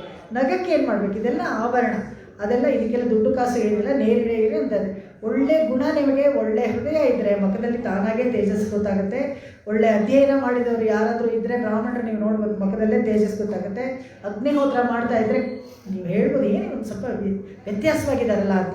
ಆ ಥರ ವೇದಾಧ್ಯಯನ ಮಾಡ್ತಾಯಿದ್ದೆ, ಬ್ರಹ್ಮಯಜ್ಞ ಮಾಡ್ತಾಯಿದ್ರೆ. ಬ್ರಹ್ಮಯಜ್ಞ ಅಂತ ಹೇಳಿದ್ರೆ ಪಂಚಮಹಾಯಜ್ಞಗಳಲ್ಲಿ ಒಂದು ಬ್ರಹ್ಮಯಜ್ಞ. ಅವ್ರು ಕಲ್ತಿರೋ ಶಾಖೆನ ದಿನ ಒಂದಷ್ಟು ಹೇಳಬೇಕು. ಅವರು ಬ್ರಾಹ್ಮಣರಿಗೆ ತುಂಬ ಕೆಲಸ ಇದೆ. ತುಂಬ ಎಲ್ಲ ಅಂದ್ಕೊಂಡ್ಬಿಡ್ತಾರೆ, ಸಲೀಸು ಚೆನ್ನಾಗಿ ಓದ್ಬಿಟ್ಟು IT BT ಬಿಟ್ಬಿಡ್ಬೋದು, ಅಮೇರಿಕಾ ಹೊರಟೋಗ್ಬಿಡ್ಬೋದು, ಇಂಡಿಯಾನ ಮರೆತುಬಿಡ್ಬೋದು, ಇಷ್ಟೇ ಎಲ್ಲ ಅಂದ್ಕೊಂಡ್ರೆ ಆಗಲ್ಲ. ತುಂಬ ಕೆಲಸ ಇದೆ ಬ್ರಾಹ್ಮಣರಿಗೆ. ಅವರಿಗೆ ಯಜ್ಞೋಪವೀತ ಧಾರಣೆ ಆದಮೇಲೆ ವೇದಾಧ್ಯಯನ ಮಾಡಬೇಕು. ಉಪಕರ್ಮ ಆದಮೇಲೆ ಅಧ್ಯಯನ ಹೋಮ ಮಾಡ್ತಾರೆ. ಅವತ್ತಿಂದ ಕಲಿಬೇಕು. ವೇದ ಕರ್ತವ್ಯ ಅವರಿಗೆ. ಅವ್ರ ಶಾಖೆ ಮೊದಲು ಕಲಿಲೇಬೇಕು, ಅದಾದಮೇಲೆ ಬೇರೆ ಶಾಖೆಗಳು ಕಲಿಬೇಕು. ಕಲಿತ ಮೇಲೆ ದಿನಾನು ಅವರು ಈ ಪಂಚ ಸಂಸ್ಕಾರ ಎಲ್ಲ ಮಾಡಿದಾಗ ಆರಾಧನೆ ಮಾಡಿ, ಮತ್ತು ಬ್ರಹ್ಮಯಜ್ಞ ಅವ್ರು ಏನು ಕಲ್ತಿರ್ತಾರೆ ಆ ವೇದವನ್ನು ಒಂದು ಅನುವಾಕವಾದರೂ ಹೇಳಬೇಕು. ಹೆಚ್ಚುಗಾರಿಕೆಗೆ ಹೇಳ್ಕೊಳ್ತಾ ಇಲ್ಲ. ನಮ್ಮ ಮೊಮ್ಮಕ್ಕಳೆಲ್ಲನೂ ಇಂಟರ್ನ್ಯಾಷನಲ್ ಸ್ಕೂಲಲ್ಲಿ ಓದ್ತಾ ಇದ್ದಾರೆ. ಅವ್ರ ತಂದೆ ಎಷ್ಟು ಅವ್ರಿಗೆ ಆಗ್ರಹ ಪಡಿಸ್ತಾನೆ ಅಂದರೆ 7:30 ಹೋಗಬೇಕಾದ್ರೆ 7 ಗಂಟೆಗೆ ಒಂದು ಅನುವಾಕ ಆದರೂ ಹೇಳಿಬಿಟ್ಟೇ ಹೋಗಬೇಕು. ಒಂದು ವೇಳೆ ಅವ್ರಿಗೆ ಹಾಲು ತಿಂಡಿ ತಿನ್ನೋಕ್ಕಾಗಲಿಲ್ಲ ಪರವಾಗಿಲ್ಲ, ಅನುವಾಕ ಹೇಳಿಬಿಟ್ಟು ಹೋಗ್ಬೋದು. ಹೀಗೆ ಯಾಕೆ ಇನ್ಸಿಸ್ಟ್ ಮಾಡಬೇಕು? ಯಾಕಂದರೆ ತಂದೆ ತಾಯಿಗಳು ಮಾಡ್ತಾ ಇದ್ದರೆ ಮಾತ್ರನೇ ಮಕ್ಕಳು ಮಾಡ್ತಾರೆ. ಆ ತಂದೆ ತಾಯಿಗಳು ಮಾಡದೆ ಹೋದರೆ ಮಕ್ಕಳು ಮಾಡಲ್ಲ. ನಾವು ಹೇಳಿ ಅವ್ರನ್ನ ನೀವು ಮಾತ್ರ ಮಾಡಿ ಅಂತ ನಾವು ಮಾಡದೆ ಹೋದರೆ ಮಾಡೋದಿಲ್ಲ. ಅಲ್ಲೊಂದು ಅವಕಾಶ ಅವ್ರು ಮಾಡ್ತಾ ಇದ್ದಾನೆ, ಮಾಡಿಸ್ತಾ ಇದ್ದಾರೆ, ಅದು ಬೇರೆ ವಿಷಯ. ಆದರೆ ಮಾಡಬೇಕು ಅನ್ನೋದು ಖಂಡಿತವಾಗ್ಲೂ ಮಾಡಬೇಕು. 3 ಹೊತ್ತು ಮಾಡಬೇಕು. ಮಾಧ್ಯಾಹ್ನಿಕ, ಬೆಳಗ್ಗೆ, ಸಾಯಂ ಸದ್ಯ, ಪ್ರಾತಃ ಸದ್ಯ, ಇದೆಲ್ಲ ಮಾಡಬೇಕು. ಇಲ್ಲದ್ರೆ ಏನು ಬ್ರಾಹ್ಮಣರಲ್ಲಿ ಏನು ಮಹಾ ವಿಶೇಷ ಬ್ರಾಹ್ಮಣಿಕೆ ಅಂತ ಹೇಳ್ಕೊಳ್ಳೋಕ್ಕೆ? ನಿಮ್ಮ ಕರ್ತವ್ಯ ನೀವು ಮಾಡದೆ ಹೋದರೆ ನಿಮ್ಮನ್ನು ಯಾರು ಗೌರವ ಕೊಡ್ತಾರೆ? ಒಂದು ಸತಿ ಬ್ರಹ್ಮನ ಹತ್ರ ಹೋದ್ರಂತೆ ಒಬ್ಬ ಬ್ರಾಹ್ಮಣ. ನೋಡಿ, ಹಿಂದೆ ಎಲ್ಲ ನಮ್ಗೆ ಎಷ್ಟೊಂದು ಉಪಚಾರ ಮಾಡೋರು ಬ್ರಾಹ್ಮಣರು ಎಲ್ಲನೂ, ಇವಾಗ ಯಾರು ನಮ್ಮನ್ನು ಕೇರೆ ಮಾಡೋದಿಲ್ಲ, ಏನೂ ಮಾಡೋದಿಲ್ಲ ಅಂತ. ಹೌದಾ, ಯಾಕೆ ಅಂತ ಕೇಳ್ತಾರೆ. ಬನ್ನಿ ನೋಡೋಣ ಅಂತ. ಅಲ್ಲೊಬ್ರು ಯಾರೋ ಬ್ರಾಹ್ಮಣರು 3 ಹೊತ್ತು ಸಂಧ್ಯಾವಂದನೆ ಮಾಡ್ತಾಯಿದ್ರು, ಎಲ್ಲ ಮಾಡ್ತಾಯಿದ್ರು. ಅವ್ರು ಬಂದ ತಕ್ಷಣ ಎಲ್ಲರೂ ಎದ್ದು ನಿಂತ್ಕೊಂಡಿರ್ತಾರೆ. ಇವ್ರು ಬರ್ತಾ ಇದ್ದಾರೆ, ಎಲ್ಲರೂ ಎದ್ದು ನಿಂತ್ಕೊಳ್ತಾ ಇದ್ದಾರೆ, ಮರ್ಯಾದೆ ಕೊಡ್ತಾರೆ. ಅಂದರೆ ಅವರು ಅವರ ಆನಿಕಗಳನ್ನು ಬಿಟ್ಟಿಲ್ಲ, ಅವರು ಏನು ಮಾಡಬೇಕೋ ಅವ್ರ ಕರ್ತವ್ಯವನ್ನೆಲ್ಲ ಮಾಡ್ತಾ ಇದ್ದಾರೆ. ತನ್ನಂತಾನೇ ಎಲ್ಲರೂ ಮರ್ಯಾದೆ ಕೊಡ್ತಾರೆ. ನೀವು ಯಾವಾಗ ಅದನ್ನೆಲ್ಲ ಬಿಟ್ಟರೆ ನಿಮಗೆ ಗೌರವ ತಾನೇ ಹೋಗುತ್ತೆ. ಯಾರ ಮರ್ಯಾದೆಯನ್ನು ನಾವು ಕೇಳಿ ಇಸ್ಕೊಳ್ಬೇಕಾಗಿಲ್ಲ, ತಾನಾಗೇ ಬರಬೇಕು. ಹೇಗೆ ಅಂದರೆ ನಮ್ಮ ನಡವಳಿಕೆಯಿಂದ ಬರುತ್ತೆ. ಅದನ್ನೆಲ್ಲ ನೇರಿಳಗೀರ್ ಅಂದರೆ ಅದನ್ನೇ, ನಿಮ್ಮ ನಡವಳಿಕೆಯಿಂದ ನೀವು ಒಳ್ಳೆಯದನ್ನು ತಿಳ್ಕೊಳ್ಳಿ. ನಿಮ್ಮ ನಡವಳಿಕೆ ನಿಮ್ಗೆ ಆಭರಣ. ಅದನ್ನು ಇಲ್ಲಿ ನೇರಿಳಗೀರ್ ಶೀರ್ಮಲ್ ಹುಮ್ಮಾಯ್ ಪಾಡಿ ಎಲ್ಲಪ್ಪ ವಾಚು ಗೊತ್ತಾಗಲ್ಲ. ಓಕೆ, ಇನ್ನೊಂದು 5 ನಿಮಿಷಕ್ಕೆ ಮುಗಿಸ್ತೀನಿ. ಇವತ್ತಿನ ಪಾಸ್ಟ್ ಆದರೂ ಆಯಿತು, ಅದೊಂದು ಸಂತೋಷ ನನಗೆ. ಎಷ್ಟು? ಓಕೆ 15 ನಿಮಿಷ, ಇನ್ನೊಂದು 15 ನಿಮಿಷ ಇದೆ. ಇದನ್ನು ಹೇಳ್ಬಿಟ್ಟು ಈ ಶೀರ್ಮಲ್ ಹುಮ್ಮಾಯ್ ಪಾಡಿ. ಶೀರ್ ಅಂತ ಹೇಳಿದ್ರೆ ಐಶ್ವರ್ಯ. ನಾನು ಈಗಾಗಲೇ ಹೇಳ್ಬಿಟ್ಟೆ, 5 ಲಕ್ಷ ಕುಟುಂಬ, 10,000 ಕರು ಹಸುಗಳು, ಎಲ್ಲ ಮನೆಗಳು. ಶೀರಿಲ್ಲದೆ ಇನ್ನೇನಾಗುತ್ತೆ? ಎಷ್ಟು ಬೆಣ್ಣೆ ಬೆಳಗಾಗಿದ್ದು. ಹೇಗೆ ಅಂದರೆ ಕೀಶೆಂಡ್ರೆಂಗುಮ್ಮಾನಕ್ಕೆ ಆನೆ ಚಾತನ ಅದರಲ್ಲಿ ಬರುತ್ತೆ. ಹೇಗೆಂದರೆ ಕಾಶಂಪಿರಪ್ಪು ಕಲಕಲಪ್ಪ ಕೈ. ಬೆಳಗ್ಗೆ ಎದ್ದರೆ ನೀವು ಇಡೀ ಬೃಂದಾವನದಲ್ಲಿ ಆ ಹಾಲು ಕಡಿಯೋ ಚರ್ನಿಂಗ್ ಶಬ್ದ ಇದೆಯಲ್ಲ, ಅದು ಎಕ್ಕೋ ಆಗ್ತಾ ಇತ್ತಂತೆ ಪ್ರತಿಯೊಬ್ಬರ ಮನೇಲೂ. ಅವಾಗಲೇ ಬೆಳಗಾಗೆದ್ದು ಕಡ್ದುಬಿಡ್ಬೇಕು, ಯಾಕಂದರೆ ಮಾರನೇ ದಿವಸಕ್ಕೆ ತಿರ್ಗಾ ಬಂದು ಅಕ್ಯುಮುಲೇಟ್ ಆಗಿಬಿಡುತ್ತೆ. ಅವತ್ತಿನ ಬೆಣ್ಣೆ ಅವತ್ತು ಕಡ್ದುಬಿಡ್ಬೇಕು. ನವನೀತ ಅಂದರೆ ಅದೇನೆ. ಇವತ್ತು ಹಾಲು ಕಾಯಿಸಿ ಗಟ್ಟಿಯಾದ ಹೆಪ್ಪು ಹಾಕಬೇಕು, ಮೇಲಿನ ಕೆನೆ ತೆಗೆದು ನಾಳೆ ಬೆಳಗ್ಗೆ ಅದನ್ನು ಕಡಿಬೇಕು. ಆ ಮೊಸರಿಂದ ಮೇಲೆ ಕೆನೆ ತೆಗೆದು ಕಡಿತೀವಲ್ಲ, ಅವತ್ತು ಬರುತ್ತಲ್ಲ, ಅದು ನವನೀತ, ಹೊಸ ನವನೀತ ಅಂತ. ನವನೀತವನ್ನು ನಮ್ಮ ಜೀವಾತ್ಮಗಳಿಗೆ ಹೋಲಿಸ್ತಾರೆ. ಭಗವಂತನಿಗೆ ನವನೀತ ಯಾಕೆ ಇಷ್ಟ ಅಂತ ಹೇಳ್ತೀವಲ್ಲ, ನವನೀತ ಚೋರ ಅದು ಇದು ಅಂತ. ಯಾಕೆ ಅವನಿಗೆ ನವನೀತ ಚೋರ ಅಂತ ಹೆಸರು ಬಂತು ಅಂತ ಹೇಳಿದ್ರೆ, ಈ ಆತ್ಮಕ್ಕೆ ನವನೀತಕ್ಕೆ ಹೋಲಿಸ್ತಾರೆ. ಈ ಆತ್ಮ ಚೌರ್ಯವನ್ನು ಮಾಡಿರೋದು ನಾವು, ಆದರೆ ನವನೀತ ಚೋರ ಅಂತ ಹೆಸರು ಕೊಟ್ಟಿದ್ದು ಕೃಷ್ಣನಿಗೆ. ನಾವು ಎಂಥ ಪಾಪಿಗಳು ನೋಡಿ, ಏನೆಲ್ಲ. ಅದಕ್ಕೆ ನಮ್ಮಾಳ್ವಾರು ಒಂದು ಪದ್ಯದಲ್ಲಿ ಕಣ್ಣನ್ನು ಕದ್ದ, ಬೆಣ್ಣೆ ಕದ್ದ ಅಂತ ಬಂದಾಗ 6 ತಿಂಗಳು ಮೂರ್ಛೆ ಹೋಗ್ಬಿಡ್ತಾರಂತೆ. ಹೀಗೆಲ್ಲ ನನ್ನ ಕಣ್ಣನನ್ನು ಹೇಳ್ತಾರಲ್ಲ, ನನ್ನ ಭಗವಂತ ನನ್ನ ಸುಳ್ಳಾಗಿ ಆಪಾದನೆ ಮಾಡ್ತಾರಲ್ಲ ಅಂತ 6 ತಿಂಗಳು ಮೂರ್ಛೆ ಹೋದ್ರಂತೆ ನಮ್ಮಾಳ್ವಾರು. ಆಮೇಲೆ ಎಬ್ಬಿಸಿ ಕೇಳಿದಾಗ ಏನು ಮೂರ್ಛೆ ಬಿಟ್ಟಲ್ಲ, ಯಾಕೆಂದರೆ ಏನು ಮಾಡೋದು ನೀವೆಲ್ಲ ಇಂಥ ಹೀಗೆ ಹೇಳ್ತೀರ. ಕದ್ದಿರೋದು ನಾವು. ಈ ಆತ್ಮವೆಲ್ಲ ಭಗವಂತನಿಗೆ ಸೇರಿದ್ದು, ಅವನಿಗೆ ಕೈಂಕರ್ಯ ಮಾಡಬೇಕಾಗಿರೋದು. ಅದನ್ನು ಕದ್ಕೊಂಡು ಬಂದು ನಾವು ಇಲ್ಲಿ ಉಪಯೋಗಿಸ್ಕೊತಿದ್ದೀವಿ. ಒಂದು ಶರೀರ, ಅದಕ್ಕೊಂದು ಡ್ರೆಸ್ ಹಾಕ್ಬಿಟ್ಟು ಇಲ್ಲಿ ಉಪಯೋಗಿಸ್ಕೊಳ್ತಾ ಇದ್ದೀವಿ. ಮತ್ತು ಭಗವಂತನನ್ನು ಚೋರ ಅಂತ ಹೇಳ್ತಾ ಇದ್ದೀವಿ. ಅದಕ್ಕೆ ಅವನು ಎಲ್ಲರ ಮನೆಯಲ್ಲೂ ನವನೀತ ಕದ್ದ ಅಂತ ಹೇಳಿದ್ರೆ ಕಾರಣ ಏನಪ್ಪ ಅಂತ ಹೇಳಿದ್ರೆ, ಆ ಗೊಲ್ಲರ ಕೇರಿನಲ್ಲೆಲ್ಲ ಯಾವುದು ಭಗವಂತನಿಗೆ ನಿವೇದನ ಮಾಡೋದು ಅಂತ ಪದ್ಧತಿ ಇರಲಿಲ್ಲವಂತೆ. ಕೃಷ್ಣ ಹುಟ್ಟಿದ ತಕ್ಷಣ ಅವಸರವಾಗಿ ಯಾಕೆ ಬೃಂದಾವನಕ್ಕೆ ಹೋಗ್ಬಿಟ್ಟ ಅಂತ ಹೇಳಿದ್ರೆ ಇದೇ ಕಾರಣ. ಯಾಕಂದರೆ ಅಲ್ಲಿ ನಾನು ಬೇಕಾಗಿದೆ. ಇವಾಗ ಇಲ್ಲಿರೋರೆಲ್ಲ ಪರವಾಗಿಲ್ಲ, ಸ್ವಲ್ಪ ಅವರು ನನಗೆ ಕಾಯ್ಬೋದು. ಬೃಂದಾವನದಲ್ಲಿರೋ ಜನಗಳಿಗೆ ಯಾವುದು ರೀತಿ ರಿವಾಜ್ ಏನು ಹೇಳ್ತೀವಿ ಅದು ಏನೂ ಗೊತ್ತಿಲ್ಲ. ಎಡಗೈ ಬಲಗೈ ಗೊತ್ತಿಲ್ಲ. ಮಾಡಿದ್ದನ್ನು ದೇವರಿಗೆ ನೈವೇದ್ಯ ಮಾಡಬೇಕು. ಯಜ್ಞಶಿಷ್ಟ ಭುಜಸ್ಸಂತೋ, ಅದು ಭಗವದ್ಗೀತೆಯಲ್ಲಿ ಬರುತ್ತೆ. ಯಜ್ಞದ ಶೇಷವನ್ನಾಗಿ ಮಾಡಿ ನಾವು ತಿನ್ನಬೇಕು ಅನ್ನವನ್ನು. ಪ್ರತಿಯೊಬ್ಬರು ತ್ರೈವರ್ಣಿಕರು ಇದನ್ನು ಹೇಳ್ಬಿಟ್ರೆ ಭಯ ಆಗ್ಬಿಡುತ್ತೆ ನಿಮಗೆಲ್ಲ.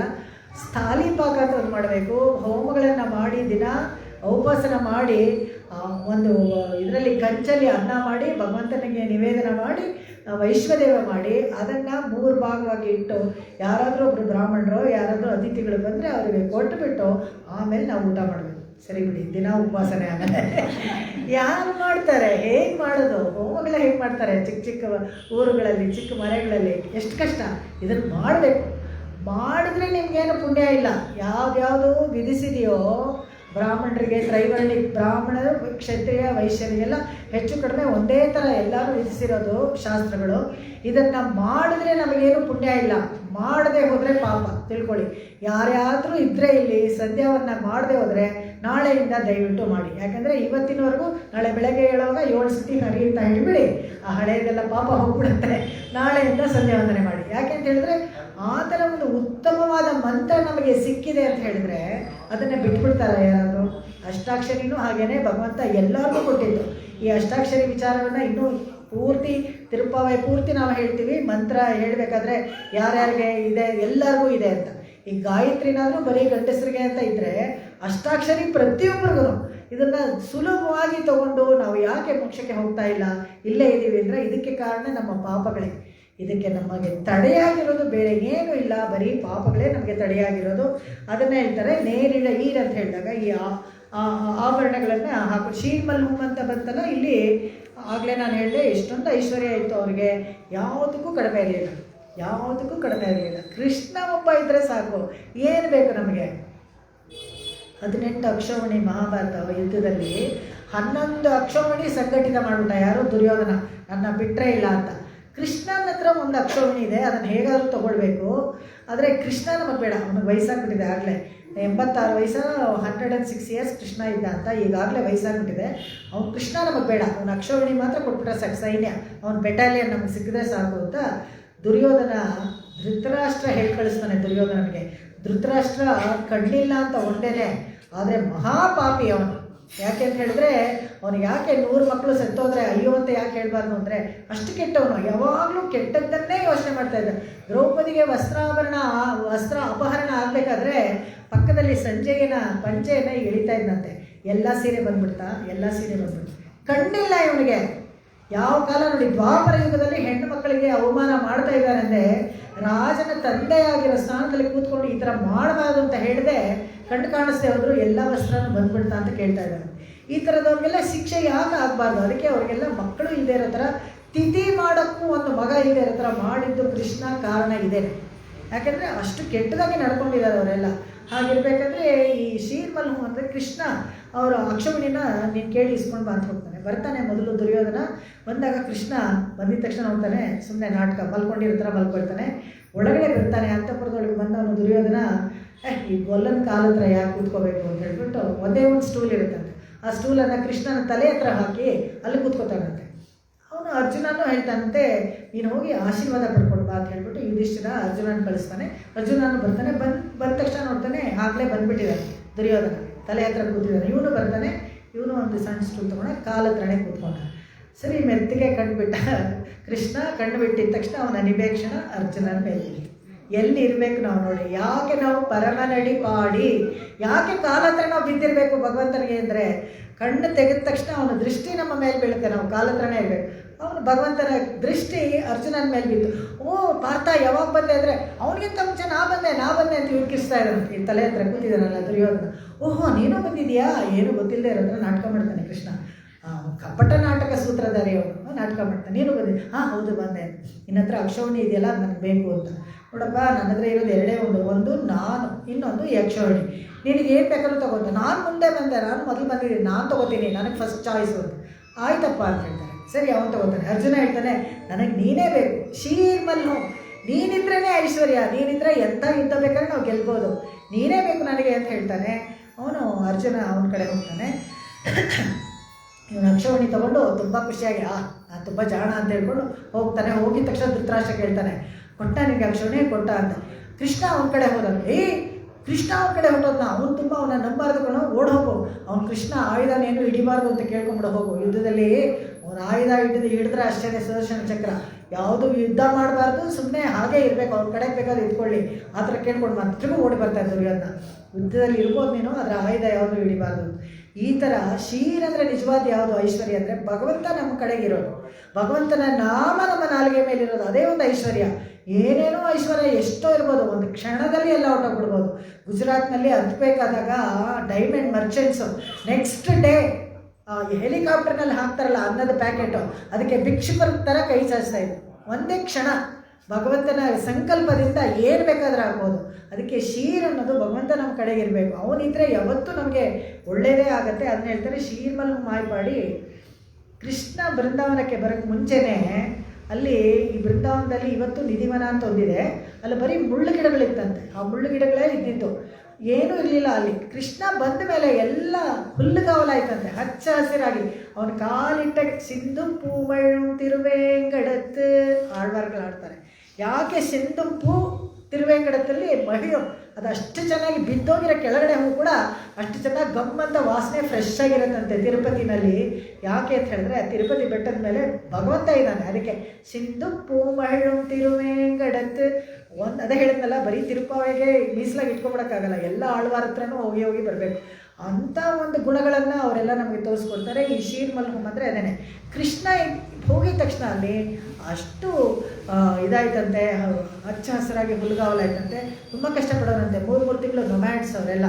ನೊಮ್ಯಾಡ್ಸ್ ಎಲ್ಲಿ ಅವ್ರಿಗೆ ಇದು ಪ್ರಾಣಿಗಳಿಗೆ ಮೇವು ಸಿಗುತ್ತೋ ಅಲ್ಲಿ ಅಷ್ಟು ಸ್ವಲ್ಪ ದಿವಸ ಇರೋದು, ಮುಂದಿನ ಕ್ಯಾಂಪ್ ಬೇರೆ ಕಡೆ ಹಾಕೋದು, ಬೇರೆ ಕಡೆ ಹೋಗ್ತಾಯಿದ್ರು ಆ ಥರ.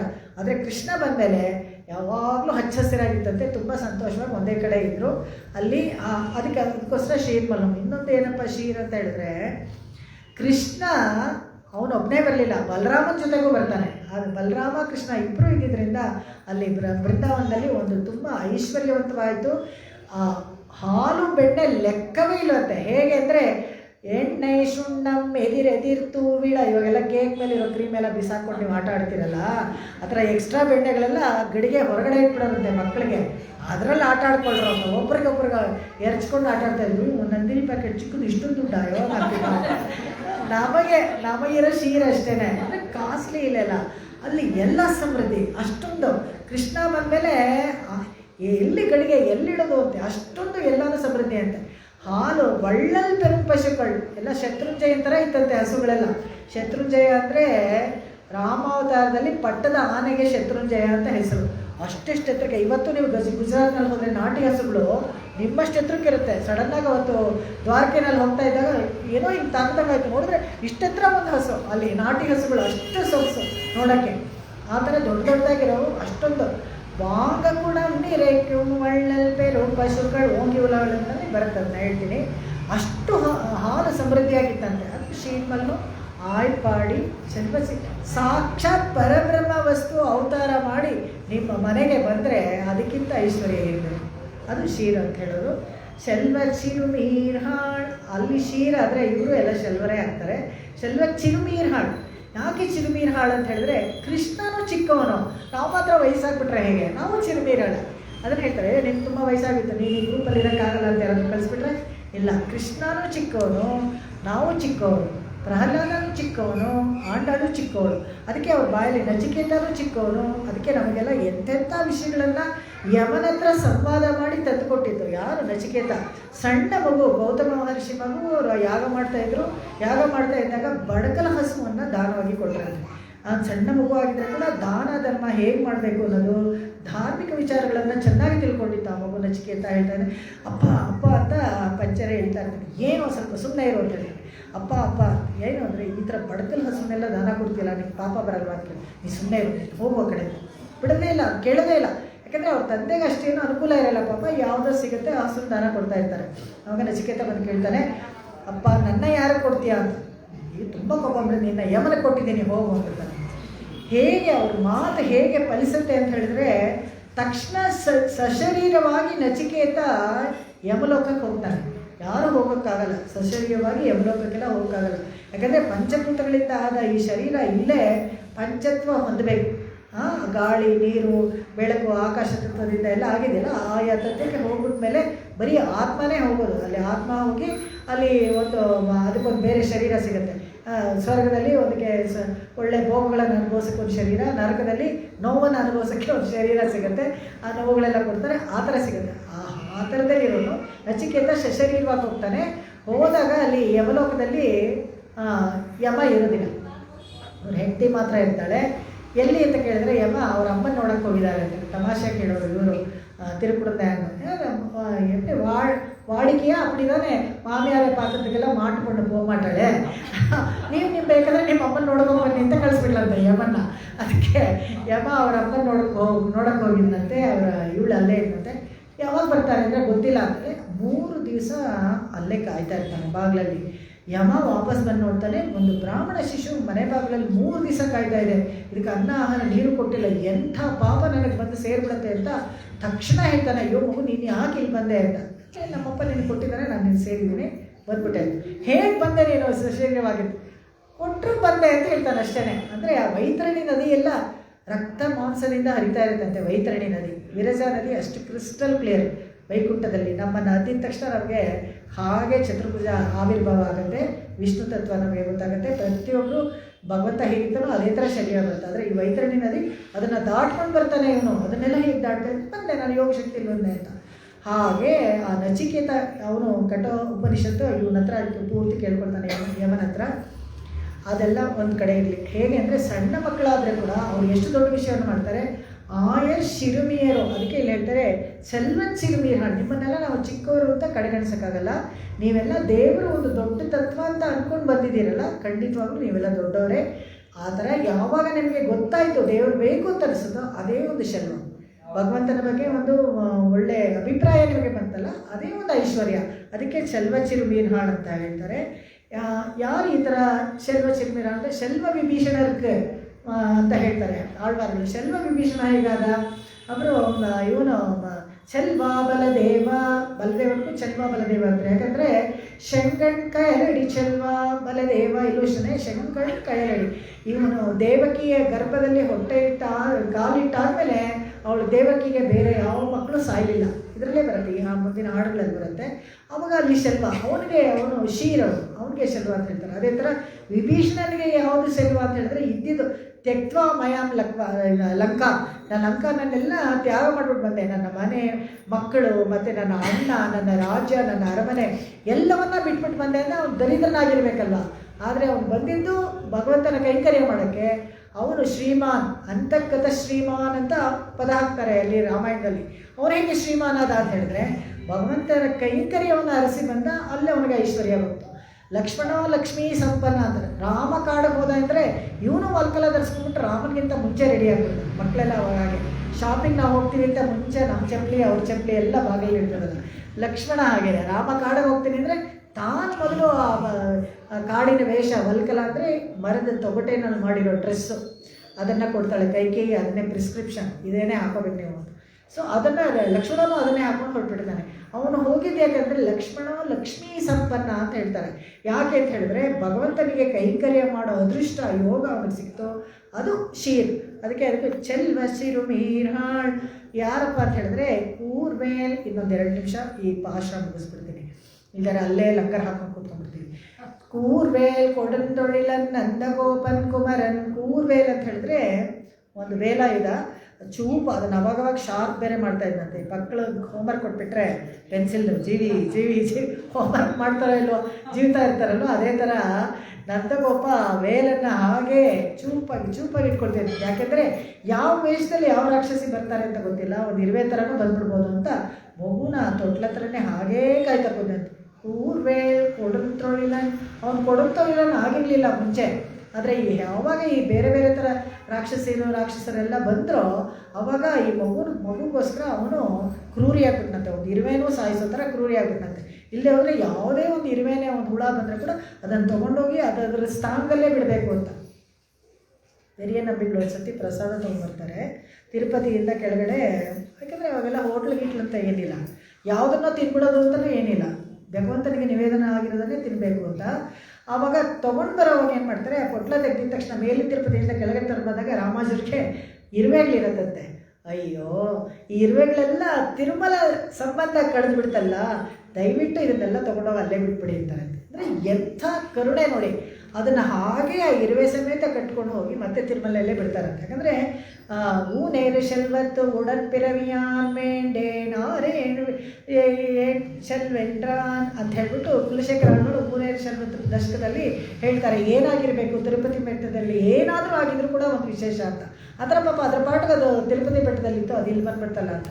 ಆ ಥರ ಕೂರ್ವೆ ಕೊಡಂತೋ ಇಲ್ಲ ಯಾವಾಗಾದ ಅಂತ ಹೇಳಿದ್ರೆ ಕೃಷ್ಣನ ವಿಚಾರದಲ್ಲಿ ಪ್ರೀತಿ ಹೆಚ್ಚಾದಾಗ ಮಾತ್ರ ಆ ಥರ ಆಯಿತು. ಕೊಡಂತೊಳಿಲನ್ ನಂದಗೋಪನ್ ಕುಮರನ್. ನಂದಗೋಪ ಅಂತ ಹೇಳಿದ್ರೆ ತನ್ನಲ್ಲಿ ಇರೋ ಆನಂದವನ್ನು ಎಲ್ಲರಿಗೆ ಹಂಚಿಕೊಡುವವನು ನಂದಗೋಪ. ಅದು ನಂದಗೋಪನ್ ಕುಮರನ್. ಕುಮರನ್ ಅನ್ನೋದಕ್ಕೆ ತುಂಬ ಚೆನ್ನಾಗಿ ವ್ಯಾಖ್ಯಾನ ಮಾಡ್ತಾರೆ. ಮಾರ ಅಂತ ಹೇಳಿದ್ರೆ ಮನ್ಮಥ. ಆ ಮನ್ಮಥ ಸಾಕ್ಷಾತ್ ಮನ್ಮಥ ಅಂತ ಹೇಳ್ತಾರೆ ಭಗವಂತನನ್ನು. ಅಷ್ಟು ಸುಂದರವಾಗಿದ್ದಂತೆ.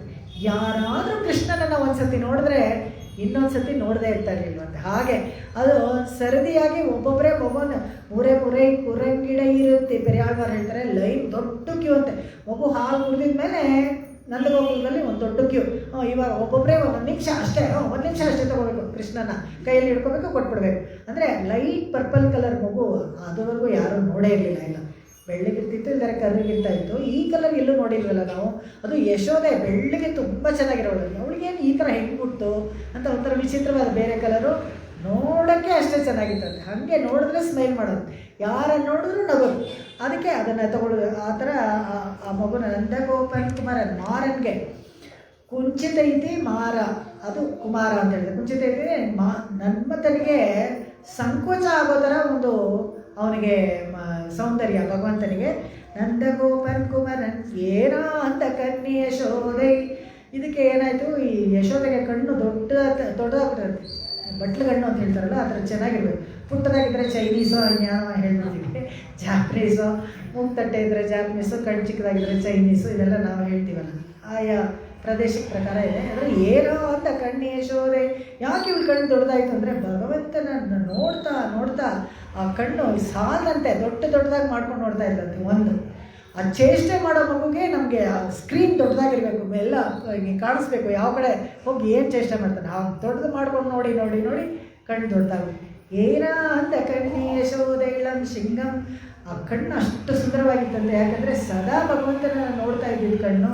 ಇಳಂ ಶಿಂಗಂ, ರಾಘವ ಸಿಂಹ ಅಂತ ಹೇಳ್ತೀವಿ, ನರಸಿಂಹ ಅಂತ ಹೇಳ್ತೀವಿ. ಇಲ್ಲಿ ಇಳಂ ಶಿಂಗಂ, ಚಿಕ್ಕದು, ಚಿಕ್ಕ ಮರಿ, ಸಿಂಹದ ಮರಿ, ಪುಟಾಣಿ ಮರಿ. ಎಲ್ಲ ಮರಿಗಳು ಚೆನ್ನಾಗಿದೆ. ಒಂದು ಕತ್ತೆಯ ಮರಿ ಚೆಂದ, ಗಾದೆಗಳಲ್ಲಿ ಹೇಳ್ತಾರೆ ಮರಿಗಳು ಎಲ್ಲರೂ ಚೆಂದಾನೆ. ಅದರಲ್ಲಿ ಈ ಕೃಷ್ಣ ಕೇಳಬೇಕಾ ಇದನ್ನು ಇಳಂ ಶಿಂಗಂ. ಇಳಂ ಶಿಂಗಂಗೆ ಮಾರಿಮಲೆ ಮುಳಿಜಿನ ಅಂತ ಬಂದಾಗ ಇಳಂ ಶಿಂಗಮ್ಮು ತೊಗೊಂಡು ಇನ್ನೊಂದು ಸ್ವಲ್ಪ ಎಕ್ಸ್ಟ್ರಾ ಹೇಳ್ತೀನಿ. ಇವತ್ತಿಗೆ ಇದನ್ನು ನಿಲ್ಲಿಸ್ಕೊಳ್ಳೋದು ಹೇಗೆ ಅಂತ ಹೇಳಿದ್ರೆ, ಯಶೋದೆಗೆ ಒಂದು ವಿಶೇಷವಾದ ಒಂದು ಅನುಗ್ರಹ. ಭಗವಂತನನ್ನು ಹತ್ತಿರವಾಗಿದ್ದು ಸಲಹಿ ತನ್ನ ಮಗು ಥರ ಸಾಕಿ ಹೊಡೆದು ಅದಕ್ಕೆ ಊಟ ತಿನ್ನಿಸಿ ಎಲ್ಲ ಮಾಡಿ ಎಲ್ಲ ಅನುಭವಿಸ್ಬಿಟ್ಲಂತೆ ಭಗವಂತ. ತನ್ನ ಮಗು ಪರಬ್ರಹ್ಮ ವಸ್ತುನ ತನ್ನ ಮಗು ಅಂತಲೇ ಅಂದ್ಕೊಂಡ್ಲು ಅವಳು. ಬದಲಾಯಿಸೋದು ಗೊತ್ತೇ ಇಲ್ಲ ಅವಳಿಗೆ, ಯಾವಾಗಲೂ ಗೊತ್ತಾಗುತ್ತೆ. ಆಮೇಲೆ ಯಾವಾಗ ವಾಪಸ್ ಕಳಿಸ್ತಾಳಲ್ಲ 8ನೇ ವರ್ಷಕ್ಕೆ ಎಲ್ಲ ಮುಂಚೆ ಎಲ್ಲ ಮಾಡಿ ಕೆಲಸ ಹೇಳಿ ಕಳಿಸಿದಾಗ ವಾಪಸ್ ಕಳಿಸಲ್ಲ, ಆವಾಗಲೇ ಗೊತ್ತಾಗೋದು. ಅದುವರೆಗೂ ಬದಲಾಗಿರೋ ಮಗು ಗೊತ್ತೇ ಇರುತ್ತೆ. ಹಾಗೆ ಎಲ್ಲ ಬಾಲ್ಯವೆಲ್ಲ ಇವಳು ಅನುಭವಿಸ್ತಾಳಲ್ಲ. ಹೇಗೆ ಅಂದರೆ ಭಗವಂತ ಹೆದರ್ಕೊಂಡು ಅಳ್ತಾ ಇದ್ದಂತೆ ಇವ್ರ ಹತ್ರ. ಯಾಕೆಂದರೆ ಎಲ್ಲಾದರೂ ಉಂಟ ಭಗವಂತ ಯಾರಿಗಾದ್ರೂ ಹೆದರ್ಕೊಳ್ಳೋದು ಉಂಟ, ಅಳೋದು ಉಂಟ ಅಂತ ಹೇಳಿದ್ರೆ, ಅಳುಹೆಯಂ ಮಂಜಿನೋ ಕುಮ್ಮನ್ನೋ ಕಂ. ಕುಲಶೇಖರ ಆಳ್ವಾರ್ ಹೇಳ್ತಾರೆ, ಅವಳು ಹೊಡಿತಾ ಇದ್ರೆ ಬೆಣ್ಣೆ ಕದ್ಯ, ಅವ್ರ ಮೇಲೆ ಕದ್ಯ, ಇವ್ರ ಮೇಲೆ ಹಾಕಿದ್ರೆ ಅಳ್ತಾ ಇದ್ದಂತೆ. ಹೊರಳು ಕಟ್ಬಿಟ್ಟಿದ್ದಾರೆ, ಅಮ್ಮ ಬಿಚ್ಚಮ್ಮ ಅಂತ ಬಿಸಿಲಲ್ಲಿ ಕಟ್ಬಿಟ್ಟಿದ್ದಾರೆ. ಗುಜರಾತಲ್ಲಿ ಕೇಳಬೇಕಾ, ಯಮ ಬಿಸಿಲು ಅಲ್ಲಿ, ಇಲ್ಲಿ ಕಟ್ಟಮ್ಮ ಅಂತ ಹೋ ಅಂತ ಅಳ್ತಾರಂತೆ. ಆ ಕಟ್ಟಕ್ಕೆ ಬೇರೆ ಆಗ್ತಾಯಿಲ್ಲ, ಹಗ್ಗಗಳು ಚಿಕ್ಕದಾಗಿರುತ್ತೆ. ಎಷ್ಟು ಡುಬ್ಬು ಹೊಟ್ಟೆ ಇವನಿಗೆ, ಎಲ್ಲಿಂದ ಒಂದು ಹಗ್ಗ ತೆಗಿತಾಳೆ, ಗಂಟು ಹಾಕೋಕ್ಕೆ ಸಾಕಾಗಲ್ಲ. ಕಣ್ಣಿನೂ ಶಿರುತ್ತಾ ಬಿನಾಲ್ ಕಟ್ಟುಣ್ಣ ಪಣ್ಣಿಯ ಪೆರುಮಾಯನ್. ಅಲ್ಲಿ ಹತ್ರ ಬಂದು ಹೇಳ್ತಾರಂತೆ ಯಶೋದೆ, ಕಟ್ಟಿಸ್ಕೊಡೋ, ಎಲ್ಲರೂ ನಾನು ನೋಡ್ತಾ ಇದ್ದಾರೆ, ನನಗೆ ಅವಮಾನ ಆಗ್ತಾ ಇದೆ ಅಂತ ಮೆತ್ತಗೆ ಹೇಳ್ತಾರಂತೆ. ಅವಾಗ ಹೊಟ್ಟೆ ಒಳಗೆ ಹೇಳ್ಕೊಳ್ತಾರಂತೆ, ಕಟ್ಟುಣ್ಣ ಪಣ್ಣಿಯ ಪೆರುಮಾಯನ್. ಎಂಥ ಸೊಗಸು ರೀ ಕೃಷ್ಣ ಚರಿತ್ರೆ. ಕೇಳ್ತಾ ಇದ್ರೆ ಸಮಯ ಹೋಗೋದು ಗೊತ್ತಾಗೋದಿಲ್ಲ. ಹಾಗೆ ನಿಮಗೆಲ್ಲನೂ ಲೇಟು ಆಗಿಬಿಡುತ್ತೆ, ಮುಗಿಸ್ಕೊಡ್ತೀನಿ. ಅವಾಗ ಏನು ಮಾಡ್ತಾರೆ ಅಂದರೆ, ಇಳಂ ಶಿಂಗಂ ಕಾರ್ಮೇನಿ ಚೆಂಗಣ್ ಕದಿರ್ಮದಿಯಂ ಪೋಲ್ ಮುಹತ್ತಾನ್. ಈ ಕಾರ್ಮೇನಿಗೂ ತುಂಬ ಬಣ್ಣ ಕಪ್ಪು ಅವನಿಗೆ. ಕದಿರ್ಮದಿಯಂ ಪೋಲ್ ಮುಹತ್ತಾನ್ ಶೆಂಗಣ್. ಇದೆರಡಕ್ಕೂ ಉಂಗಳ್ ಪುಳಕಡೆ ತೋಟದ ವಾವಿಗಳು ಬಂದಾಗ ಕಣ್ಣಿನ ವಿಸ್ತಾರವಾಗಿ ಅಲ್ಲಿ ಹೇಳ್ಕೊಳ್ಳೋಣ. ಇಲ್ಲಿ ಕಪ್ಪು ಬಣ್ಣ ಆದರೂ ಒಂಥರ ಆಕರ್ಷಕವಾಗಿತ್ತು ಇವನು ಬಣ್ಣ. ಕಪ್ಪು ಮೋಡುಗಳೇ ನಮ್ಗೆ ಯಾವಾಗಲೂ ನೀರು ಕೊಡೋದು, ಮಳೆ ಕೊಡೋದು. ಕಪ್ಪಗಿದ್ರೇ ಕೂದಲು ಚೆಂದ, ಇಲ್ಲದ್ರೆ ಡೈ ಆದರೂ ಮಾಡ್ಕೊಂಡು ಕಪ್ಪಗಿಟ್ಕೊಳ್ತೀವಿ. ಆಲಿಗಳ ಕಣ್ಣಲ್ಲಿ ಕಪ್ಪಗಿರಬೇಕು ಯಾವಾಗಲೂ. ಎಲ್ಲ ಎಷ್ಟು ವಿಷಯಕ್ಕೆ ಕಪ್ಪನ್ನು ಒಪ್ಕೊಳ್ತೀವಿ, ಆದರೆ ಮದುವೆ ಮಾಡ್ಕೊಳ್ಬೇಕಾದ್ರೆ ಎಲ್ಲ ಅವನು ಕಪ್ಪಗಿದ್ರೆ ಕೂಡ ಬೆಳ್ಳೆ ಟಾಲ್ ಫೇರ್ ಗರ್ಲ್ ಇದೆಲ್ಲ ಅಡ್ವರ್ಟೈಸ್ ಮಾಡ್ತೀವಲ್ಲ. ಯಾಕೆಂದರೆ ಕಪ್ಪಗೆ ಸುಂದರವಾಗಿರೋ ಒಂದು ವಸ್ತು ಕೃಷ್ಣನ ಪರಿಚಯ ನಿಮಗಿಲ್ಲ. ಅದನ್ನು ಪರಿಚಯ ಮಾಡ್ಕೊಳ್ಳಿ. ಬ್ಲ್ಯಾಕ್ ಬ್ಯೂಟಿ ನಮ್ಮ ಒಂದು ಪುಸ್ತಕ ಇತ್ತು ನಮಗೆ, ನಾನ್ ಡೀಟೇಲ್. ಆ ಕಪ್ಪು ಕುದುರೆ ಎಂಥ ಚೆನ್ನಾಗಿತ್ತು ಅಂತ ಹೇಳಿದ್ರೆ, ಆ ಕುದುರೆ ಸತ್ತೋದಾಗ ಹೇಗೆ ಅಳ್ತಾನೆ ಅವನು ಹೀರೋ ಪಾಪ. ಅದೆಲ್ಲ ಒಂದು ಅದು ನಮಗೆ ಪುಸ್ತಕದಲ್ಲಿ ಲೌಕಿಕ ವಿಚಾರ. ಆದರೆ ಕಪ್ಪು ವಿಚಾರಕ್ಕೆ ಬಂದಾಗ ಕಾರ್ಮೇನಿ ಚೆಂಗಣ್ ಕದಿರ್ಮದಿಯಂ ಪೋಲ್ ಮುಹತ್ತಾನ್. ಕದಿರ್ಮದಿಯಂ ಪೋಲ್ ಮುಹತ್ತಾನ್ ಅಂದರೆ ಪ್ರಕಾಶಮಾನವಾದ ಮುಖ ಭಗವಂತನಿಗೆ. ಆಮೇಲೆ ಹಾಗೆ ರಾಮಚಂದ್ರ ಆ ಕಾಂತಿಯುಕ್ತ ತಣ್ಣಗೆ ಕೂಲ್ ಅಂತ ಹೇಳ್ತಾರಲ್ಲ, ಕೂಲ್ ಡೂಡ್, ಇವಾಗೆಲ್ಲ ಕೂಲ್ ಡೂಡ್, ಅದರ ಕೂಲಾಗಿತ್ತಂತೆ. ಅವನು ನೋಡಿದ ತಕ್ಷಣ ನಮಗೆ ಒಂಥರ ಒಳ್ಳೆ ಫೀಲಿಂಗ್ ಬರಬೇಕು, ಖುಷಿ ಆಗುತ್ತಲ್ಲ ಆ ಥರ. ಅವ್ನ ಮಗ ನೋಡಿದ ತಕ್ಷಣ ತಂಪಾಗಿರೋ ಒಂದು ಫೀಲಿಂಗ್ ಬರುತ್ತೆ. ಕದಿರ್ಮದಿಯಂ ಪೋಲ್ ಮುಹತ್ತಾನ್. ಅಷ್ಟೇ ಅಲ್ಲದೆ ಒಂದು ಕಣ್ಣು ಚಂದ್ರ, ಒಂದು ಕಣ್ಣು ಸೂರ್ಯ ಭಗವಂತನಿಗೆ. ತಪನೇ ಅಗ್ನಿನಯನ ಸ್ಥಾಪಾನ್ ಅಪಚಿನೋತು ನಃ ತಾಪನೀಯ ರಹಸ್ಯಾನಾಂ ಸಾರಃ ಕಾಮಾಸಿಕಾ ಹರಿ. ನರಸಿಂಹನಿಗೆ 3 ಕಣ್ಣು, ಮಧ್ಯದಲ್ಲೂ ಒಂದು ನಿಟಿಲದಲ್ಲಿ ಒಂದು ಕಣ್ಣಿದೆ, ಒಂದು ಕಣ್ಣು ಸೂರ್ಯ, ಒಂದು ಕಣ್ಣು ಚಂದ್ರ. ಗೋವರ್ಧನ ವೃತ್ತಾಂತದಲ್ಲೂ ನಾವು ನೋಡ್ತೀವಿ, ಒಂದು ಕಣ್ಣು ಸೂರ್ಯ, ಒಂದು ಕಣ್ಣು ಚಂದ್ರ. ಎಲ್ಲ ಗೋಪಿಕೆಯರು ಗೊಲ್ಲರು ಎಲ್ಲರೂ ಕೃಷ್ಣ ಕತ್ಲಾಗ್ಬಿಟ್ಟಿದ್ದಾರೆ ನಾವು ಮನೆಯಲ್ಲಿ, ಏನೂ ಗೊತ್ತಾಗ್ತಾ ಇಲ್ಲ ಅಂದರೆ ಒಂದು ಕಣ್ಣು ಓಪನ್ ಮಾಡ್ತಾ ಇದ್ದಾನೆ. ಸೂರ್ಯ ಬೆಳಕಾಗಿದೆ, ಎಲ್ಲ ತಗೊಳ್ಳೋ, ಹಣ್ಣು ಕಿತ್ಕೊಳ್ಳೋ, ತಿನ್ನೋ, ಮಾಡೋ, ಹಸುಗೆ ಕೊಡೋ ಅಂತೆಲ್ಲ. ಆಮೇಲೆ ಸುಸ್ತಾಗ್ಬಿಟ್ಟಿದೆ ಕಣೋ ಕೃಷ್ಣ ಅಂದರೆ ಆ ಕಣ್ಣು ಮುಚ್ಕೊಳ್ತಿರುತ್ತೆ, ಇನ್ನೊಂದು ಕಣ್ಣು ತೆಗಿಯೋದು ಚಂದ್ರ. ರಾತ್ರಿ ಆಯಿತು ಎಲ್ಲರೂ ಮಲ್ಕೊಳ್ಳಿ ಅಂತ. 7 ದಿವಸ ಹೀಗೆ ಆ ಥರ ಮಾಡಿದ್ದಾನೆ. ವಿಶೇಷ ಅರ್ಥಗಳು ಇವಕ್ಕೆಲ್ಲ. ಕಾರ್ಮೇಣಿ ಚೆಂಗಣ್ ಕದ್ರ ಮದಿಯುಂಗೋಲ್ ಮಹತಾನ್ ನಾರಾಯಣನೇ ನಮಕ್ಕೆ ಪರೈ ತರುವಾನ್. ಇದೇನೆ ಪಂಚ ಡೈಲಾಗು ಈ ಶ್ಲೋಕಕ್ಕೆ. ಈ ಅರ್ಥಪಂಚಕವನ್ನು ಸೂಚಿಸ್ತಾ ಇರುವಂಥದ್ದು. ಯಾವ ಭಗವಂತನನ್ನು ನಾವು ಆಶ್ರಯ ಪಡೆದ್ರೆ ನಮಗೆ ದುಃಖ ಇರೋದಿಲ್ಲ, ಮುಂದೇನೂ ಇರೋದಿಲ್ಲ, ದುಃಖವೇ ಬರೋದಿಲ್ಲ, ಇನ್ನೊಂದು ಜನ್ಮ ಬರೋದಿಲ್ಲ ಅಂತ ಹೇಳಿದ್ರೆ ಶ್ರೀಮನ್ನಾರಾಯಣನೇ. ಏನೋ ನೀವು ಮಡ್ಶಾಲ್ ಉಟ್ಕೊಂಡ್ಬಂದ್ಬಿಟ್ಟಿದ್ದೀರಾ, ಅಯ್ಯಂಗಾರ್ ದೇವರು ನಾರಾಯಣ ಅದಕ್ಕೆ ಹೇಳ್ತಾ ಇದ್ದೀರಾ ಅಂದರೆ ಅದಕ್ಕಲ್ಲ. ಯಾಕಂದರೆ 33 ಕೋಟಿ ದೇವತೆಗಳು ಯಾರಿಂದ ಬಂದರು ಅಂದರೆ ಚತುರ್ಮುಖ ಬ್ರಹ್ಮನ ನಾಭಿಯಿಂದ ಬಂದು ಸಪ್ತ ಋಷಿಗಳ ಮುಖಾಂತರ ಎಲ್ಲ. ನೀವು ಯಾವ ಚರಿತ್ರೆನೇ ಯಾವ ಪುರಾಣ ಓದಿದ್ರು ನಿಮಗೆ ಅದರಲ್ಲಿ ಗೊತ್ತಾಗುತ್ತೆ ಯಾರ್ಯಾರು ಎಲ್ಲಿಂದ ಬಂದರು ಅಂತ. ಇದಕ್ಕೆಲ್ಲ ಬೀಜ ಪ್ರಧಾನವಾದ ಭಗವಂತ ಯಾರು ಅಂದರೆ ಶ್ರೀಮನ್ನಾರಾಯಣನೇ. ಎಲ್ಲ ನಾರಗಳಿಗೂ ಅಯನವಾದವನು. ಎಲ್ಲ ನಾರ ಅಂದರೆ ಯಾವುದು ಚೇತನ ಮತ್ತು ಅಚೇತನ ಪದಾರ್ಥಗಳಿಗೆ ಡೆಸ್ಟಿನೇಷನ್. ಅಯನ ಅಂದರೆ ಡೆಸ್ಟಿನೇಷನ್, ಎಲ್ಲಿ ಹೋಗಿ ಸೇರಬೇಕು, ಎಲ್ಲಿಂದ ಬಂದಿವೋ ಅಲ್ಲೇ ಹೋಗಿ ಸೇರಬೇಕು. ನಾರಾಯಣ ಅಂದರೆ ಅದೇನೆ. ಎಲ್ಲ ನಾರಾಯಣಗಳು ಹೋಗಿ ಕೊನೆಯಲ್ಲಿ ಎಲ್ಲಿ ಲಯವಾಗಬೇಕು, ಎಲ್ಲಿ ಸೇರಬೇಕು ಅವನೇ ಭಗವಂತ, ಅವನೇ ಶ್ರೀಮನ್ನಾರಾಯಣ. ಅದನ್ನೇ ಇಲ್ಲಿ ಹೇಳ್ತಾಳೆ ಆಂಡಾಳು. ನಾರಾಯಣನೇ ನಮಕ್ಕೆ ಪರೈ ತರುವನ್. ಯಾರು ಕೊಡ್ತಾನಪ್ಪ ಮೋಕ್ಷ ಅಂದರೆ ನಮಗೆ ಕೊಡ್ತಾನೆ ಅಂತ. ಹೆಂಗೆ ಹೇಳ್ತಾಳೆ ಅಂತ ಹೇಳಿದರೆ ಆಗ್ರಹ ಪಡಿಸಿ ಹೇಳ್ತಾಳೆ. ನಮಗೆ ಕೊಡದೆ ಇನ್ಯಾರು ಕೊಡ್ತಾಳೆ ಅಂತ ಅದನ್ನು ಹೇಳ್ತಾಳೆ. ಅದನ್ನು ಎಲ್ಲಿ ನಮಗೆ ಸಿಕ್ತು ಡೆಫಿನೆಟಾಗಿ ಇವಳು ಕೊಡ್ತಾಳೆ ಅಂದರೆ ಅವಳೇ ಮುಂದಿನ ಬರ್ತಿರೋದೆ ನಾಚಿಯಾರ್ ತಿರುವಳ್ಳಿ ನಮ್ಗೆ ಗೊತ್ತಾಗ್ಬಿಡುತ್ತೆ. ನಲ್ಲವೆನ್ ತೋಳಿ ನಾಹಣೈ ಮಿಷೈ ನಂಪರರ್ ಶೆಲ್ವರ್ ಪೆರಿಯರ್ ಶಿರುಮಾನಿಡವರ್ நாம் செய்வதென் வில்லி புதுவை நகர் ನಂಬಿ ವಿಷ್ಣು ಚಿತ್ತರ್ ತಂಗಳ್ ದೇವರೈ ತಂದೆ ಹೇಳ್ತಾರೆ. ನಮ್ಮಪ್ಪ ಒಂದು ದೇವ್ರನ್ನ ಭಕ್ತಿಯಿಂದ ಪೂಜೆ ಮಾಡ್ತಾ ಇದ್ದ, ವಟಪತ್ರಶಾಹಿ ಗೊತ್ತಾ. ಆ ದೇವ್ರ ಹತ್ರ ಒಂದು ಬಹುಮಾನ ಪಡ್ಕೊಂಡಂತೆ. ಯಾಕೆ ಬಹುಮಾನ ಅಂದರೆ ನನ್ನನ್ನು ಅವನಿಗೆ ಕೊಟ್ಟ ಅಳಿಯದ ಥರ, ಅದಕ್ಕೆ ಅವನೊಂದು ಬಹುಮಾನ ಕೊಡ್ತಾನೆ. ತಂಗಳ್ ದೇವರೇ, ನನ್ನನ್ನು ಕೊಡ್ತಾ ಇಲ್ವಾ, ನಾನು ಹೋದ್ಮೇಲೆ ಭಗವಂತನ ಕಿವಿ ಹಿಂಡಿ ನಿಮಗೆಲ್ಲ ಮೋಕ್ಷ ಕೊಡಿಸ್ತೀನಿ ಅಂತ. ಅಲ್ಲಿ ಆ ಪ್ರೂಫ್ ನಾಚಿಯಾರ್ ತಿರುಮಳಿ ನಿಮ್ಗೆ ಸಿಗುತ್ತೆ. ಇನ್ನೂ ಒಂದು ಕಡೆ ಕೊಡ್ತಾರೆ. ಹೇಗಿದ್ರೆ ಪೆರಿಯಾಳ್ವರು ಅವರನ್ನೇ ಭಗವಂತನಾಗಿ ತಿಳಿಸ್ಕೊಂಡಿದ್ದ ಆಂಡಾಳು ಅದನ್ನೇ ಹೇಳ್ತಾರೆ. பாசித்தூர்த்து கிடந்த பார் மகൾക്ക് பண்டொருநாள் மானமிலா பன்றியாய் தேசமுடைய தேவர் திருவரங்க செல்வனார் பேசி இருப்பನಹಳ್ பேர்க்கவும் பேராவே. ನಮ್ಮಪ್ಪನ ಕೇಳಿದ್ದೆ, ನಮ್ಮಪ್ಪ ಹೇಳಿದ್ರು ಭಗವದ್ಗೀತೆಯಲ್ಲಿ ಇವನು ಹೇಳಿದಂತೆ, ಸರ್ವಧರ್ಮಾನ್ ಪರಿತ್ಯಜ್ಯ ಮಾಮೇಕಂ ಶರಣಂ ವ್ರಜ ಅಹಂ ತ್ವಾಂ ಸರ್ವ ಪಾಪೇಭ್ಯೋ ಮೋಕ್ಷಯಿಷ್ಯಾಮಿ ಮಾಶುಚಃ. ಪೇಶಿ ಇಡುಪ್ಪ.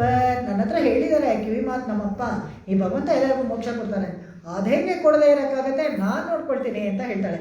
ನಾರಾಯಣನೇ ನಮಕ್ಕೆ ಪರೈ ತರುವಾನ್. ಪರೆ ಅನ್ನೋದು ಒಂದು ವಾದ್ಯ, ಅದನ್ನು ಕೇಳ್ತಾ ಬರ್ತಾಳೆ 29 ಪಾಶರದವರೆಗೂ. ಆಮೇಲೆ ಕೊನೆ ಹೇಳ್ತಾಳೆ ಇದೆಲ್ಲ ನಾನು ಕೇಳಿದ್ದು ಅಂತ. ಅದನ್ನು ನೋಡೋಣ. ಯಾಕೆ ಪರೆ ಬೇಕು ಅಂದರೆ ಡೊಂಗುರ ಬಸ್ಕೊಂಡು ಹೋಗ್ಬೇಕು. ಇವಾಗ ಬೆಳಗ್ಗೆ ಎದ್ದು ಇವ್ರ ಜೊತೆಗೆ ಎಲ್ಲರೂ ಬರಬೇಕಲ್ಲ, ಅದಕ್ಕೆ.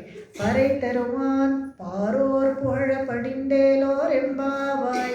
ಪಾರೋರ್ ಪುಹಳ, ಏನಾದರೂ ಒಂದು ಕೆಲಸ ಮಾಡಿದ್ರೆ ಜಗತ್ತಲ್ಲಿರೋರೆಲ್ಲ ಹೊಗಳಬೇಕು. ಹೊಗಳದೇ ಇದ್ರೆ ಬೇಡ, ಕೆಟ್ಟದೇನು ಹೇಳಬಾರ್ದು. ನಮಗೆ ನಾವು ಮಾಡೋದು ಸರಿಯಾಗಿದ್ದರೆ ಖಂಡಿತವಾಗ್ಲೂ ಹೊಗಳ್ತಾರೆ, ನಾವು ಮಾಡೋದು ಸರಿಯಾಗಿಲ್ಲದೆ ಹೋದರೆ ಖಂಡಿತವಾಗ್ಲೂ ಅದನ್ನೇ ಏನಾದರೂ ಹೇಳ್ತಾರೆ. ಅದಕ್ಕೆ ಪಾರೋರ್ ಪುಹಳ ಪಡಿಂಡೇಲೋರ್ ಎಂಬ. ಬನ್ನಿ ಎಲ್ಲರೂ ವೃತ್ತಕ್ಕೆ ಅಂತ ಕರೆದಾಗ ಏನೇ ಅವಳ ಕರಿತಾಳೆ, ಎಲ್ಲಿಗೆ ಹೋಗ್ತಾ ಇದ್ದೀರಾ ಅಂತ ಕೇಳ್ತಾರೆ. ಈ ಥರ ನಾರಾಯಣನ ನಾಮಸ್ಮರಣೆ ಮಾಡೋಕ್ಕೆ ಹೋಗ್ತಾ ಇದ್ದಾರಂತೆ. ಹೋಗ್ಬೋದಂತೆ. ಬನ್ನಿ ಏನು ನಿಮ್ಗೇನು ಗಂಧ ಏನೂ ಕೆಟ್ಟದಾಗಲ್ಲ. ಯಾರಾದರೂ ಕೃಷ್ಣನಾಮವನ್ನು ಹೇಳಿ ಕೆಟ್ಟೋದ್ವಿ ಅಂತ ಇದೆಯಾ ಚರಿತ್ರೆ? ಎಲ್ಲೂ ಇಲ್ಲ, ಖಂಡಿತವಾಗ್ಲೂ ಇಲ್ಲ. ಯಾಕಂದ್ರೆ ಬೇಕಾದ್ರೆ ಹುಡ್ಕೊಂಡು ಬರ್ಬೋದು ನಾವು, ಎಲ್ಲೂ ಇಲ್ಲ. ಅದಕ್ಕೆ ಹೇಳ್ತಾಳೆ ನಾರಾಯಣನೇ ನಮಗೆ ಕೈಕರ್ಯ ಕೊಡ್ತಾನೆ, ಭಗವಂತನನ್ನು ಕೈಕರ್ಯ ಮಾಡೋಕ್ಕೆ ನಮ್ಗೆ ಅವಕಾಶ ಕೊಡ್ತಾನೆ, ಬನ್ನಿ ಅಂತ. ಪಾರೋರ್ ಪಾರ್ ಅಂತ ಹೇಳಿದ್ರೆ ಭೂಮಿ. ಪಾರೋರ್ ಪುಹಳ ಪಡಿಂಡೇಲೋರ್ ಎಂಬಾವಾಯ್. ಶತಮಕಮಣಿ ನೀಲ ಚಾರು ಕಲ್ಹಾರ ಹಸ್ತ ಶರ್ಮಬಲನಂತಾಂಗಿ ಸಾಂದ್ರ ವಾತ್ಸಲ್ಯ ಸಿಂಧು ಅಲಕವಿನಿಹಿತಾಭಿ ಸದ್ಭಿರ ಕೃಷ್ಣನಾಥ ವಿಲಸತು ಹೃದಿಗೋದ ವಿಷ್ಣು ಚಿತ್ತಾತ್ಮಜಾನಃ வேயர் புகழ் வில்லி புத்தூராடி பூரம் மேல்மேலும் மிக விளங்க விஷ்ணு சித்த தூய திருமகளாய் வந்து அரங்கனார்க்கு துழாய் மாலை முடிசூடி கொடுத்தமாதே நேயமுடன் திருப்பாவை பாட்டாரைந்தும் நீயுரைத்த தையொரு திங்கள் பாமாலை ஆய புகழ் நூறுடன் 43 அன்புடனே அடியேனுக்கு அருள் செய் நீயே. திருவாடி பூரத்து ஜெகத்துதித்தாள் வாழியே, திருப்பாவை 30 செப்பினாள் வாழியே. பெரியாழ்வார் பெத்தெடுத்த பெண் பிள்ளை வாழியே, பெரும்பூதூர் மாமுனிக்கு பின்னானாள் வாழியே. 143 உரைத்தாள் வாழியே, உயரங்கற்கே கன்னி உகந்த அளித்தாள் வாழியே. மறுவாரும் திருமல்லி வளநாடு வாழியே, வண்புதுவை நகர் கோதை மலர் பதங்கள் வாழியே.